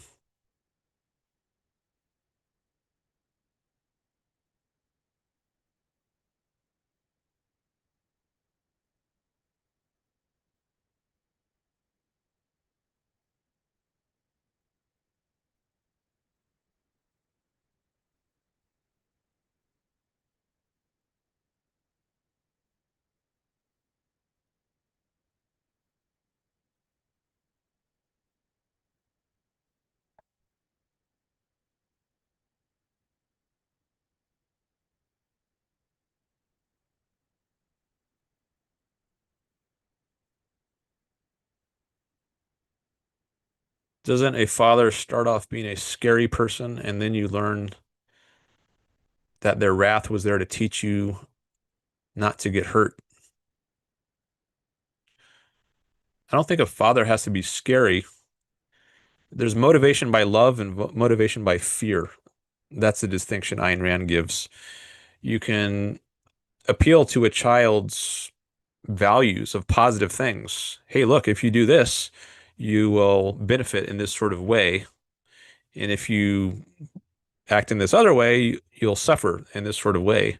Appeal to the child's mind so that the child can see for him or herself that it's in his interest to act in a certain way, like jump on the table or not jump on the table, as we were discussing before, so that the child doesn't, eventually, he doesn't need the parent there because he can see for himself. But you don't have to appeal to the child's fear, at least not primarily or exclusively. You can just appeal to their understanding of, in their experience of pleasure and pain, and present a causal sort of perspective. If you act in this way, it will cause this sort of results. Um, it will bring about this sort of effect, cause and effect. If you jump on the table, that might lead to the effect of you getting injured, experiencing pain. Whereas if you don't jump on the table, you'll have a different sort of effect. You won't experience the pain.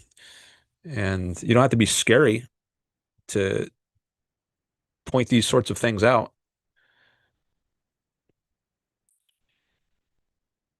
You can, I mean, motivate the child by positive things like, don't you want to feel good and feel pleasure and not pain,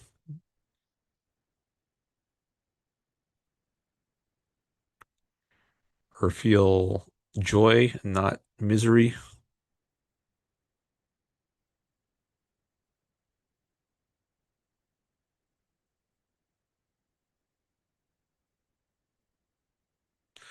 You say omnipotence means being able to do all things. What about, it does not mean doing nonsense. What about turning a woman into a pillar of salt? Is that nonsense or is that a thing? Is parting the Red Sea nonsense or is that a thing? Is creating the world out of nothing by just saying, let there be, what does he say? Let there be light, let there be this, let there be that. Is that nonsense or is that a thing?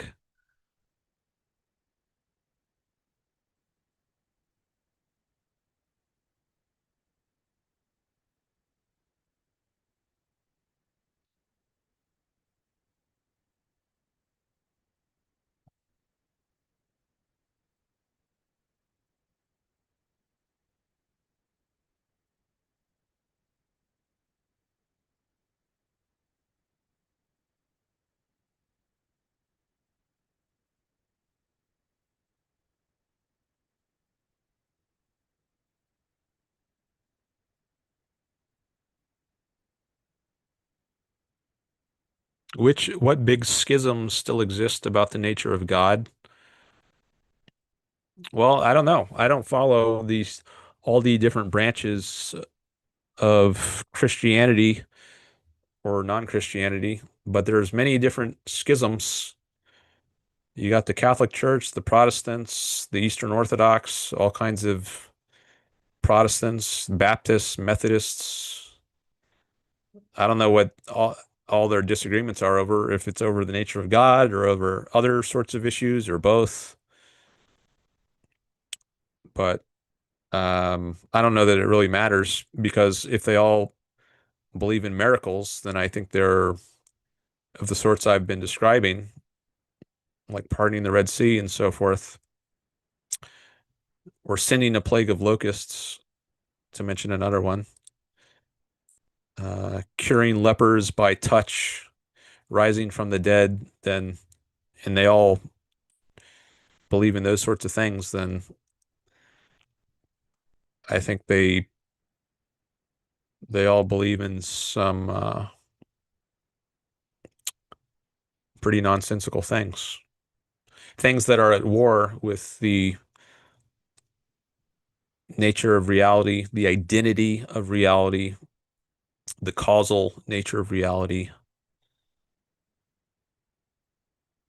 as I was explaining a while ago.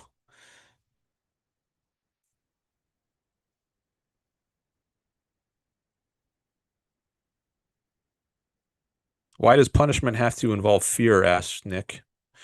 Yeah, good. Um,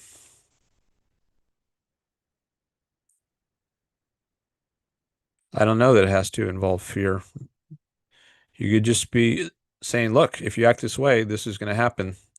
You're going to get punished. And it's up to you whether you act in the way that will result in punishment. Um,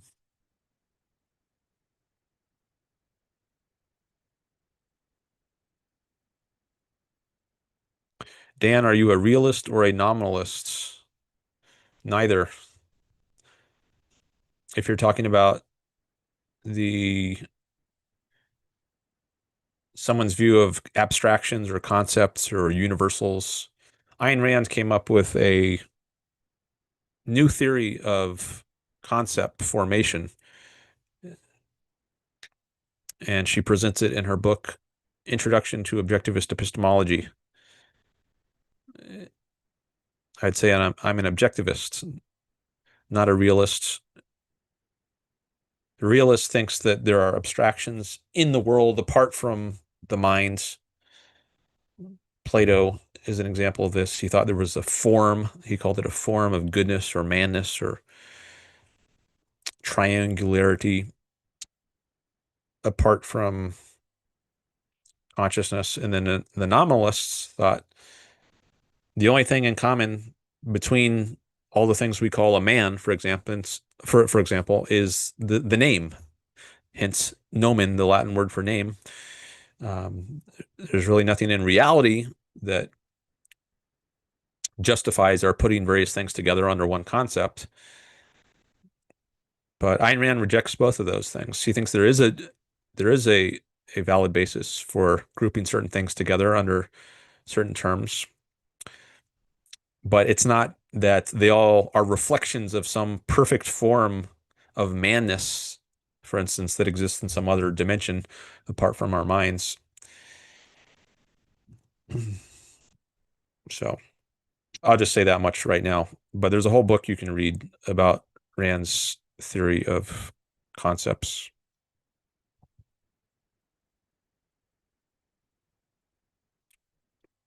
Having water come out of a rock doesn't break the rock's identity. Water comes out of rocks all the time. LOL. Yeah, I'm sure it does. Just in the way it says in the Bible, right? You just tapped on it with a staff, right? And then the water squirted out. Happens all the time. You just speak to the rock and water squirts out of it. Happens all the time. I saw it just yesterday happen, actually. But, it wasn't newsworthy because it happens all the time. There's no reason to take a picture of it and send it to a news outlet or anything because it happens all the time.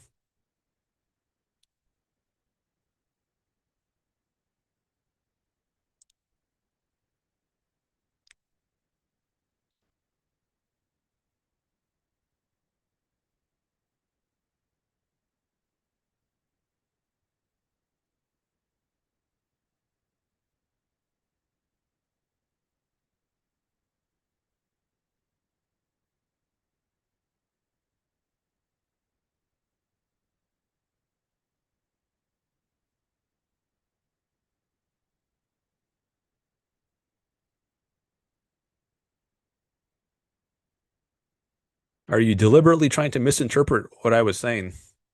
No. Are you deliberately trying to misinterpret what I'm saying?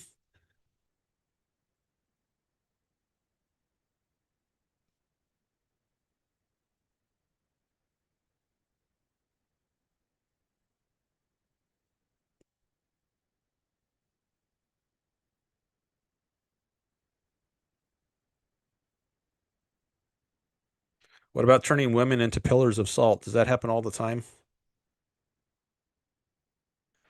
Does parting seas happen all the time?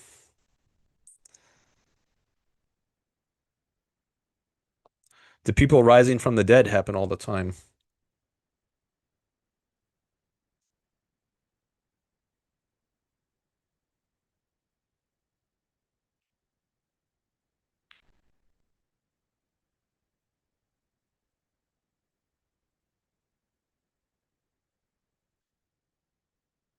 There's a certain point where I'm not sure I want to continue arguing because I'm doubtful there's really a honest attempt at recognizing the truth, and maybe we're getting close to that point here where it's not going to be worth continuing,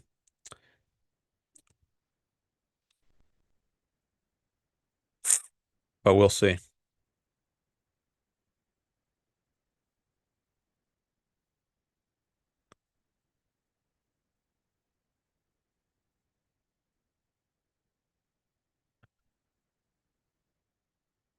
So death is a contradiction? No.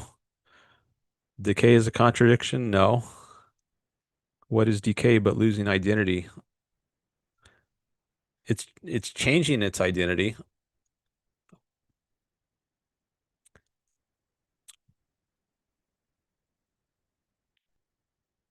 but it's not a contradiction. Contradictions are when you have, or at least one type of contradiction is you have A and non-A at the same time and in the same respect. Like a leaf can turn from green to red and its identity changes, but it can't be red and non-red at the same time and in the same respect.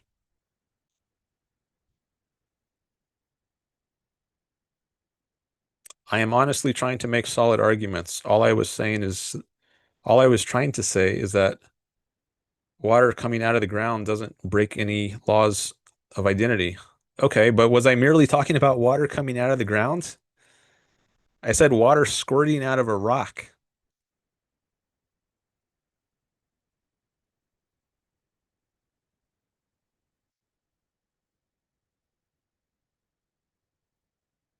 Maybe I should find that passage in the Old Testament or the Hebrew Bible.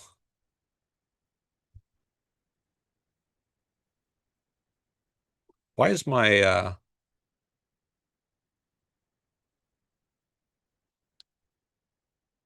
screen was going dark for a second. I don't know why. Um,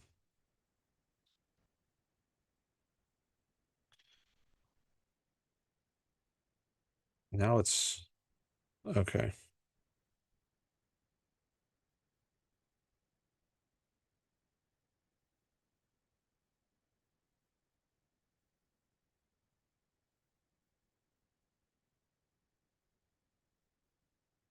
Okay, here we go. Exodus 17.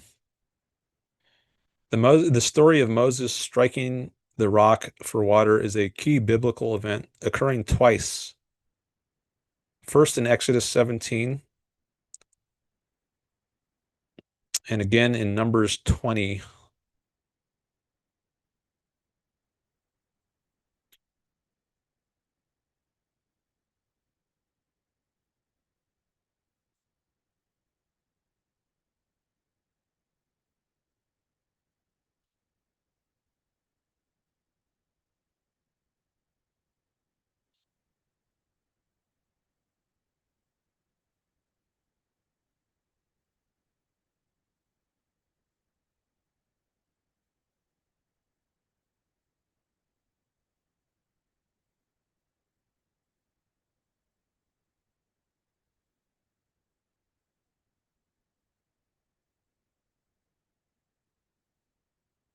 Strike the rock, and water will come out of it for the people to drink.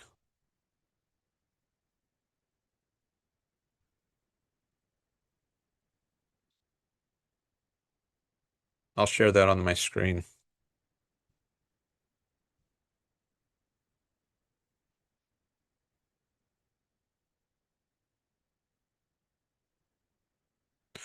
This is Exodus, second book of the Bible, chapter 17. The Lord tells Moses, go out in front of the people because they're thirsty for water in the desert or something. I forget exactly the context. Go out in front of the people, take with you some of the elders of Israel, and take in your hand the staff which you struck the Nile. Maybe that's when he parted the Red Sea. I'm not sure. And go. I will stand there before you by the rock at Horeb. Strike the rock, and water will come out of it for the people to drink. So Moses did this in the sight of the elders of Israel, and he called the place Massah and Meribah. Okay, so that's one place where it happens. And apparently it happens another place in the book of Numbers.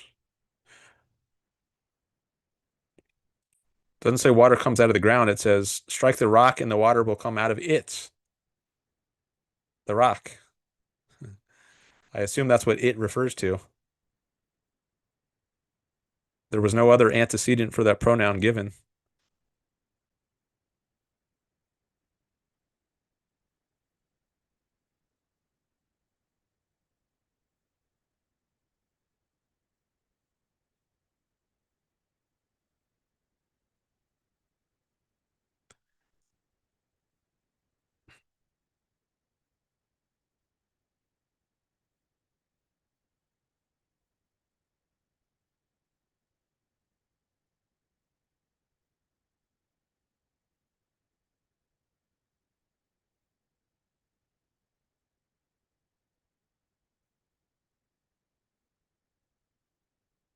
Thanks for coming by. I see we got 10 people watching now. I appreciate the likes as well. If you like the stream, I do appreciate getting the likes. That'll help promote the channel. And thanks for any new subscribers as well.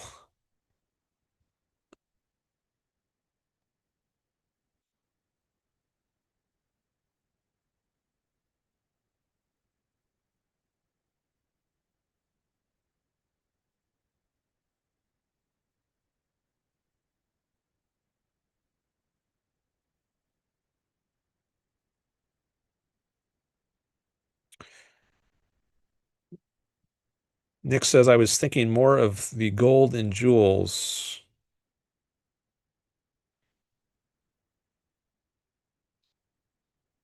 Is that in relation to motivation somehow?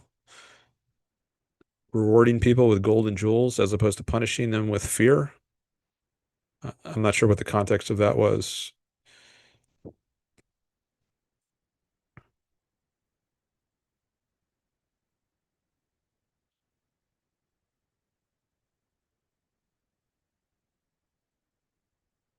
You claim the Christian God was not well defined and that there was a schism about the nature of God.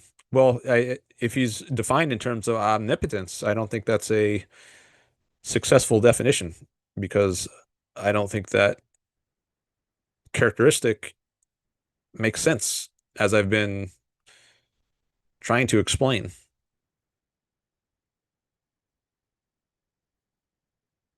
So you can say it's well defined, but if the way it's defined involves contradictions or implies contradictions, then there's a problem with that concept of God.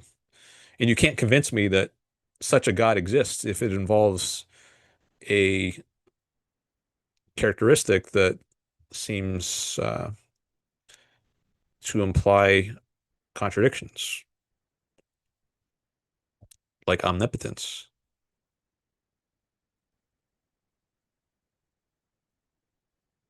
The schism I mentioned was the homoousia versus, maybe I should look that up.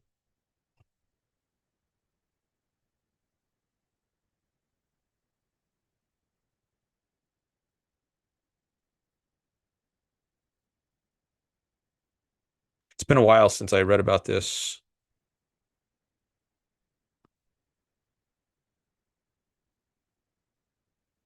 Okay, I'll share this.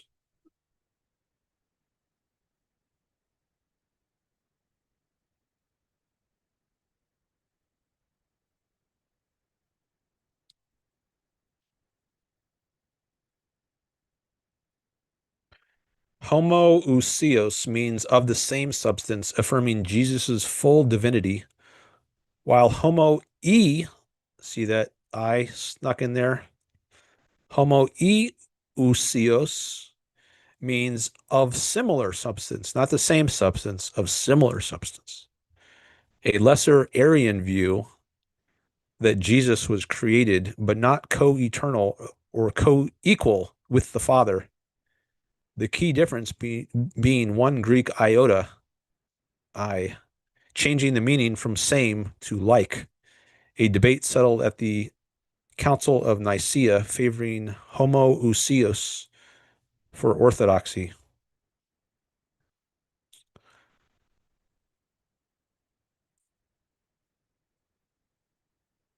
Now, I don't know what the state of that is. If the Eastern Orthodox Church holds to the homoousios, or if both the Eastern Church and the Western Catholic Church has the same view on that.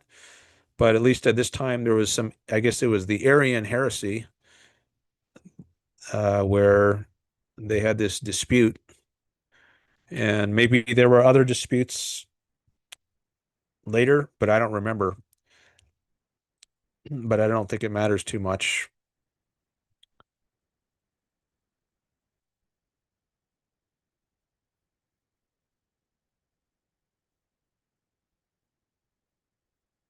I think if you've got that constant or that characteristic of omnipotence, which I think all Christian sects agree with, then you've that's enough to have a problem with your concept of God.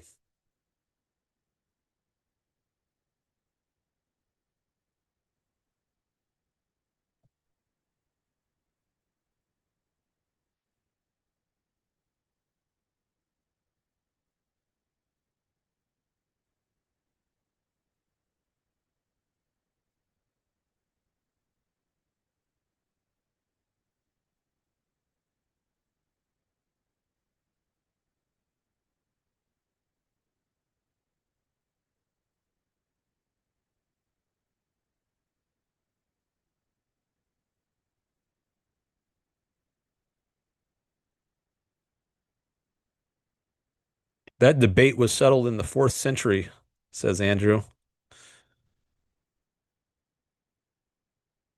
How was it settled? Did they burn all the people at the stake who believed in it? Is that how the debate was settled? Is it really a debate, or is it just stamping out views you don't like by force? Is there a way to settle that rationally?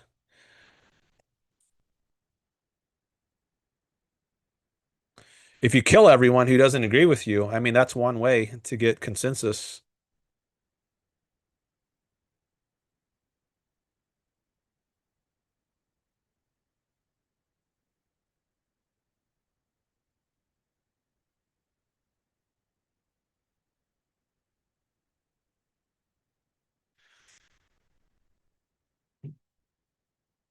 If you make it the state religion to believe something, then that's a way to get consensus. Just force it down people's throats. Have no separation between state and church.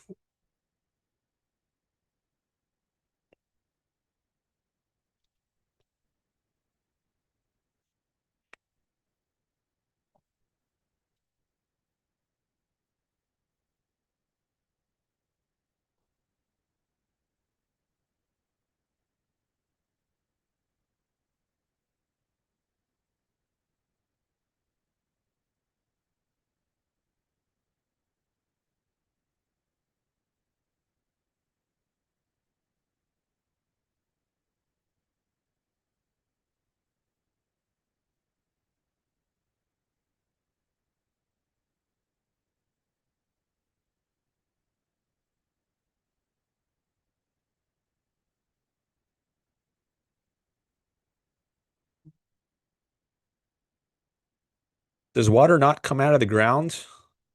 See, why did you switch to that? See, this is the sort of thing that makes me doubt people's honesty sometimes. Before, you said water comes out of rocks. And then you asked, does water not come out of the ground? As though that's what I denied, that it comes out of the ground. So come on, is that honest? Is that an honest interpretation of what I said? Or are you weaseling around in order to try to preserve your viewpoint?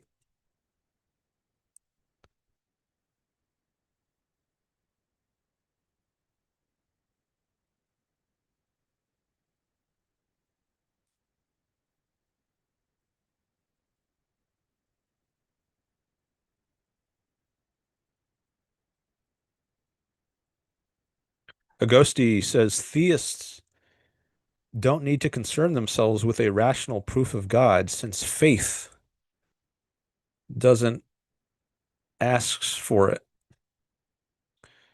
What's there to try and prove about God?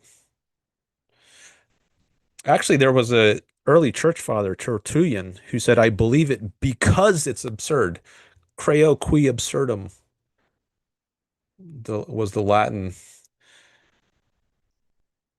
Leonard Peikoff gives that example in his History of Philosophy course.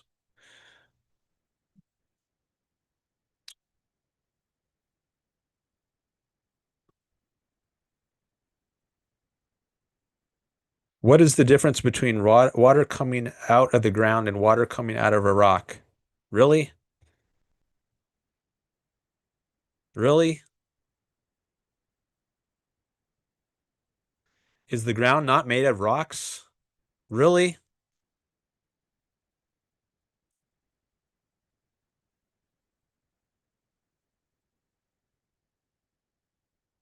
Are you making a good faith interpretation of what I'm saying? Uh, color me skeptical.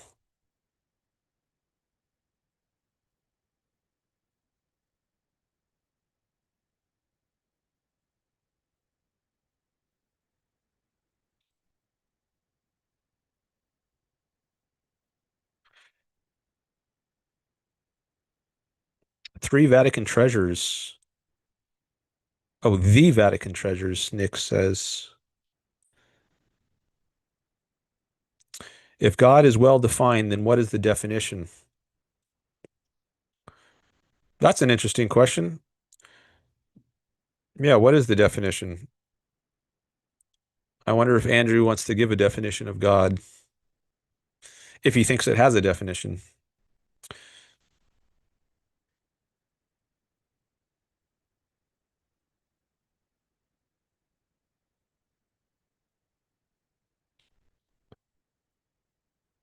Then you are a nominalist, Andrew says. You believe that meaning is derived from words.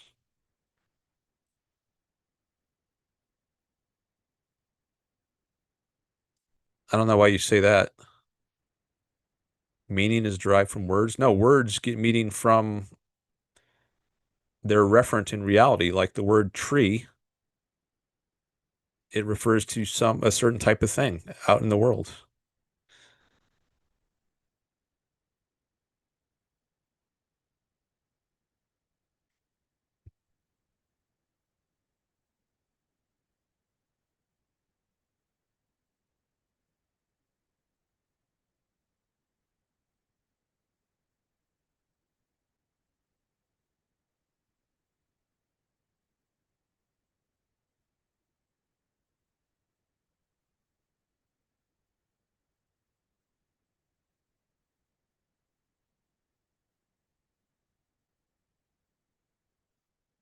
You say the mainline Christian God is well defined.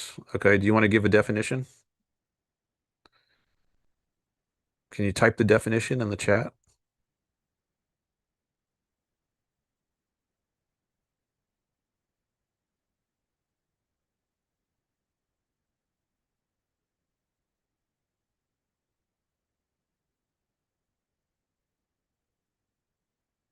They had a council and came to an agreement, and I'm sure no force was involved, right?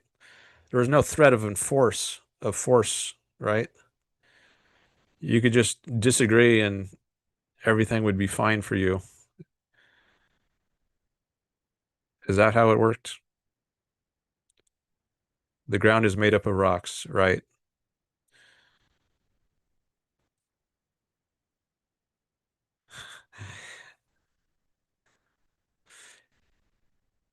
It's hard with a 15-minute delay. Try not to think the worst of me. Well, you're at least being polite. I'll give you that. Sometimes I have people come on here and they're very impolite and I block them immediately, but I haven't needed to do that. So if you're polite, you can be here. But there's if I see someone as if it seems like they're not interpreting me in a good faith way, in a valid sense of the term faith. There are valid senses like where it just means they're not trying to distort. If they seem like maybe they're being dishonest, then I start to question how much I want to engage with them. Um, but if you're at least polite, then you can uh, you can stick around, I guess. Oh, I see. Holden has called in. Okay. Um, the Nicene Constant. I'll get your call soon, Holden. Let me just catch up here on the chat here. The Nicene Constantinople Creed is the definition of God. Okay. So the Arians were wrong on your view, and is that objectively true? What happened to the Arians? Did they suffer any persecution? If a rock is split in two and water flowed from it, would we not say that water was flowing from that rock? I want to go back to the passage, or is that in Exodus? Strike the rock and water will come out of it. So I don't know. Are there some rocks that have water inside of them so that people can drink? So that you can crack the rock open and then people can drink. And is that what you think happens here? He struck it with his staff.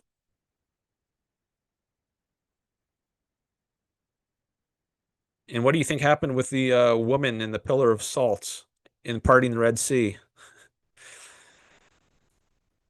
Is there a natural explanation of those? All right. Um,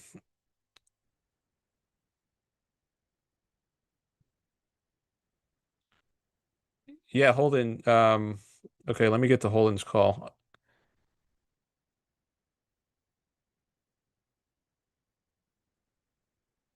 And then maybe I can continue with Andrew afterwards. Whether the Aryans suffered persecution or not does not determine if Christianity is well defined or not. Yeah, but you were talking about consensus and how there's this agreement, right? As though the fact that there's agreement about some religious doctrine is some evidence that it's not incoherent or true. And I was saying that if the way you get agreement is just by persecuting people, then how much is that agreement worth? Is it really meaningful? Um, or is it rather a sign of your weakness, the intellectual weakness of your position that you can't argue for it just on its own merits? You have to just silence opposition. I don't think that speaks very well of your view if that's the way you reach your consensus. Thanks for the extra likes. I see you got a couple more likes here. Okay, I got to stop my sharing here so I can um, make sure my Zoom settings are correct.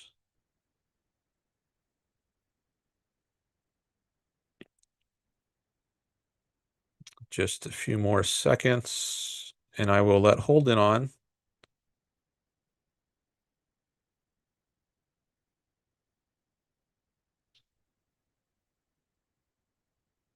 Okay, I have admitted Holden.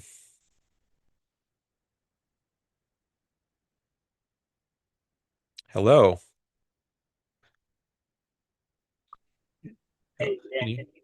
Hey, I just barely heard you. You were very soft. Can you say Hey, something again? Okay, now I hear you better.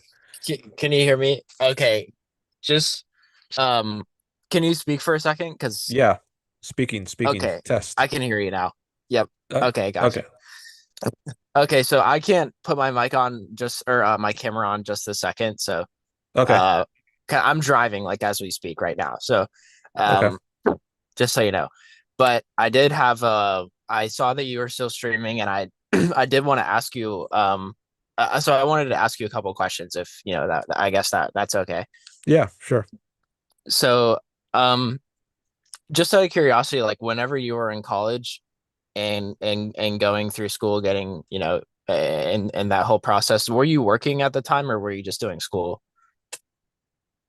Mostly I was just doing school. I did work for, I forget how long it was. It might have been like a couple semesters in the school library, just at the front Oh, that's desk nice. where people would check books in and out or check movies in and out. So yeah, I think I that was the only job I did during school semesters. Like during summers, I think I might have worked. Yeah, I remember I had an internship like in the summers for at least part of the summer. I don't know if I did that every college summer, but at least for one summer I had an internship job. Uh, Hmm. but mostly I was just focused on school. Right. Okay, got you. I was just curious about that. But yeah, the library at the school seems like the what would be like the most convenient thing to do. Yeah. But I was able okay. to study actually sometimes, like if no one is checking out the book, checking out books, then maybe, 10, 20 minutes could go by and I could just read for my classes or study during those breaks. So that was one advantage of that particular type of job. Yeah, 100%. Okay, got you. Um okay, and like whenever you were in school, like what do you think what do you think like helped you um like get through it like and presumably be successful like enough to get your like what were some of the I guess like um because I'm sure you were like busy doing other things too like at the time.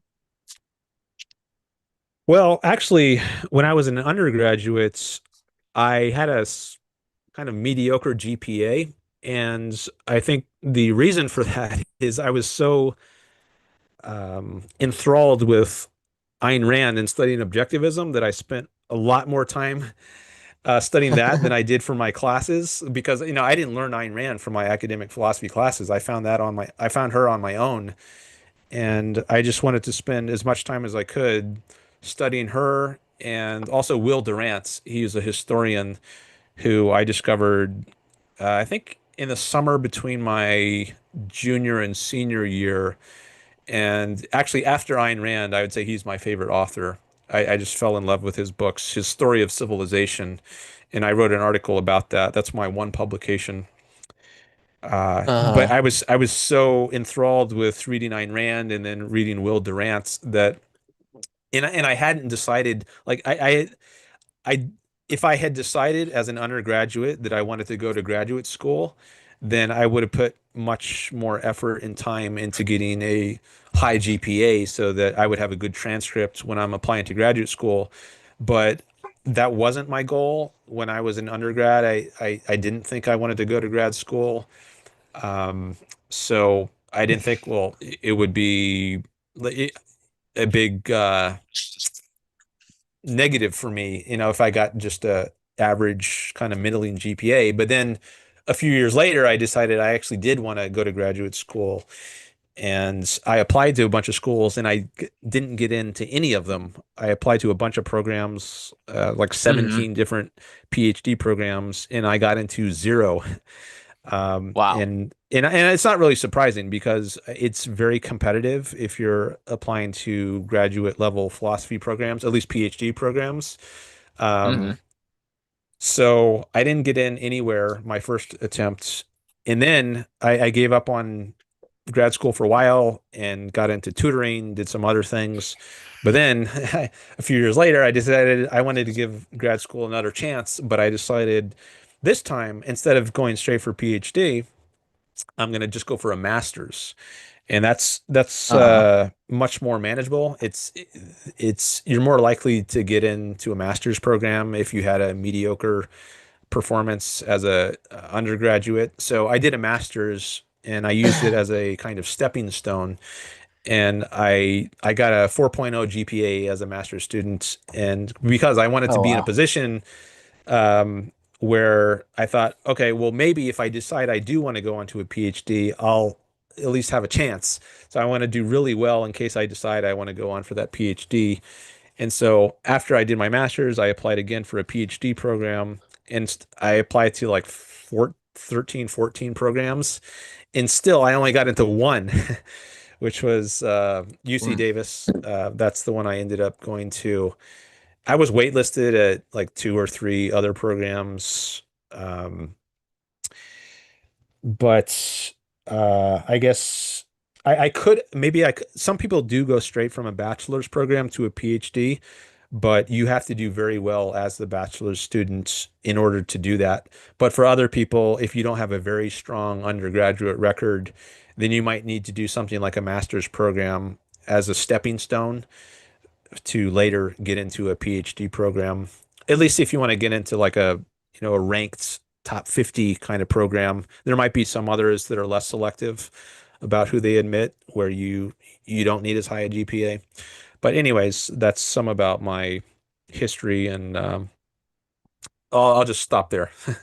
You can ask more if you want, but I'll pause there. No, yeah, no, I appreciate everything you're going on. I was listening carefully to, everything you were saying um and I guess like I can relate to you when it comes to like Austrian economics. Like because they weren't teaching you Ayn Rand in the curriculum, I guess it I mean, Mises has actually, believe it or not, come up a couple of times in my classes. Um and like Menger because of marginal revolution, but it's not like I don't know if you know who Karl Menger is, but basically he's this yeah. So Well, I've um heard of him. I don't really know much. I just know he was an Austrian economist, and that's about it. okay, sure. He basically like in 1871, there was this big thing that happened called the Marginal Revolution. Maybe you've heard of this.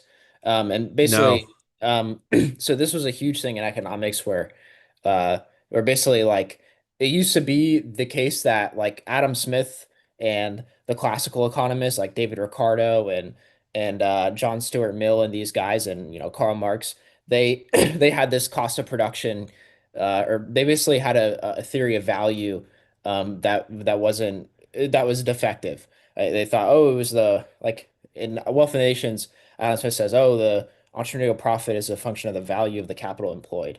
And then like David Ricardo thinks that basically like all these people had like these cost of production kind of views of value, which is a bit of an oversimplification if you actually like read what they actually said, but it's somewhat what they believed, right? But then Menger came along by like the neo-scholastics, like and they had like this other like kind of subjective view of value, but they didn't have this like marginal view of it, which is like nobody cares in the abstract about like what how like philosophically like which is better. Let's say, we'll just use an extreme example. Okay. So like heroin or like or like bread, for example, right? Like like you could philosophize about like which one's better, or, but yeah, basically heroin might command a higher price like in jail or something because the marginal utility of it is so high. Like the people value things at the additional unit of something and they subjectively value it. So like we introduced like the Austrian school introduced subjective marginal utility. That's what Menger did in 1871 with Walras and Jevons. So anyway, that was just like so they call it the marginal revolution because we moved away, at least to some degree, from these like cost of production theories of value, and we moved towards like a more, a much better theory of value. And so anyway, sorry, I didn't mean to like spend that much time, but basically like I shouldn't have spent that much time. That's Um, okay. so you know, By the way, for anyone who doesn't know, Holden is an economics major, if it wasn't obvious. But in case you're new, and I have a lot of new people showing up on my chat today, so just a little background for them. yeah. So anyway, yeah. So by the way, while I've been waiting for that book, The I've virtue of actually, selfishness. yeah, The Virtue of Selfishness. I actually went back through the Wealth of Nations, and so far I have about 28,000 words written of me just like going page by page and just like responding to what Adam Smith was saying. Right? Kind of like where did he go wrong? And obviously, like you got to have like context of the time. The science has advanced a lot since then, so like you got to be more easy on those guys. But like, anyway, so like I'm writing that review basically like say, all right, what did Smith get wrong, and like what are the implications of that? Kind of go from there. But anyway, so anyway, so you'll anyway shout out anybody you'll see that coming out of my on from me. So maybe I'll hit up some academic journals about it. But anyway, we'll get to we'll throw that to the side. So I was gonna ask you, yeah. So basically, what I was saying, this whole roundabout thing is I can relate to what you're saying, right? Because the curriculum doesn't, they kind of ignore they ignore economic history for that matter. Um, So just as I Sorry, Jay. was studying a lot of Rand on my own, apart from my academic classes, you are studying a lot of Austrian economics aside, like on your own, aside from what your classes require of you. Exactly, 100%. And I just can't get enough of it. Like it's just so amazing to me. So, yeah, that's what I would just would rather do that than anything else. But of course, you got to play by their rule book to some degree. So I was gonna say, if you could have majored in a different, if you had to have majored in something else, or you had a double major, I assume it would be history based on what you're saying about Will Durant, right? Oh, maybe well, I was thinking about double majoring at various points during my 4 years, and at the University of Virginia, that's where I did my undergrad.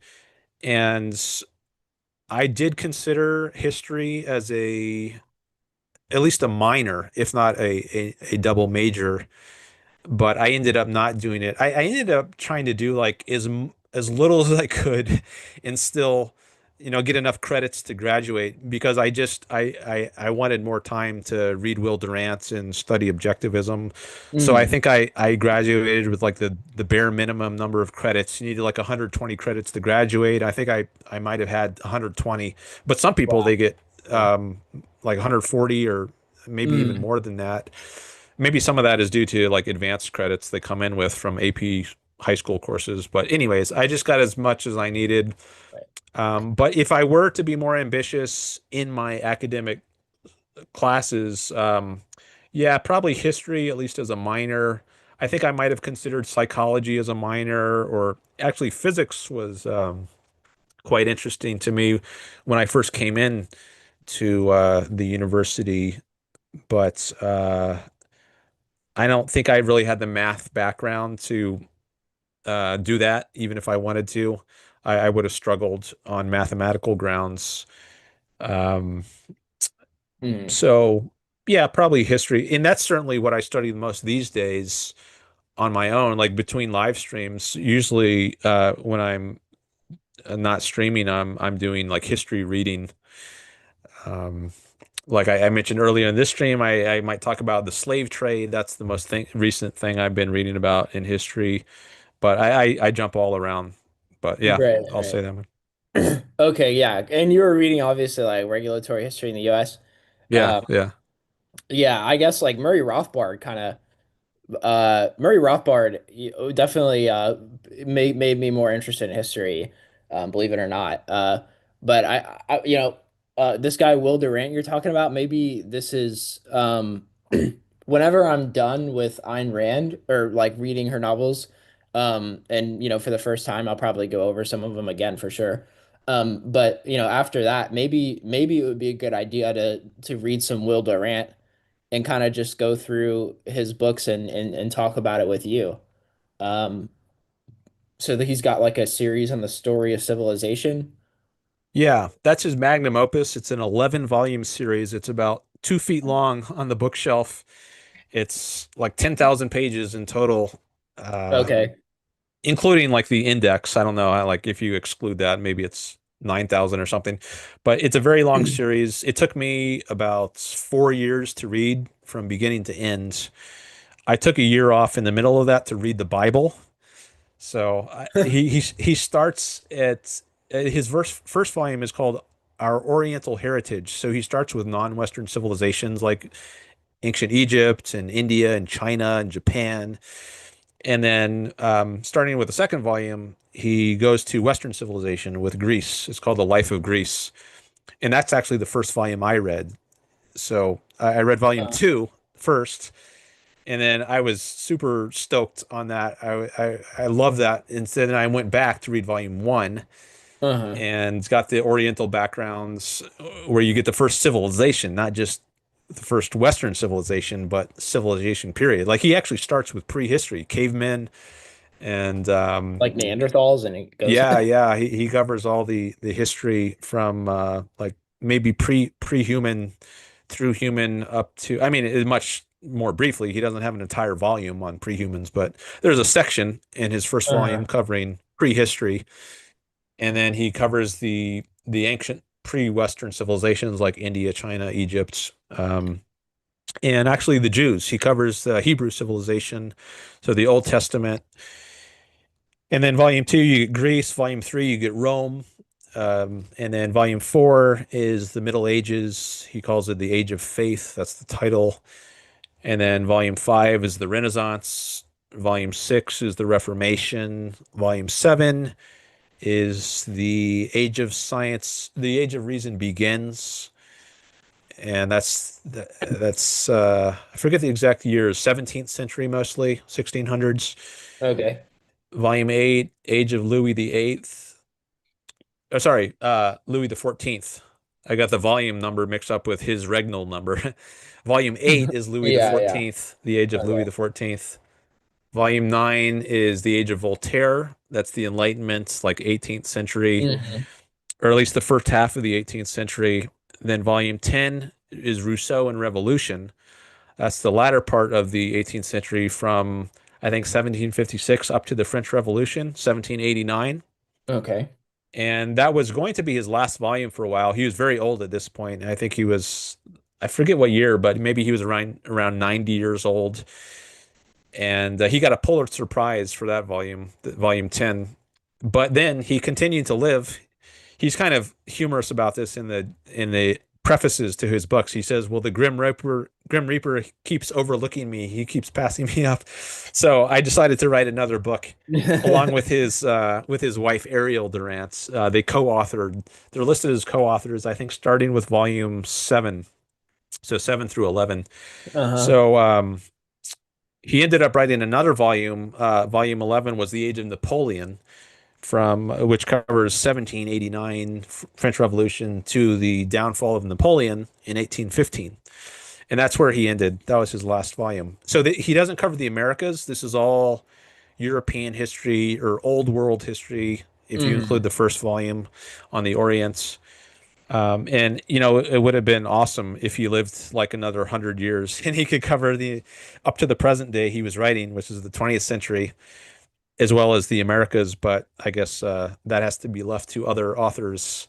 I've never found another author that I think is quite as magnificent as he is in covering these other areas. But I would love to learn if there were such.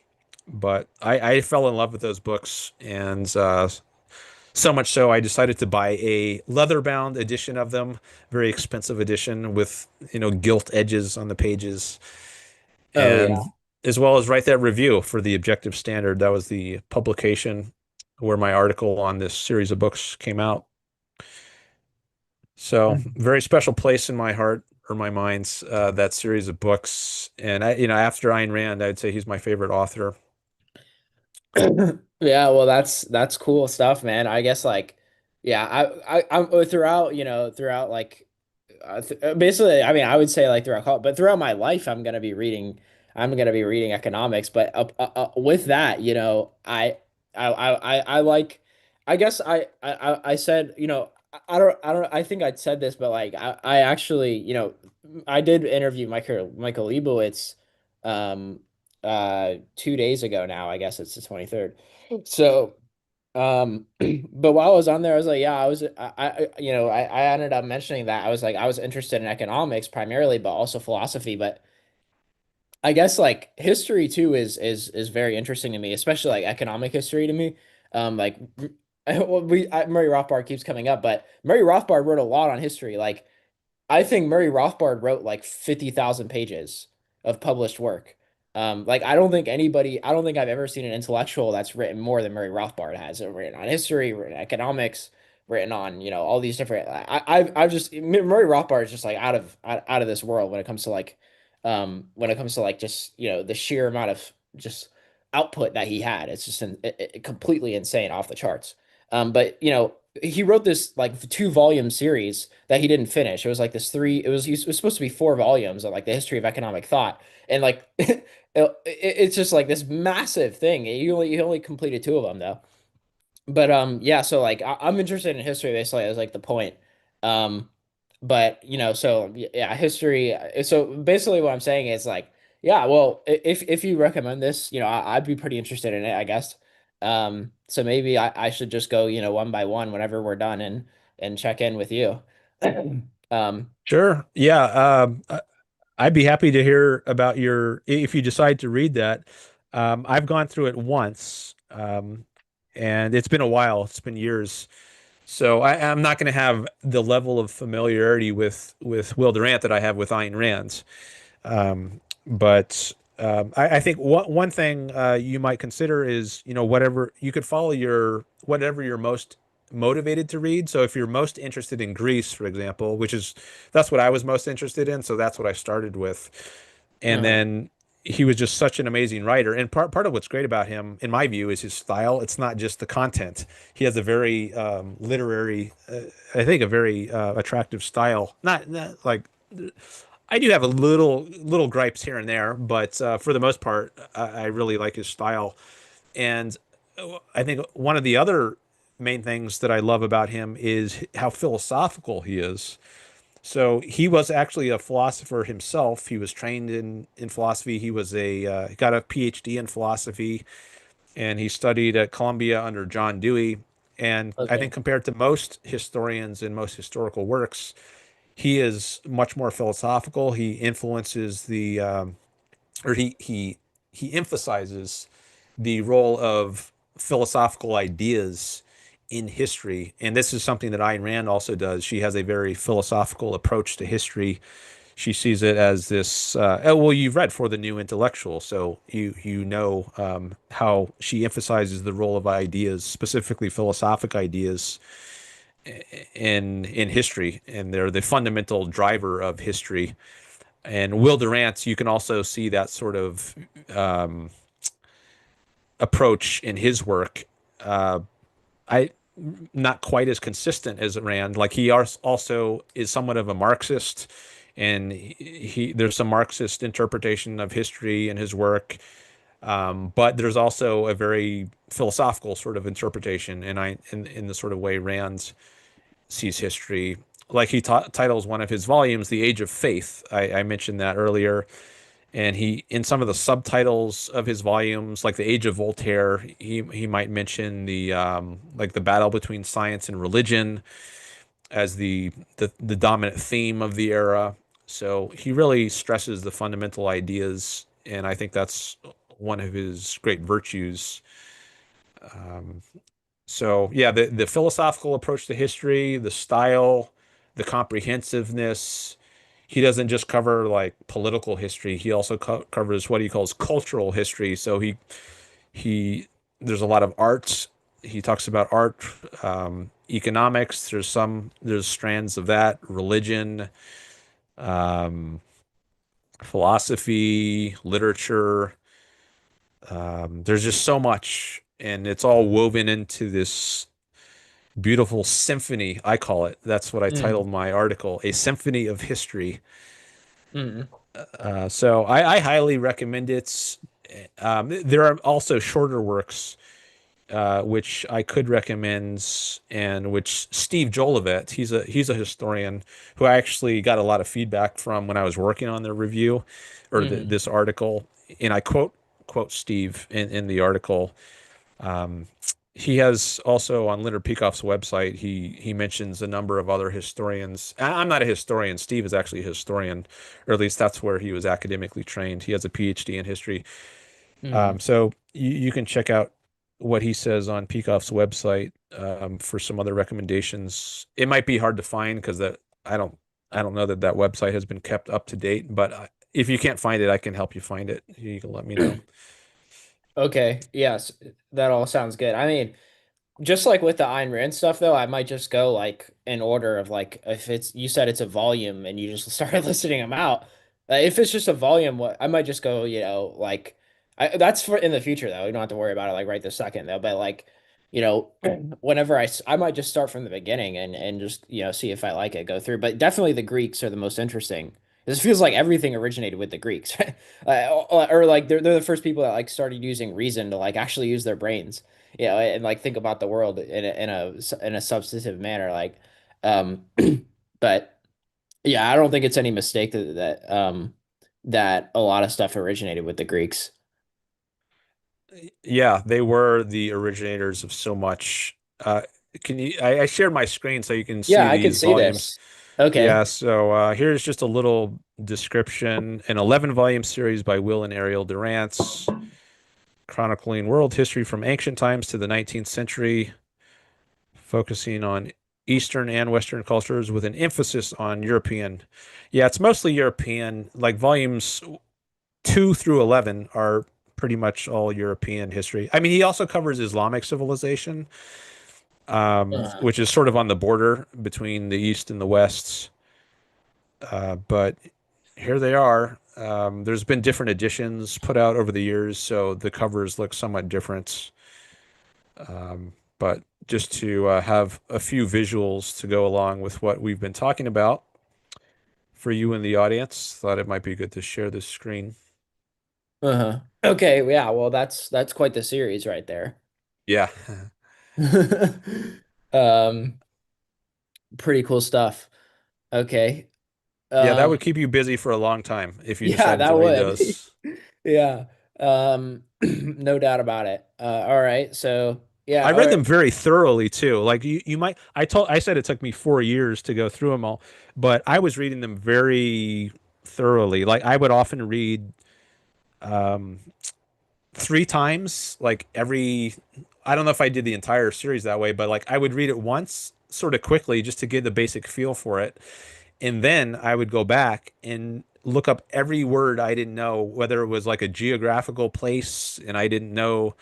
I would always have an atlas, like a world atlas by my side as I was reading. But these days I just go to Google Maps. Back then I didn't have that. But I had an atlas and I had a timeline. Well, actually, I've showed this on screen before, but I still use this to this day. It's going to be a little messed up because of the virtual background, but this wall chart of world history, maybe if, Okay. Just hold it up and keep it still. Hold it up a yeah. little. Okay, got you. And if it's got Yeah. these timelines that show, it's going to be hard to, Yeah, it's just black right now. Oh, okay, now I can see it a little bit better.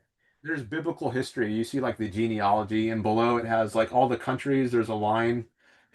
Um, Uh-huh. maybe I'll show that another time. But anyways, um, so I always had a dictionary by my side. I'd looking up all the words. And he has a very fancy vocabulary, so I would often come across new words. Um, Mhm. and so I did a very thorough reading. And then after I had that very rich grasp of all the little pieces, then I put it back together and did a third reading where I could just go through it again quickly, but with a much richer understanding because now I've understood every term that I encounter. And then I got this, grand synthesis, this Right. awesome, very powerful experience. especially after the third reading. So now, if you just do one quick reading, maybe you can get through it a lot faster. I'm sure you could, but then of course you're not going to get as much out of it, Sure. and you just have to decide, how much is this worth to you versus the opportunity cost, right? To use Right, your right. economics term of Tell the other things you them. could be reading, Yeah. and everyone just has to decide that for themselves. Yeah, I mean, yeah, for things like that, I mean, I would just kind of have to get a feel for it, like what am I doing this for? Like, and kind of go through it a little bit. Some books I look at, I just read a couple chapters in them because like a lot of this stuff I've already seen before. But this seems like it would be mostly new to me, so I'd probably have to read this thoroughly. Um, So, but anyway, um, so yeah, I mean, yeah, because yeah, my knowledge of history is subpar, to say the least. So, it would have to. That's what motivated me. Like I felt I wanted to really improve my understanding of history. And actually reading Ayn Rand, I think, contributed to this because when I first read her, I was really impressed by how good her understanding of history was. Like she's a very grounded thinker. She's not in an ivory tower with these abstractions divorced from reality. She gives all these historical examples, and you'll see this more the more of her nonfiction you read. Like if when you get to Capitalism, the Unknown Ideal, she's always supplementing her abstract points with her philosophical points with concrete examples. And I thought, I want to be able to have that kind of very grounded understanding of philosophical principles, and then I'll have a much better understanding of them. And then if you get into the debate world, the field of intellectual persuasion, which is what I'm trying to do, to be persuasive, you have to be able to give concrete examples of your abstract principles, of your philosophy. And to do that, you need to know a lot about history, Mhm. at least with the kinds of debates I'm interested in doing, like capitalism and or Christianity. I was debating with someone about the church history earlier in this live stream. We were talking about these schisms and uh, Creed of Nicaea, and this is stuff I learned about. A lot of it I learned about from Will Durant. So to Mhm. be a effective and persuasive intellectual, I think it's really important to know about history. Uh-huh. So Yeah. yeah, Yeah, no, yeah, 100%. I guess like it's not a accident, I guess you would say that Ayn Rand, but it said in the We the New Living or We the Living that she, and probably in other books too, but that's what I remember like most vividly from, is she studied history. Like that's what she went to school for. And that's yeah, not a mistake, I'm sure, because she, in she's like, oh yeah, I've held like individualism, like these convictions, basically, since I could remember. But she, instead of deciding to go study philosophy, she studied history, which is quite interesting. And should tell, I guess, something about like, what she thought of its importance. yeah, that was her major, and she says somewhere, I don't know if it was in her biographical interviews or somewhere else, but she said in order to know what is possible to man, she has to, well, look at, so she wants to create the ideal man, which is what she wanted to do with her fiction. That was her mission in life. She wanted to portray the ideal man with Howard Rourke or John Galt. But she says to do that, she has to know what is possible to man. And to get a sense of what is possible, you have to look to history and look at man under all these various conditions, not just what man is like today in the 20th century in America, but also what were people like in the Dark Ages, in 800 AD, living under the church, and what were people like in ancient Greece. And so I guess with that very rich understanding of all the options and all the potentialities of humankind, that helped her to create her own vision of what is possible to human beings. I don't know if that was entirely clear, or I feel a little unclear in the way I presented it. But anyways, I hope I at least conveyed a gist of her approach and her motivation for understanding history. Also, I think she within history, she particularly focused on the Middle Ages. I think I don't remember where she said that, and I think the reason I recall her doing that is because it was so different than the world she was in, and she wanted to see something like very far removed, very fanciful. I don't know if that was the term she used, but I guess it's maybe the maximum difference she could find, and it was just I don't know. I do recall her saying like she was largely bored with the world around her growing up, and so she escaped into literature, the works of Victor Hugo, and maybe also the world of the Middle Ages was very interesting to her, even if terrifying in some ways, just very interesting. And she wanted to portray man as he could be and ought to be, not just as he is. And I guess part of what man ought to be is living an interesting life, and maybe she found some interesting sorts of lives in the Middle Ages. There is a passage that was cut from We the Living about Kira's Viking. I think there is still a passage that remains, at least partly. I'm not sure. You've read it more recently than I do. Do you remember a Viking character in the novel at any point? A Viking? No, I don't. Okay, maybe it was entirely cut, but there's a book called The Early Ayn Rand in which certain passages from her fiction are that didn't make it into the final drafts are presented. And Hmm. there's one passage called Kira's Viking, and she has a maybe you would say a romanticized view of this Viking. I don't know if she falls in love with the Viking. I don't remember, but anyways, maybe that's something she picked up from her study of the Middle Ages because that's when the Vikings were um, famous doing their thing. The Vikings were doing their Viking thing.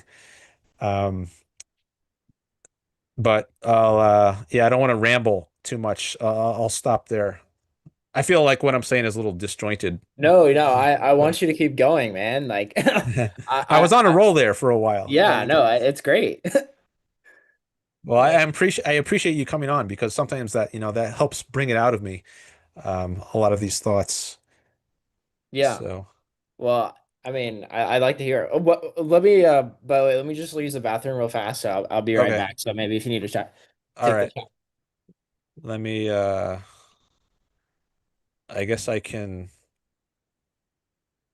stop his video and he can turn it back on when he gets back. Let me come to the chat. All right, got up to 15 likes. That's great. Thank you.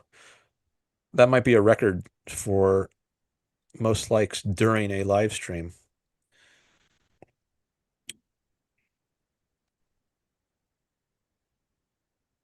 Oh, hi, Jason.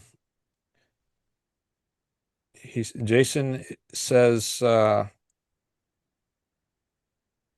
I'm here to say hi at least. I've been shopping all day." All right. Oh, 16 likes, he says. Yeah, I just saw it go up. Thanks, Jason. Oh, 17 likes. Wow. This is the term that came to mind is an embarrassment of riches. But I'm not embarrassed. I'm proud of this. That's good. I think this has been a good stream. So I guess the likes are well deserved. I hope so. Florida Nick says he sees 18 likes. Maybe we can see it go up in real time. See, right now on my end it says 17 likes, but Florida Nick says he sees 18 likes. I wonder if it refreshed on your ends before it did on mine. Usually this is pretty real time. It doesn't take long. So does anybody else see 18 likes? Robert says epic. Uh, oh, Kudababa is here. Hi. He also sees it. Maybe if I refresh this page, it'll go up to 18. Let me try that.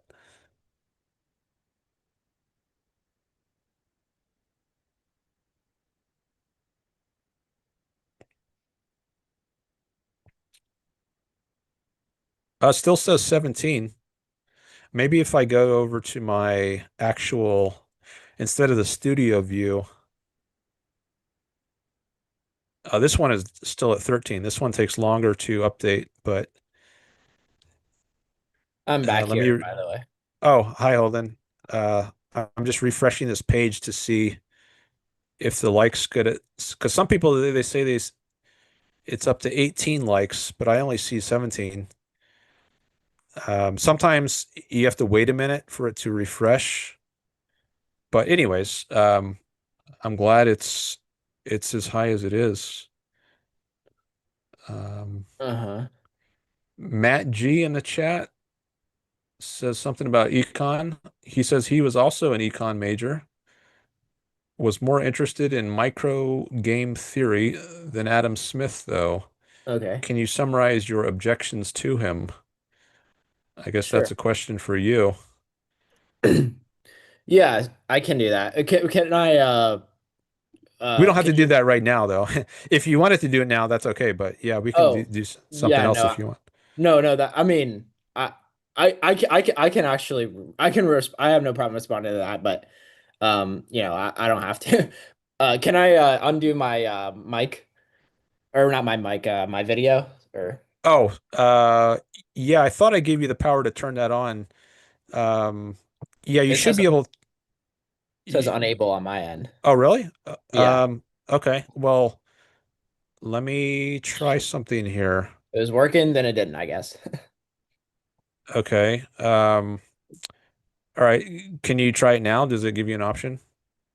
It still says the same thing. Okay, let me okay, I guess I'll have to ask you to start the video. Okay. How about now? Let's see. There Yep, we it go. works. Okay, sure. Yeah, so I can summarize it real fast. I don't want to like take up all this time, from you, but No, that's um fine. but yeah, so basically Adam Smith had this idea. His theory of distribution was awful because he basically thought all income reduced to profit rents and wages. So and he had it like this he had this terrible theory of value. Um that really the scholastics like the old scholastics were putting forth a more subjectivist theory of value, and then Adam Smith just like was like, no, we're going to do this. The profit is determined by the value of the capital employed. He has this like muddled view of rent. Like the whole theory of distribution, rents, interest, wages, and profits is all defective. I um heard that he had a labor theory of value, which I was a little surprised by because I always associated that term with Karl Marx. And I thought, well, Marx is the communist guy and Adam Smith is the capitalist guy, yet they both have a labor theory of value. What's going on there? I just learned this, I don't know, yeah. a few years ago, but then I learned that some later economists, I guess in the Austrian school, took a different approach. And I don't know if it was Menger or someone who disagreed, or Ricardo, who was the first one to reject the labor theory of value. But anyways, that was a little surprising to me.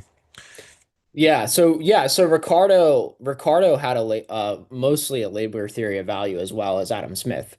Um,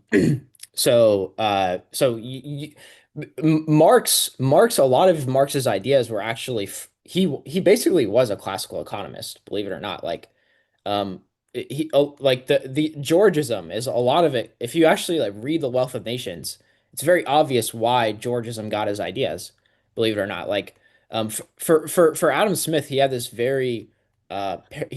a very pessimistic view of landlords, believe it or not. Um, he basically believed that labor was responsible for all the produce, and profits and rent come at the expense of what labor produces. Now, in other sections of the book, he says that cultivated land is productive. And he also he talks about that part of the side of the equation to some degree. Um, but that, of course, like conflicts with what he was saying earlier about the landlords, quote unquote, reap what they never sow. Um, so, he's his general attitude is hostile towards landlords, believe it or not. Um, and so, Adam Smith. so basically, let's see with Adam Smith. He doesn't know what profits are because he confuses interest and profits, and then yeah, he doesn't know he doesn't have like this a theory of rent, except for his theory of rent and profit are basically like, oh, this is what the wage earner produces, and the profit is negotiated between the laborer and the employer or capitalist, I guess. Um, and in equilibrium, you got rents, all basically like, well, he doesn't say equilibrium, he says natural, like in that like time of the writing. They didn't say like equilibrium like we do today in economics, but basically for Adam Smith, you'll the landlord will get will take some of the produce of labor, and the profit will come at some of the produce of labor. So labor won't get its full produce. Um, and this was definitely something that made it so that Marxist like economics like this is like this it's very obvious where they get these things from. Marxist economics is totally totally of the belief the labor produces everything. It's theft to take it away from them.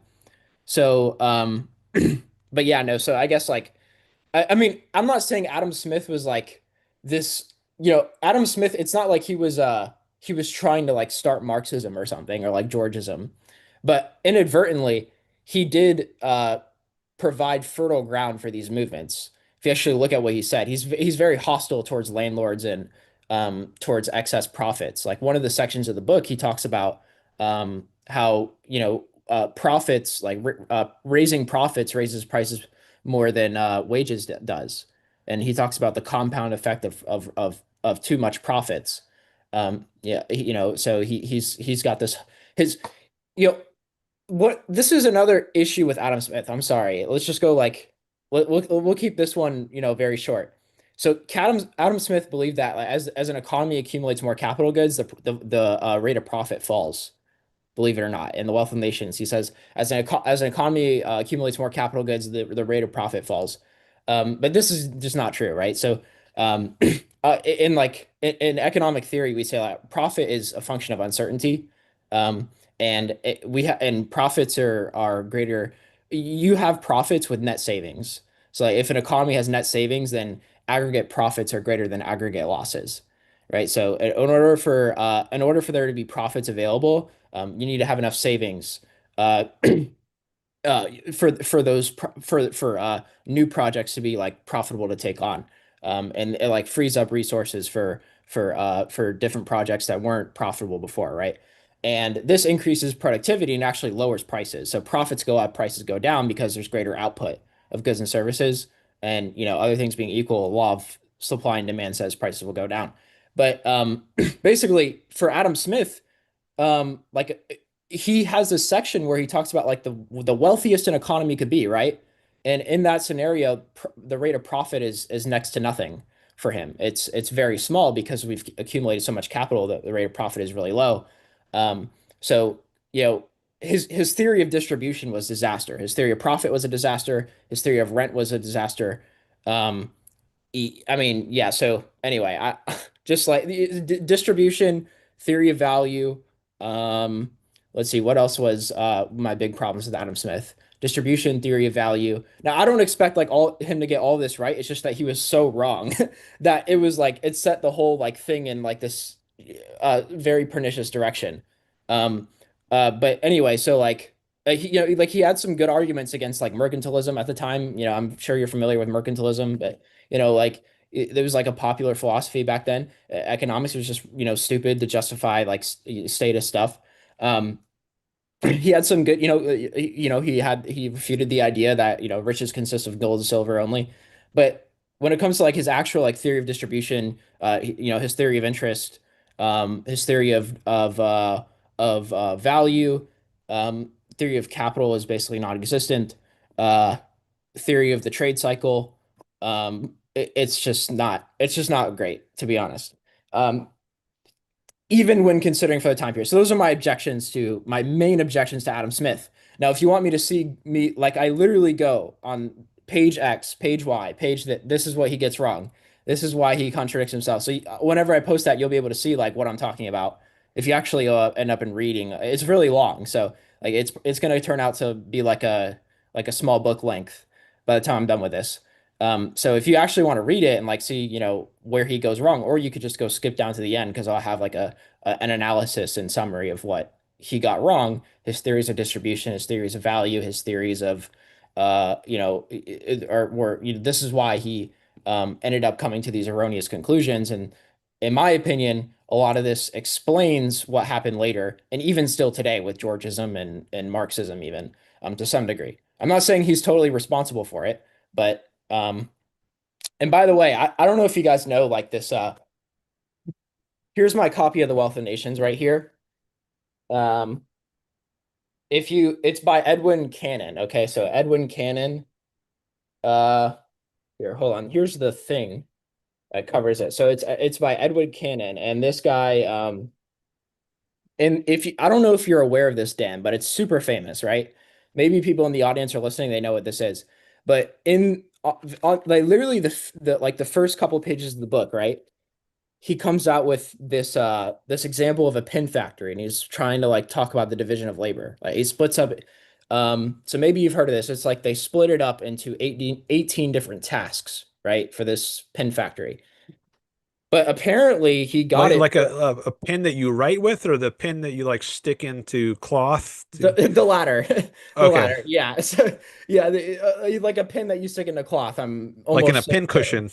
Yeah, yeah. So that's what he's talking about here, right? And so in this book, it's edited by Edwin Cannon, and he has footnotes at the bottom of here, like, okay, this is where he got it from, right? But apparently, Adam Smith took this from a French encyclopedia, because like at the time it was usually 25 different tasks that someone who makes pins does, okay? And this is what the footnote says from the editor of this book. In Adam Smith's lectures, page 164, the business is, as here, divided into 18 operations. The number is doubtless taken from Encyclopediae Tom V, published in 1755. So this is a French encyclopedia, and in this encyclopedia they use 18, even though the common number was 25. So it was obvious that Adam Smith took it from here, or at least the evidence is very robust that Adam Smith got it from here. And believe it or not, later in Adam Smith's life, he accused a friend, like a longtime friend, of plagiarizing from him because he used the same example of the pin factory. Um, and his friend was like, "We took it from the same source. We both got it from the Mhm. French encyclopedia. What are you talking about?" Um, so I thought that was funny. But yeah, the editor here, I was surprised. Doubtless, like I don't even go as far to say doubtless. I just say the evidence is very robust, so that suggests that he took it from there. But anyway, so there's other things where he does something similar to this throughout the book. But anyway, um, so you'll see that like in my review, I say, well, this was, and even for the time period, it's like if you're gonna accuse other people of plagiarizing you, then don't plagiarize other people. So regardless of what time period it is. Anyway, I don't I know it sounds like I'm trying to hate on him, but I'm just trying to say like, a lot of the things in this book, like from, my what I'm reading the words that he's actually writing down, it's a lot of it is just it's not it's not very good. It leads to a lot of terrible things. Yeah, anyway. Um, So you're going to publish this in on Substack, or is that what you plan to do? I probably will, but I don't know. I might submit it to like an actual academic journal. Um, but I gotta like, yeah, yeah, that's probably what's gonna happen. I don't know for sure yet, but it's gonna be published somewhere. It's just taking me a while because it's like so tedious to like read what he's saying and like parse it. A lot of it is like is frankly it's like a little bit muddled sometimes. And he's quite so sometimes it's hard to parse, um but I do my best to give a generous interpretation of what he's saying and compare it throughout the text to what else he said. And I do use modern theory, of course, to show what he's saying and like why it's wrong. Um, but I explain like the first part of the review of like why I'm doing this. It's not because I'm like trying to, crap on this dude. It's just like, all right, well, he got all these things wrong. Let's acknowledge this. And like, if we're really honest about like what he got wrong, then what did this lead to further in economics? Like, was this a good thing? Was this a bad thing? Was it a net positive? What contributions did Adam Smith have? Are they important? Did he have any at all? Right. So, um, anyway, so uh, I probably that was my short way, rather short way of going over some of the things without going like in specific page numbers. That was the short answer to this person's question. Who was that? And that was Matt in the chat. He says, "Can you summarize your objections to him?" So there you go, Matt. I hope that was helpful to you. Let me see what some of these other chats say. I got some more from Jason. Yeah, Jason, he gave his talk to a school board district. That's right. He says he spoke about Ayn Rand's. So Jason here in the chat, he's in Washington State, and he went to a school board meeting in his area last week, and he wanted to tell the school board about Ayn Rand's the free books, free Ayn Rand books to teachers program that the Ayn Rand Institute runs, as well as their essay contest. And he had 3 minutes to talk to the school board, and he gives a little update here. He says, so I spoke about Ayn Rand free books last Thursday. They are not allowed to reply to my 3 minutes. The only other speaker was complaining the school needs open for more hours, so I guess I did well. At the school board. Okay, there's looks like there's some typo or insertion after at the school board and also essay contest. Anyways, thanks for doing that. I appreciate your activism there, Jason. So kudos to you for doing that. And then we got another chat from Andrew. He says Nathan Jacobs has a good refutation of nominalism and the omnipotence argument. If you are curious, it's a good watch. Merry Christmas. God bless. All right. Merry Christmas to you, Andrew. Thanks for your participation in the chat today. And maybe I'll see you again sometime. Um, then we have a couple more from Matt. He says, yeah, I was going to ask how close his view was to Marx, and he'd like to read it. I guess he means Holden's forthcoming paper, I guess. All right, so I think that pretty much catches us up in the chat. All right, so back to you, Holden. I was curious if there's if you have any, if you want to say anything about your plans for the future. I know you're an econ major now, um, but in terms of what you aim to do once you graduate, you don't have to say anything about that. But if you want to, I'd be interested to hear. Oh, well, yeah, I mean, it's a good question. I guess, I mean, I don't know for sure. I imagine I really what I want to do is just read and write all day. That's all I really care about, to be honest. A lot. So, I mean, so I have friends too and family members, obviously, but what I really like to do all day is do that. So, if I could, um, if I could do something where I do the most of that, that would make me the most happy.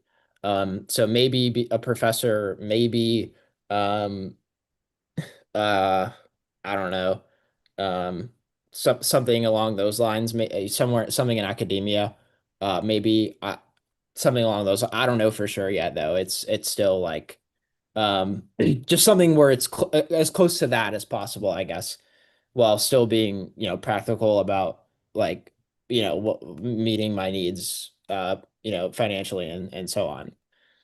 Hmm.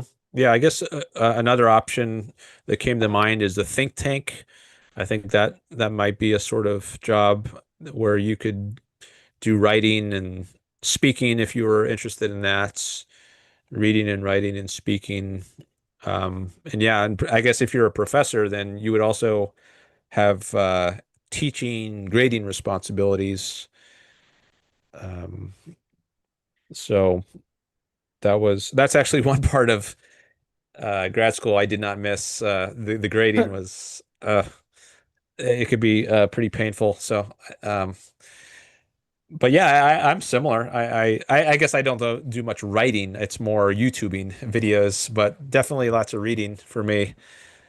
Reading and YouTube discussions and okay. Well, thanks for that. I appreciate just giving us a bigger picture of what you're looking to do. Maybe, of course, things can always change, but that's good. Yeah, So no.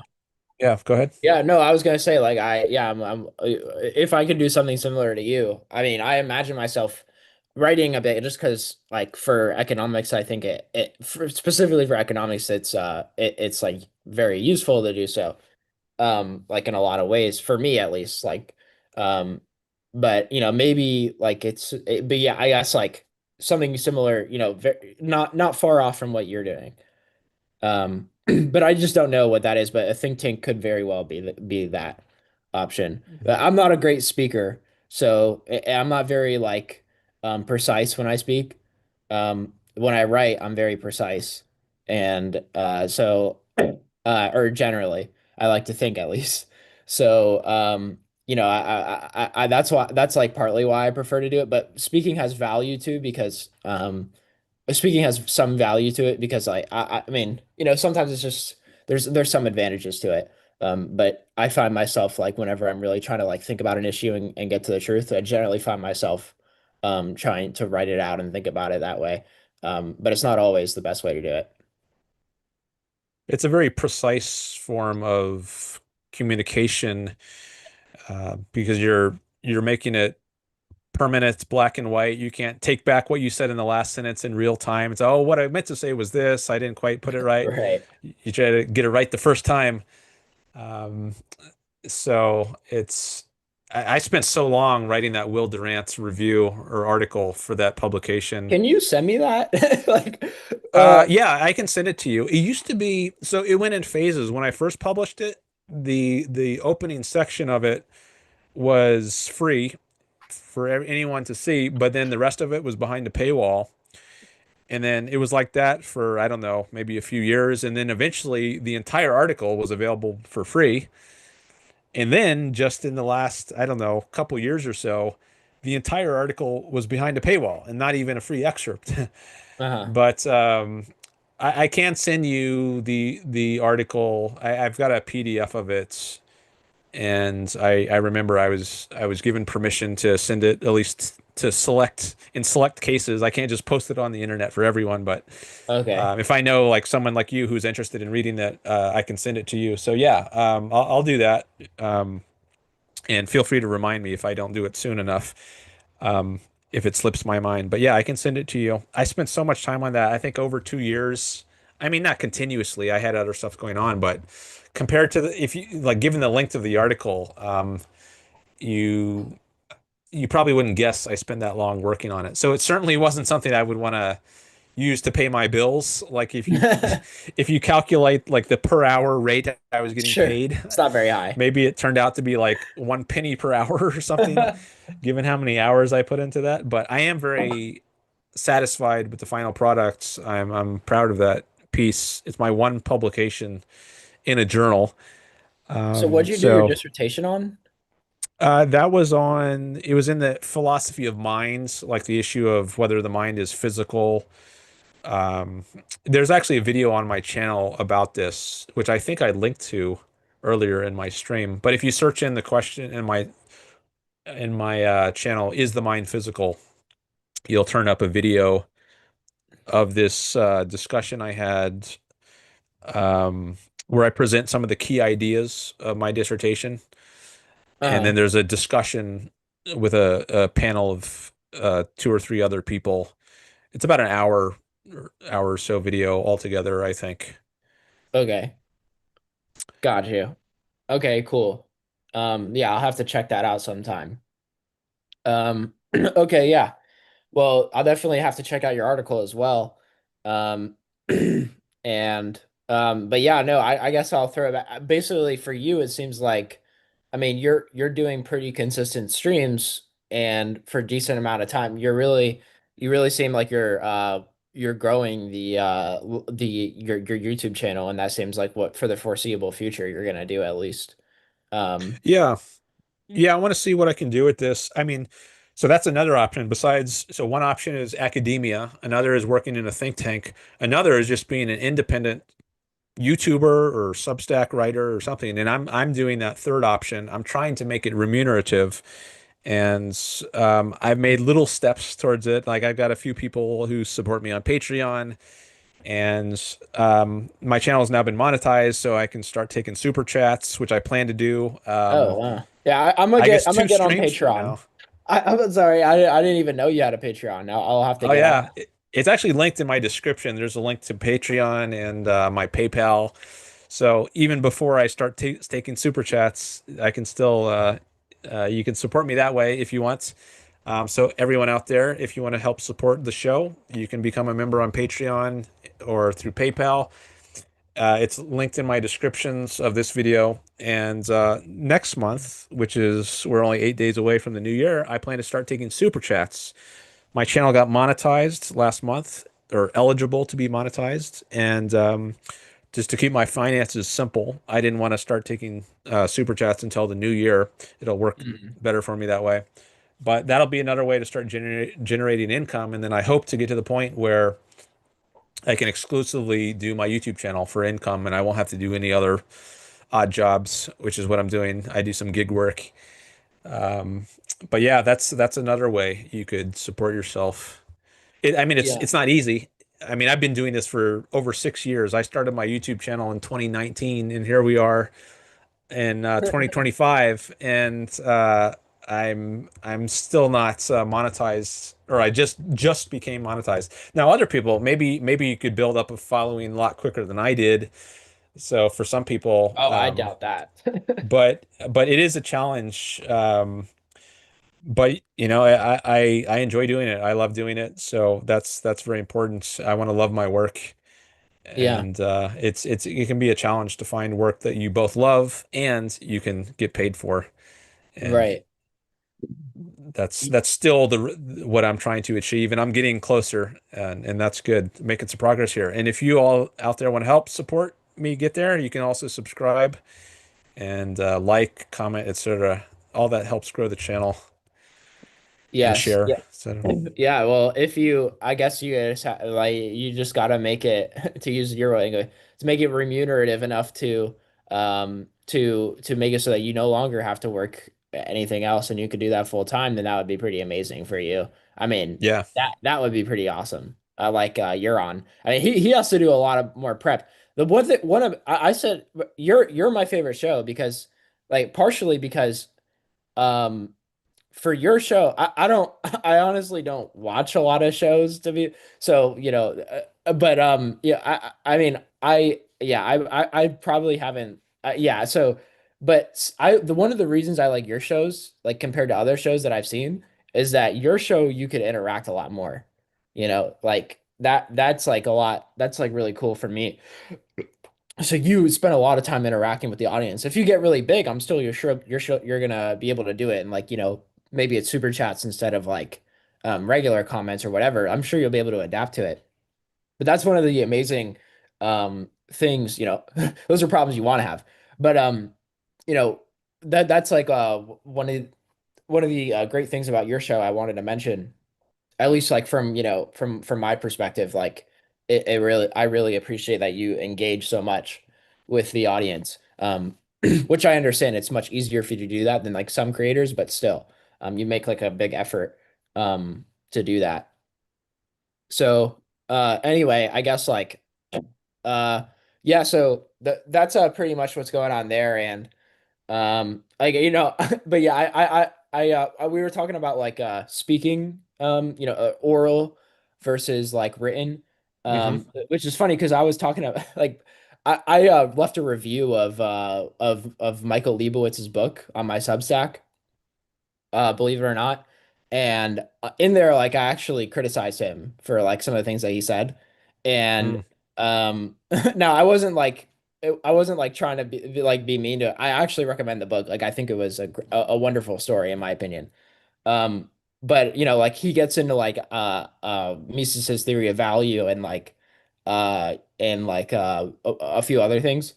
And like, so whenever I get on the stream with Michael, he's like, oh, are you? He's like, are you gonna try and debate me on? And I was like, no, I'm not. I'm not interested in debating you like orally. If you want to like respond, that's fine. Just write, write me back. I'm just not gonna like.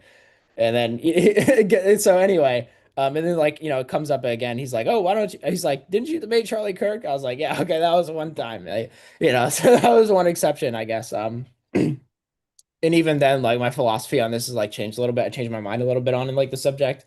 But like he he really wanted it felt like he really wanted to do that. But I was like, all right, yeah, no, this is this is not I'm not smart enough to debate off the top of my head, memorize everything you said, have the right quote ready, all this stuff. So, you know, um so anyway, So uh is that is so you did a discussion with Michael Leibowitz, and for anyone who doesn't know, he has a podcast called The Rational Egoists, and he has another one called The Capitalist Corner, and he's an Ayn Rand fan. And so Holden, you had a discussion with him recently. Is that already on your channel now? no, so it's he actually recorded it because I'm broke, right? So I don't have like the Zoom like live. I don't use it enough to like buy that. So I was like so I sent him a message, right? Like whenever I read the book, I think I sent him a message. I was like, "Oh, are you available at this date?" Right? It happened to be the 21st. He's like, "Yeah, that's cool." Um and so we arranged that, or I'm paraphrasing what he said. And I was like, like I sent him a message like on the 20th or something. I was like, I don't have like, can you just do it? Like, can you record it? And he's like, yeah, yeah, that's fine, no problem. So it's on hit like he recorded it on StreamYard, and and so it's on his it's gonna be on his channel like probably like next week. He said he's like, oh, it'll be after the holidays, for whatever. So so it'll probably be like, yeah, in at least a few days, but you'll see it around on the Rational Egoist podcast. And so I might not even post it on my channel. And it'll probably just be on there if you guys Okay. want to ever listen to what we talked about. Yeah, I'll definitely be interested to check that out. So are you basically interviewing him? Was that the Yeah. format? Yeah, I wanted About to his book, interview him. mostly about his book. Yeah, there was some things in there that I didn't that some questions I had that I weren't answered during the book because like a So lot. just for anyone who doesn't know, so Michael Leibowitz, he was in prison for 25 years. He tried to coordinate some assault on some other person. I don't think he himself was involved in the assault, but he like coordinated it. And he went to prison for a long time. And when he was in prison, he reformed himself, and he somehow came across a bunch of Austrian economics literature as well as Ayn Rand's, and give him a new set of ideas to live by. And I guess since he's got out of prison a few years ago, he's been promoting objectivist ideas on YouTube and various shows. So that's who Michael Leibowitz is, if you didn't know. And then Holden just had a chat with him couple days ago, and that'll come out soon, I guess, on Michael Leibowitz's channel. Yes, all accurate. Yeah, so I interviewed him. I basically had a few questions that I wanted to ask And he him wrote because he wrote a book about his experience called A View from a Cage. And then that was the book that Holden was interviewing Michael about yes, and if you guys want to read a review of it, I wrote one. It's on your only like Substack. yeah, it's about 3,000 words or so. Um, so if you want to read it there, it's just a good review where I go say, all right, this is I love this part. This part. This is my whatever, right? Um, there's three parts, I guess. The first part is about the characters in his life. The second is about like the specific like technical stuff. The second part is the technical stuff, and the three is like the themes of the novel. Okay, so those are the three parts of my review. When you But say anyway, technical stuff, do you mean like economic technical stuff? Yeah, so there was actually one thing about epistemology in there. Okay. And then which I don't know a lot about, right? So, but I did see something that I thought was wrong with what he said. So I wrote that in there. And then let's see what else. It was about value theory, but not like value theory in like an economic sense, really, like, but like Mises's like conception of value. Like Mises held that ethics was subjective, right? And obviously it's not like a objectivism. I think Mises was wrong on that.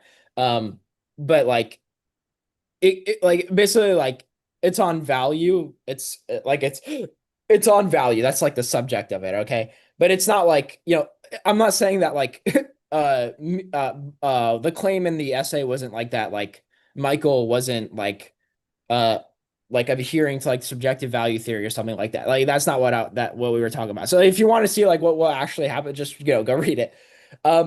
But anyway, so yeah, one was on epistemology, second was on like value, and then yeah, that was pretty much it. And then like the action axiom, like I wrote a little bit about that. But there wasn't like any real critique of like what Leibowitz really said in that part of the second part. So anyway, he mentioned to me on the so I interviewed him, right? I asked him a few questions and I was like, oh, okay, well, that's pretty much what I wanted to ask you. There was like a lot of characters in the novel where he was writing this in 2022 and I wanted to know what happened to him because one of the guys, like the main characters, his name was Carlos. And Carlos got out of jail 2 months after the novel was written in 2022. So I wanted to ask, well, how is Carlos doing? And Why do you say novel? Because his book, A View from a Cage, I thought that was a oh, nonfiction sorry, account. I should say it's more like an intellectual biography. Okay. So Okay. yeah, sorry, I shouldn't be saying that. And in fact, I may have even written that, so I shouldn't say that. Um, anyway, so Michael, his one of the people he was like talked to a lot in jail, his name was Carlos. And so I wanted to know how he was doing. I wanted to know, and he sent me his Facebook, and he's actually doing really well. And then Brent is like his best friend. Brent is Michael's best friend, and he's still in jail, and he's gonna be in jail for still, a while. And which is pretty sad, but so anyway, I'm gonna have to write him a letter. And then let's see. Yeah, so I just wanted to ask about a few characters, and you'll see in the interview. Um, but yeah, so then we did that, and then like kind of like pivoted. By the way, I'm not like as comfortable to. I'm pretty shy, like in general, so I'm like not as comfortable as talking to him as like with you. So it's not very entertaining. I'm not a very Mhm. charismatic guy by any stretch of the imagination. So you'll see like in that, I'm not really comfortable with Michael because I don't know. I feel like I connected with him like I love biographies, so I feel like I can connect with the character and really empathize with them. So I do feel like Mhm. I know Michael, but he doesn't know me, So You in keep that sense. calling them characters. I'm imagining this is like a fiction story. Yeah, It's this is like, like my language. So no, these are real people, right? Carlos is a real person. Brent is a real person. His mom Nancy is a real person. His dad William is a real, all obviously. But yeah. So anyway, so all right, yeah. Basically, you see that the reason I brought this up was like just like the oral versus like the written.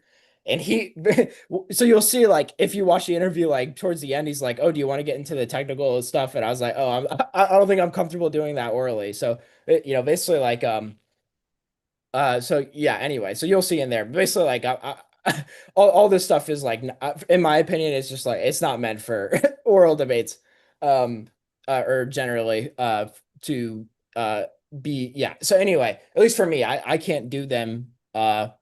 I can't do them in a satisfactory way, in my view. I'm not a precise enough. But anyway, yeah. So you'll see that coming out soon. Um, but yeah, mostly I tried to make it like as like all of part two like was not in the interview, right? Like part two of my essay is like not for speaking. It was just like I really was like trying to get to know the guy because I've never talked to him before. And like I know him, I really want him to know me kind of too a little bit, but also like I wanted to, see, get some information about him and all that stuff. So that's like was the purpose of why I did that. That's why I reached out because when I read the book, I was like, okay, this dude's still alive. Why should like like I should go like talk to him because I still have some questions. So or at least like send him like an FAQ like, hey, can you? But so anyway, so I was like, yeah, what? I want to get to know this guy. So anyway, yeah, that's like the roundabout story. Okay. Well, yeah, thanks for sharing that. I had a few thoughts on various things you were saying, like writing versus speaking. I mean, speaking is something you can get better at, and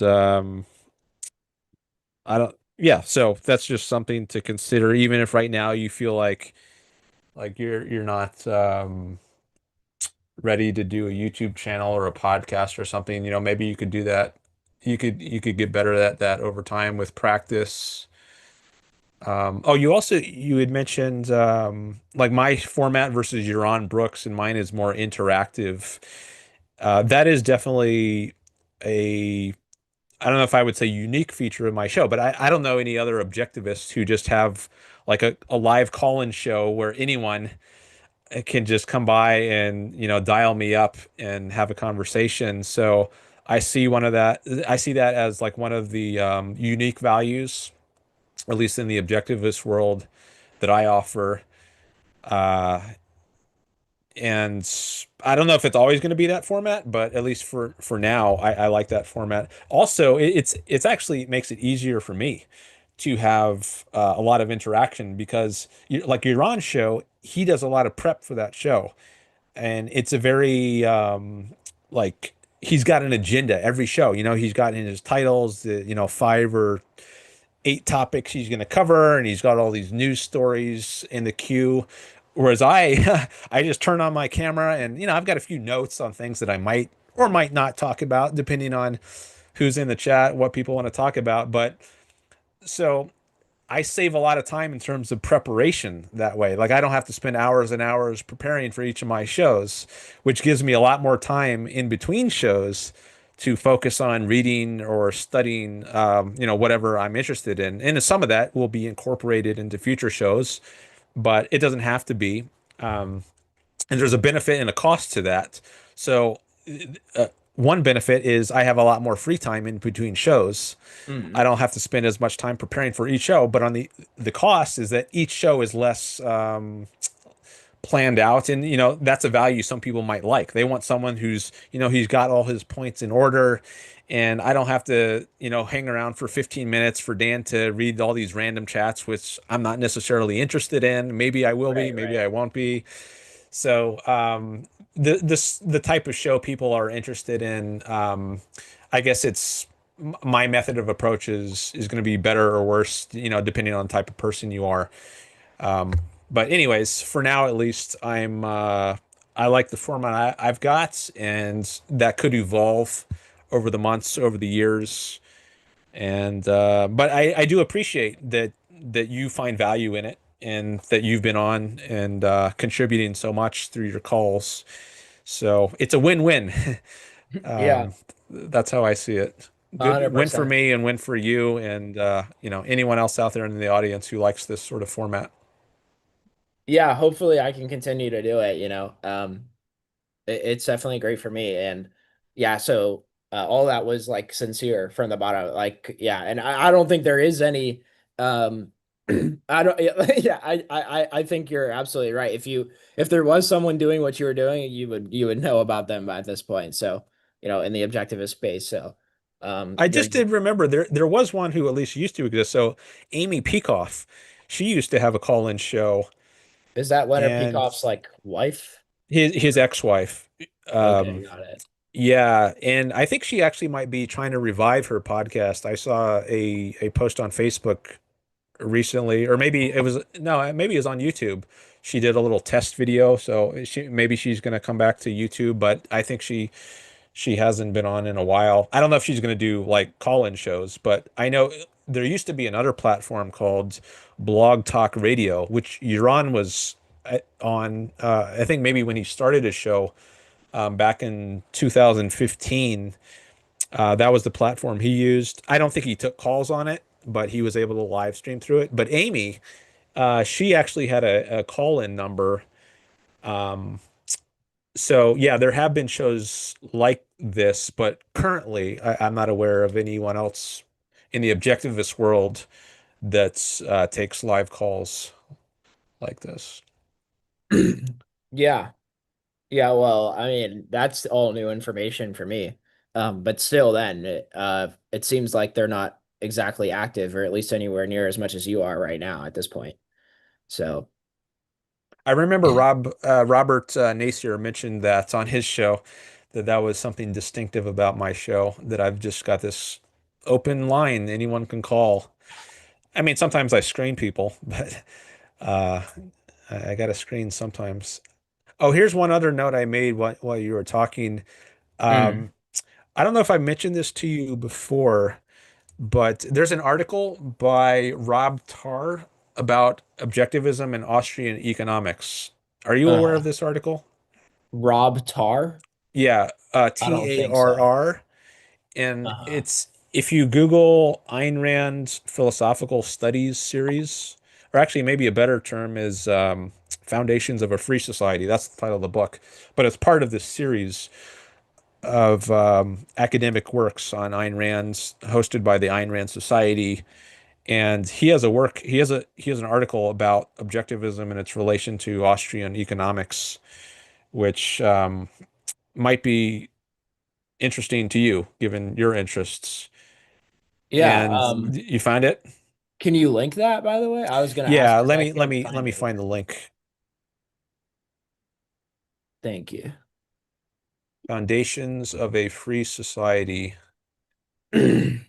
And I don't know if there's a way to get a free copy, like a PDF or something, as opposed to buying the whole book, but Oh, is it a whole book? well, it's no, well, he wrote an article too that is a chapter in this book. And I'm not aware that of a way to Uh, buy just his article if that's the only thing you were interested in. But oh, I may have found it here. It says it's a 6-minute read. Does that sound? No. what there's so that might just be an article about his article. If you're so Oh no, here's an this one is 33-minute read. It sounds more like what we're talking about. well, it's probably longer than that. Does it show an author there Yeah, Robert Tarr is the author. of the 33-minute read? Yeah, but it says part one, so maybe this Oh, is okay. Oh, well, yeah. maybe it is So let available me in let me multiple send you a parts. link of what I'm viewing here in the Zoom chat. Okay. Let's see. Okay. Maybe I should just go to Amazon and Economic theory and conceptions of value. That's what it's the topic. Examining what Ayn Rand and the Austrian economists have in common versus mainstream economists. okay, I'm going to share this Amazon page. Okay, so this is the book, and I don't know if it's going to if I hit read sample, is it going to give me a table? Oh, maybe this will give me table of contents. Okay, this looks promising. It's one of the later essays. Here we go. I'll make this a little bigger.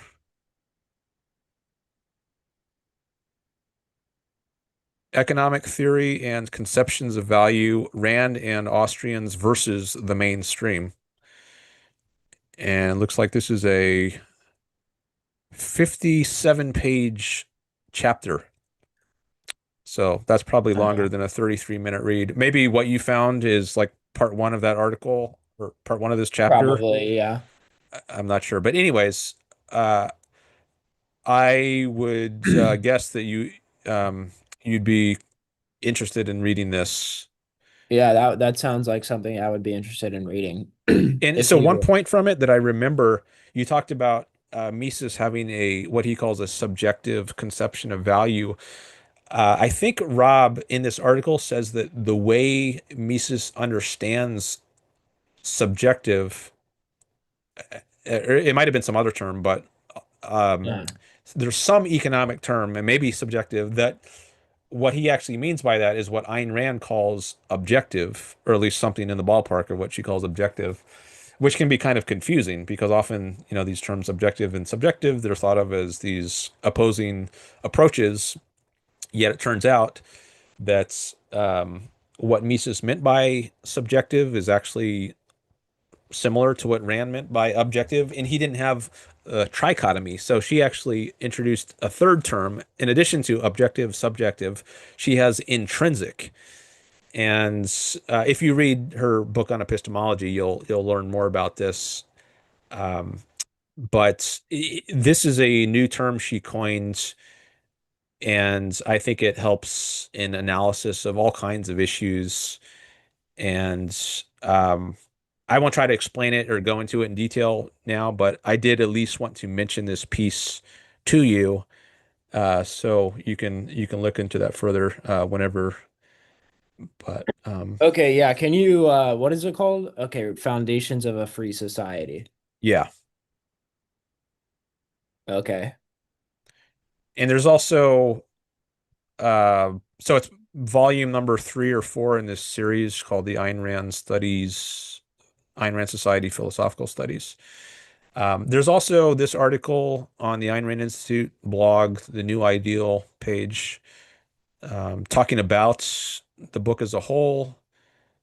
Um, Uh, it- but that's not what I wanted to show you. There was a video with Rob Tarr on YouTube on the Ayn Rand Institute page. So if you just go to the ARI YouTube channel and search for Robert Tarr, you can find a video, and maybe he'll discuss some of the topics from his chapter okay. in that YouTube discussion. So you might also be interested in that. Got you. Okay, yeah. Well, thanks for sharing all that. Um yeah, well, I guess, those are the main things I had in mind for you tonight that I wanted to see what you would say. And, soon I'll, I figured in this time period I'm waiting for that. I'll definitely I was like, you know what? Let me just do this because so that's what has me with this new project, I guess. Um, but soon I'll be done with that, and the virtue of selfishness. I'll probably read it during the virtue of whenever I get the book. I'll read it. Um, so yeah, and that's what we'll discuss next, and then we'll be talking about capitalism, the unknown ideal, which will be fun. I'll have to write a review on these books. Um, Uh, if I find them interesting, I'll have to find, or if I feel like I have something to say about it, at least too. Like capitalism, the unknown ideal, I almost certainly will. So I'm 100% looking forward to that. And everybody listening should subscribe to the Dan Norton show. Thank you for that plug. I should check out my YouTube analytics now. Oh, we got a new subscriber. I'm up to 975 now. Let's go. Excellent.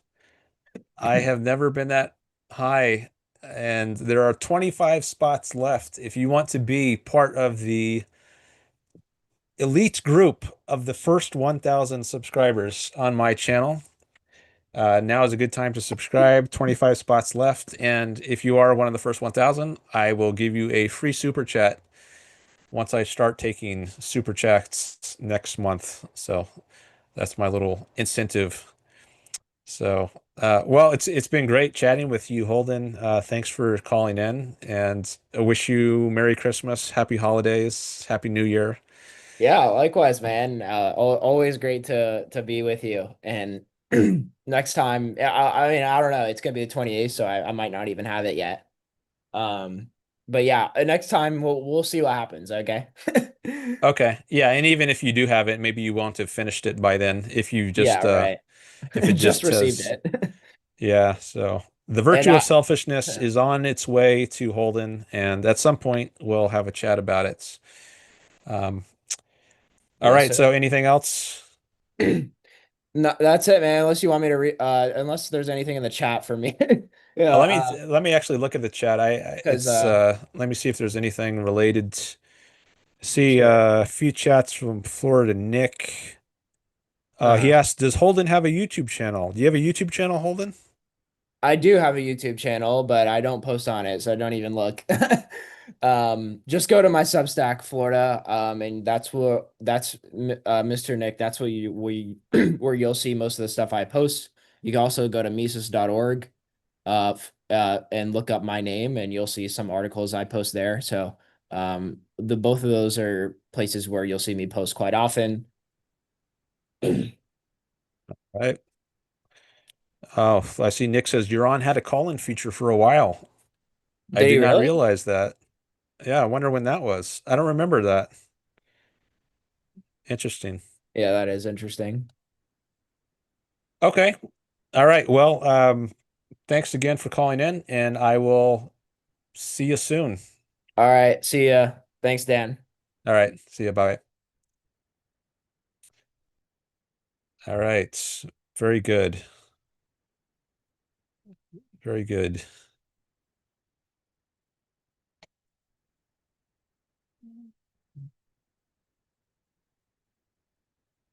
All right. Still says 17 likes on my end. But some of you, I know you said you saw 18 likes. All right. Well, uh, I'll be patient and see the likes later. Florida Nick asked, what's the Substack name? I can probably find that. Or did Holden just say in the chat? Oh, it's when he was with the Blaze. That was Glenn Beck's network, right? So that was, I don't know, how many years ago was that? Like 10 years ago or something? Oh, I remember he used to I guess he right, he had his show was it syndicated on the radio on certain stations including the Blaze, or maybe Blaze had its own network. I forget exactly how it worked, and maybe when he was doing that, it was a radio call-in type show. Okay. I don't remember him having any calls.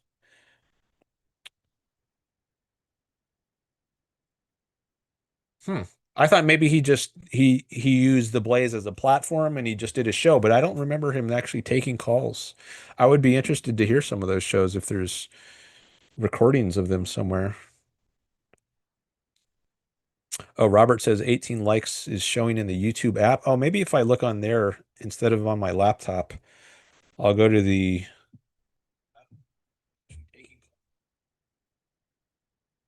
Okay, so I just went into. Oh yeah, there we go. 18. Yeah, I see it now.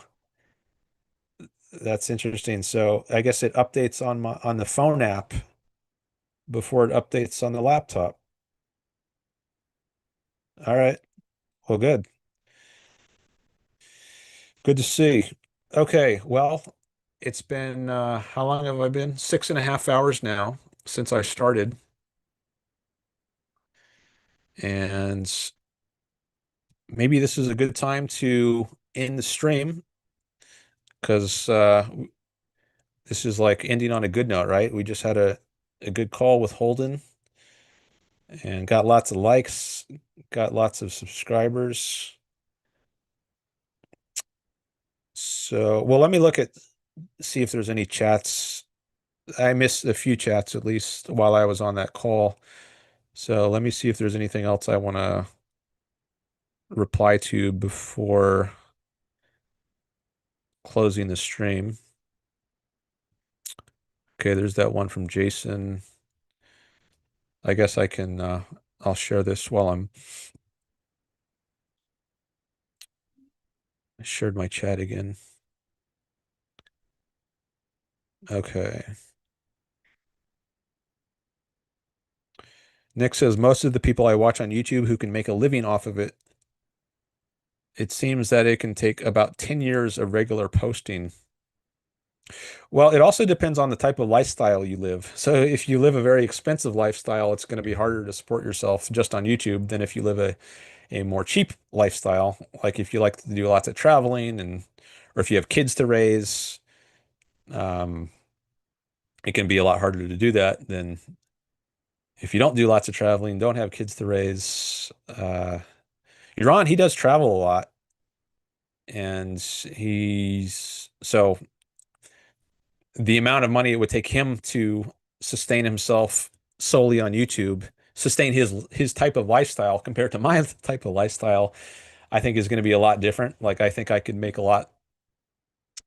I could be self-sustaining on a lot less probably than he is, at least given my current lifestyle. Um, but I'll want that to change over time. He increases his goal, right? Over time, he has increased the amount of money he tries to raise. It used to be like $400 per show, and now and then it went up to $600 per show, and then it was 650. I think it was that for a while, and now it's $250 per hour. I think that's his goal. So, um, I don't know if I'm going to do something like that. Like if I'm going to have certain goals that I am to achieve financially. But my point is just that it could be more and less easy to make YouTube your only job, uh, depending on what kind of lifestyle you want to live.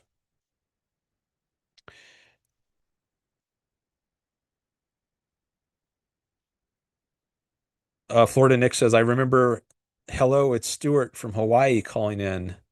Yeah, that's right. Stuart Hayashi, right? Wasn't that? But he would always introduce himself as Stuart from Hawaii. Um, yeah, I do remember that now. Although I couldn't be certain if that was Yaron's show as opposed to Amy Peikoff's show. Um, but yeah, I do remember Stuart calling in. Gosh, that was about 10 years ago, right? Um, okay, here's a chat from Jason. He says, if ever there was a killer app for YouTube, it would be the ability to leave a voice message for a YouTuber, have it paid for to that YouTuber, X seconds for $5, AI scanned for a summary. Oh, so like instead of a super chat, it would be a super voice message. You pay to leave the voicemails. I do have a voice line. I have a Google Voice line which I use to screen callers, and you can leave voicemails there. And I guess I could say like if you want to leave a voicemail and have me read it on stream and reply to it, you can attach money to it. Yeah, I guess maybe you'd have to like do a super sticker in YouTube because I don't know a way you could attach money to a voicemail directly, but you could just leave a voicemail and then attach in and then simultaneously you could go into YouTube and submit a sticker. So if you don't know, there's not just super chats, there's also super stickers where if you don't have a comment or a question, you just want to contribute money, you can just attach dollars to what's called a sticker and support a show that way. So maybe if you do that and then tell me it's in the chat, you can just say it goes with your voicemail. That would be a way of implementing Jason's idea here.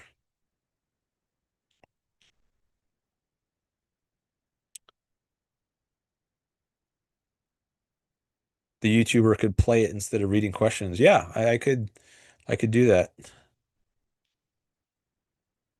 If I can just find a way to share the sound on my system, which I think I know how to do.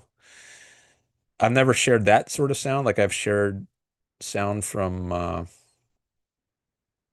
I guess if I'm sharing the sound of the window that my Google Voice tab is open in, then it would work. Yeah, I think I could do that. What's the Substack name? Oh yeah, I was gonna look up Holden's Substack so I could share it in the chat here.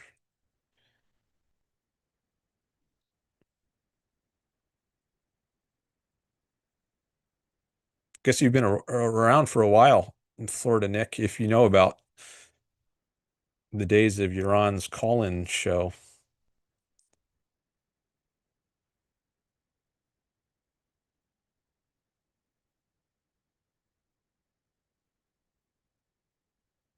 Okay, I just found Holden's. No, that's his YouTube channel. I want his Substack. Okay, is this? No, that's not it.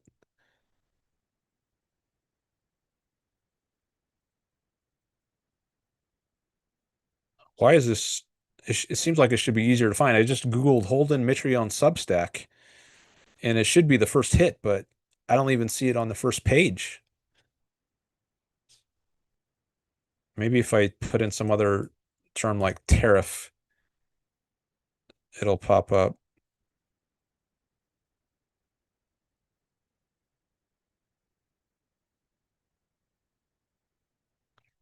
Maybe there's a link to it from his YouTube channel. Oh, here's a link to it from his YouTube channel. Okay.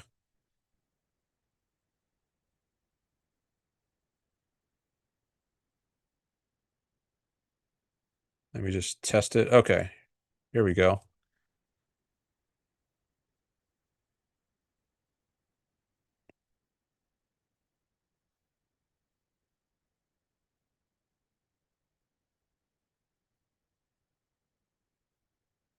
Okay. It's in the chat now. Link to Holden's Substack. I see the latest article is a review of View from a Cage by Michael Leibowitz.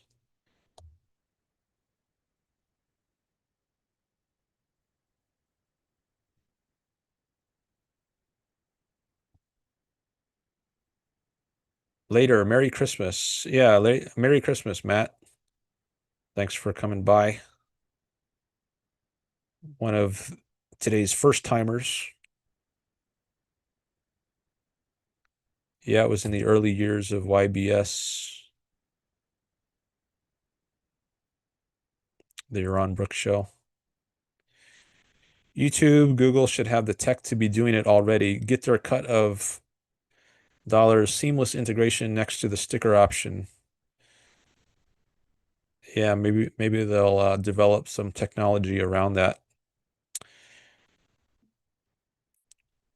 Florida Nick says he's been around since about 2010. Okay. 15 years ago. He's been in the Ayn Rand world. Okay, well, great. Great stream. I'm really pleased with how it went today. Thanks everyone for being part of it. I appreciate your participation, your presence, your likes, your subscriptions, and let's do it again.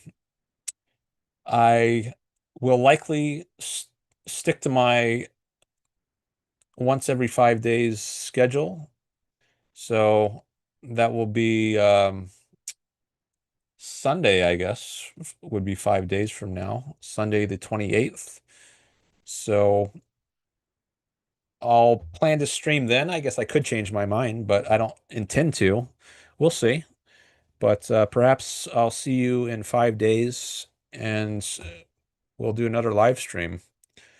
And it'll be an adventure. I don't know what's going to happen. I don't know who might call in or what kind of discussions I'm going to get into or what kind of debates I'm going to get into in the chat. We had some interesting debates and discussions today, I thought. But it's always an adventure. Uh, so I'm going to bid you farewell. I'm going to end the stream now and wish you all happy holidays, Merry Christmas. Exit in the chat says Happy Saturnalia. There's a new one. I don't think I've seen that before. All right, Happy Saturnalia. Uh, whatever that is. I have some idea. Um, and Florida Nick says, thanks for the show. You're welcome for the show. Okay. Catch you later, everyone. It was good. And let's do it again sometime. All right. Bye-bye.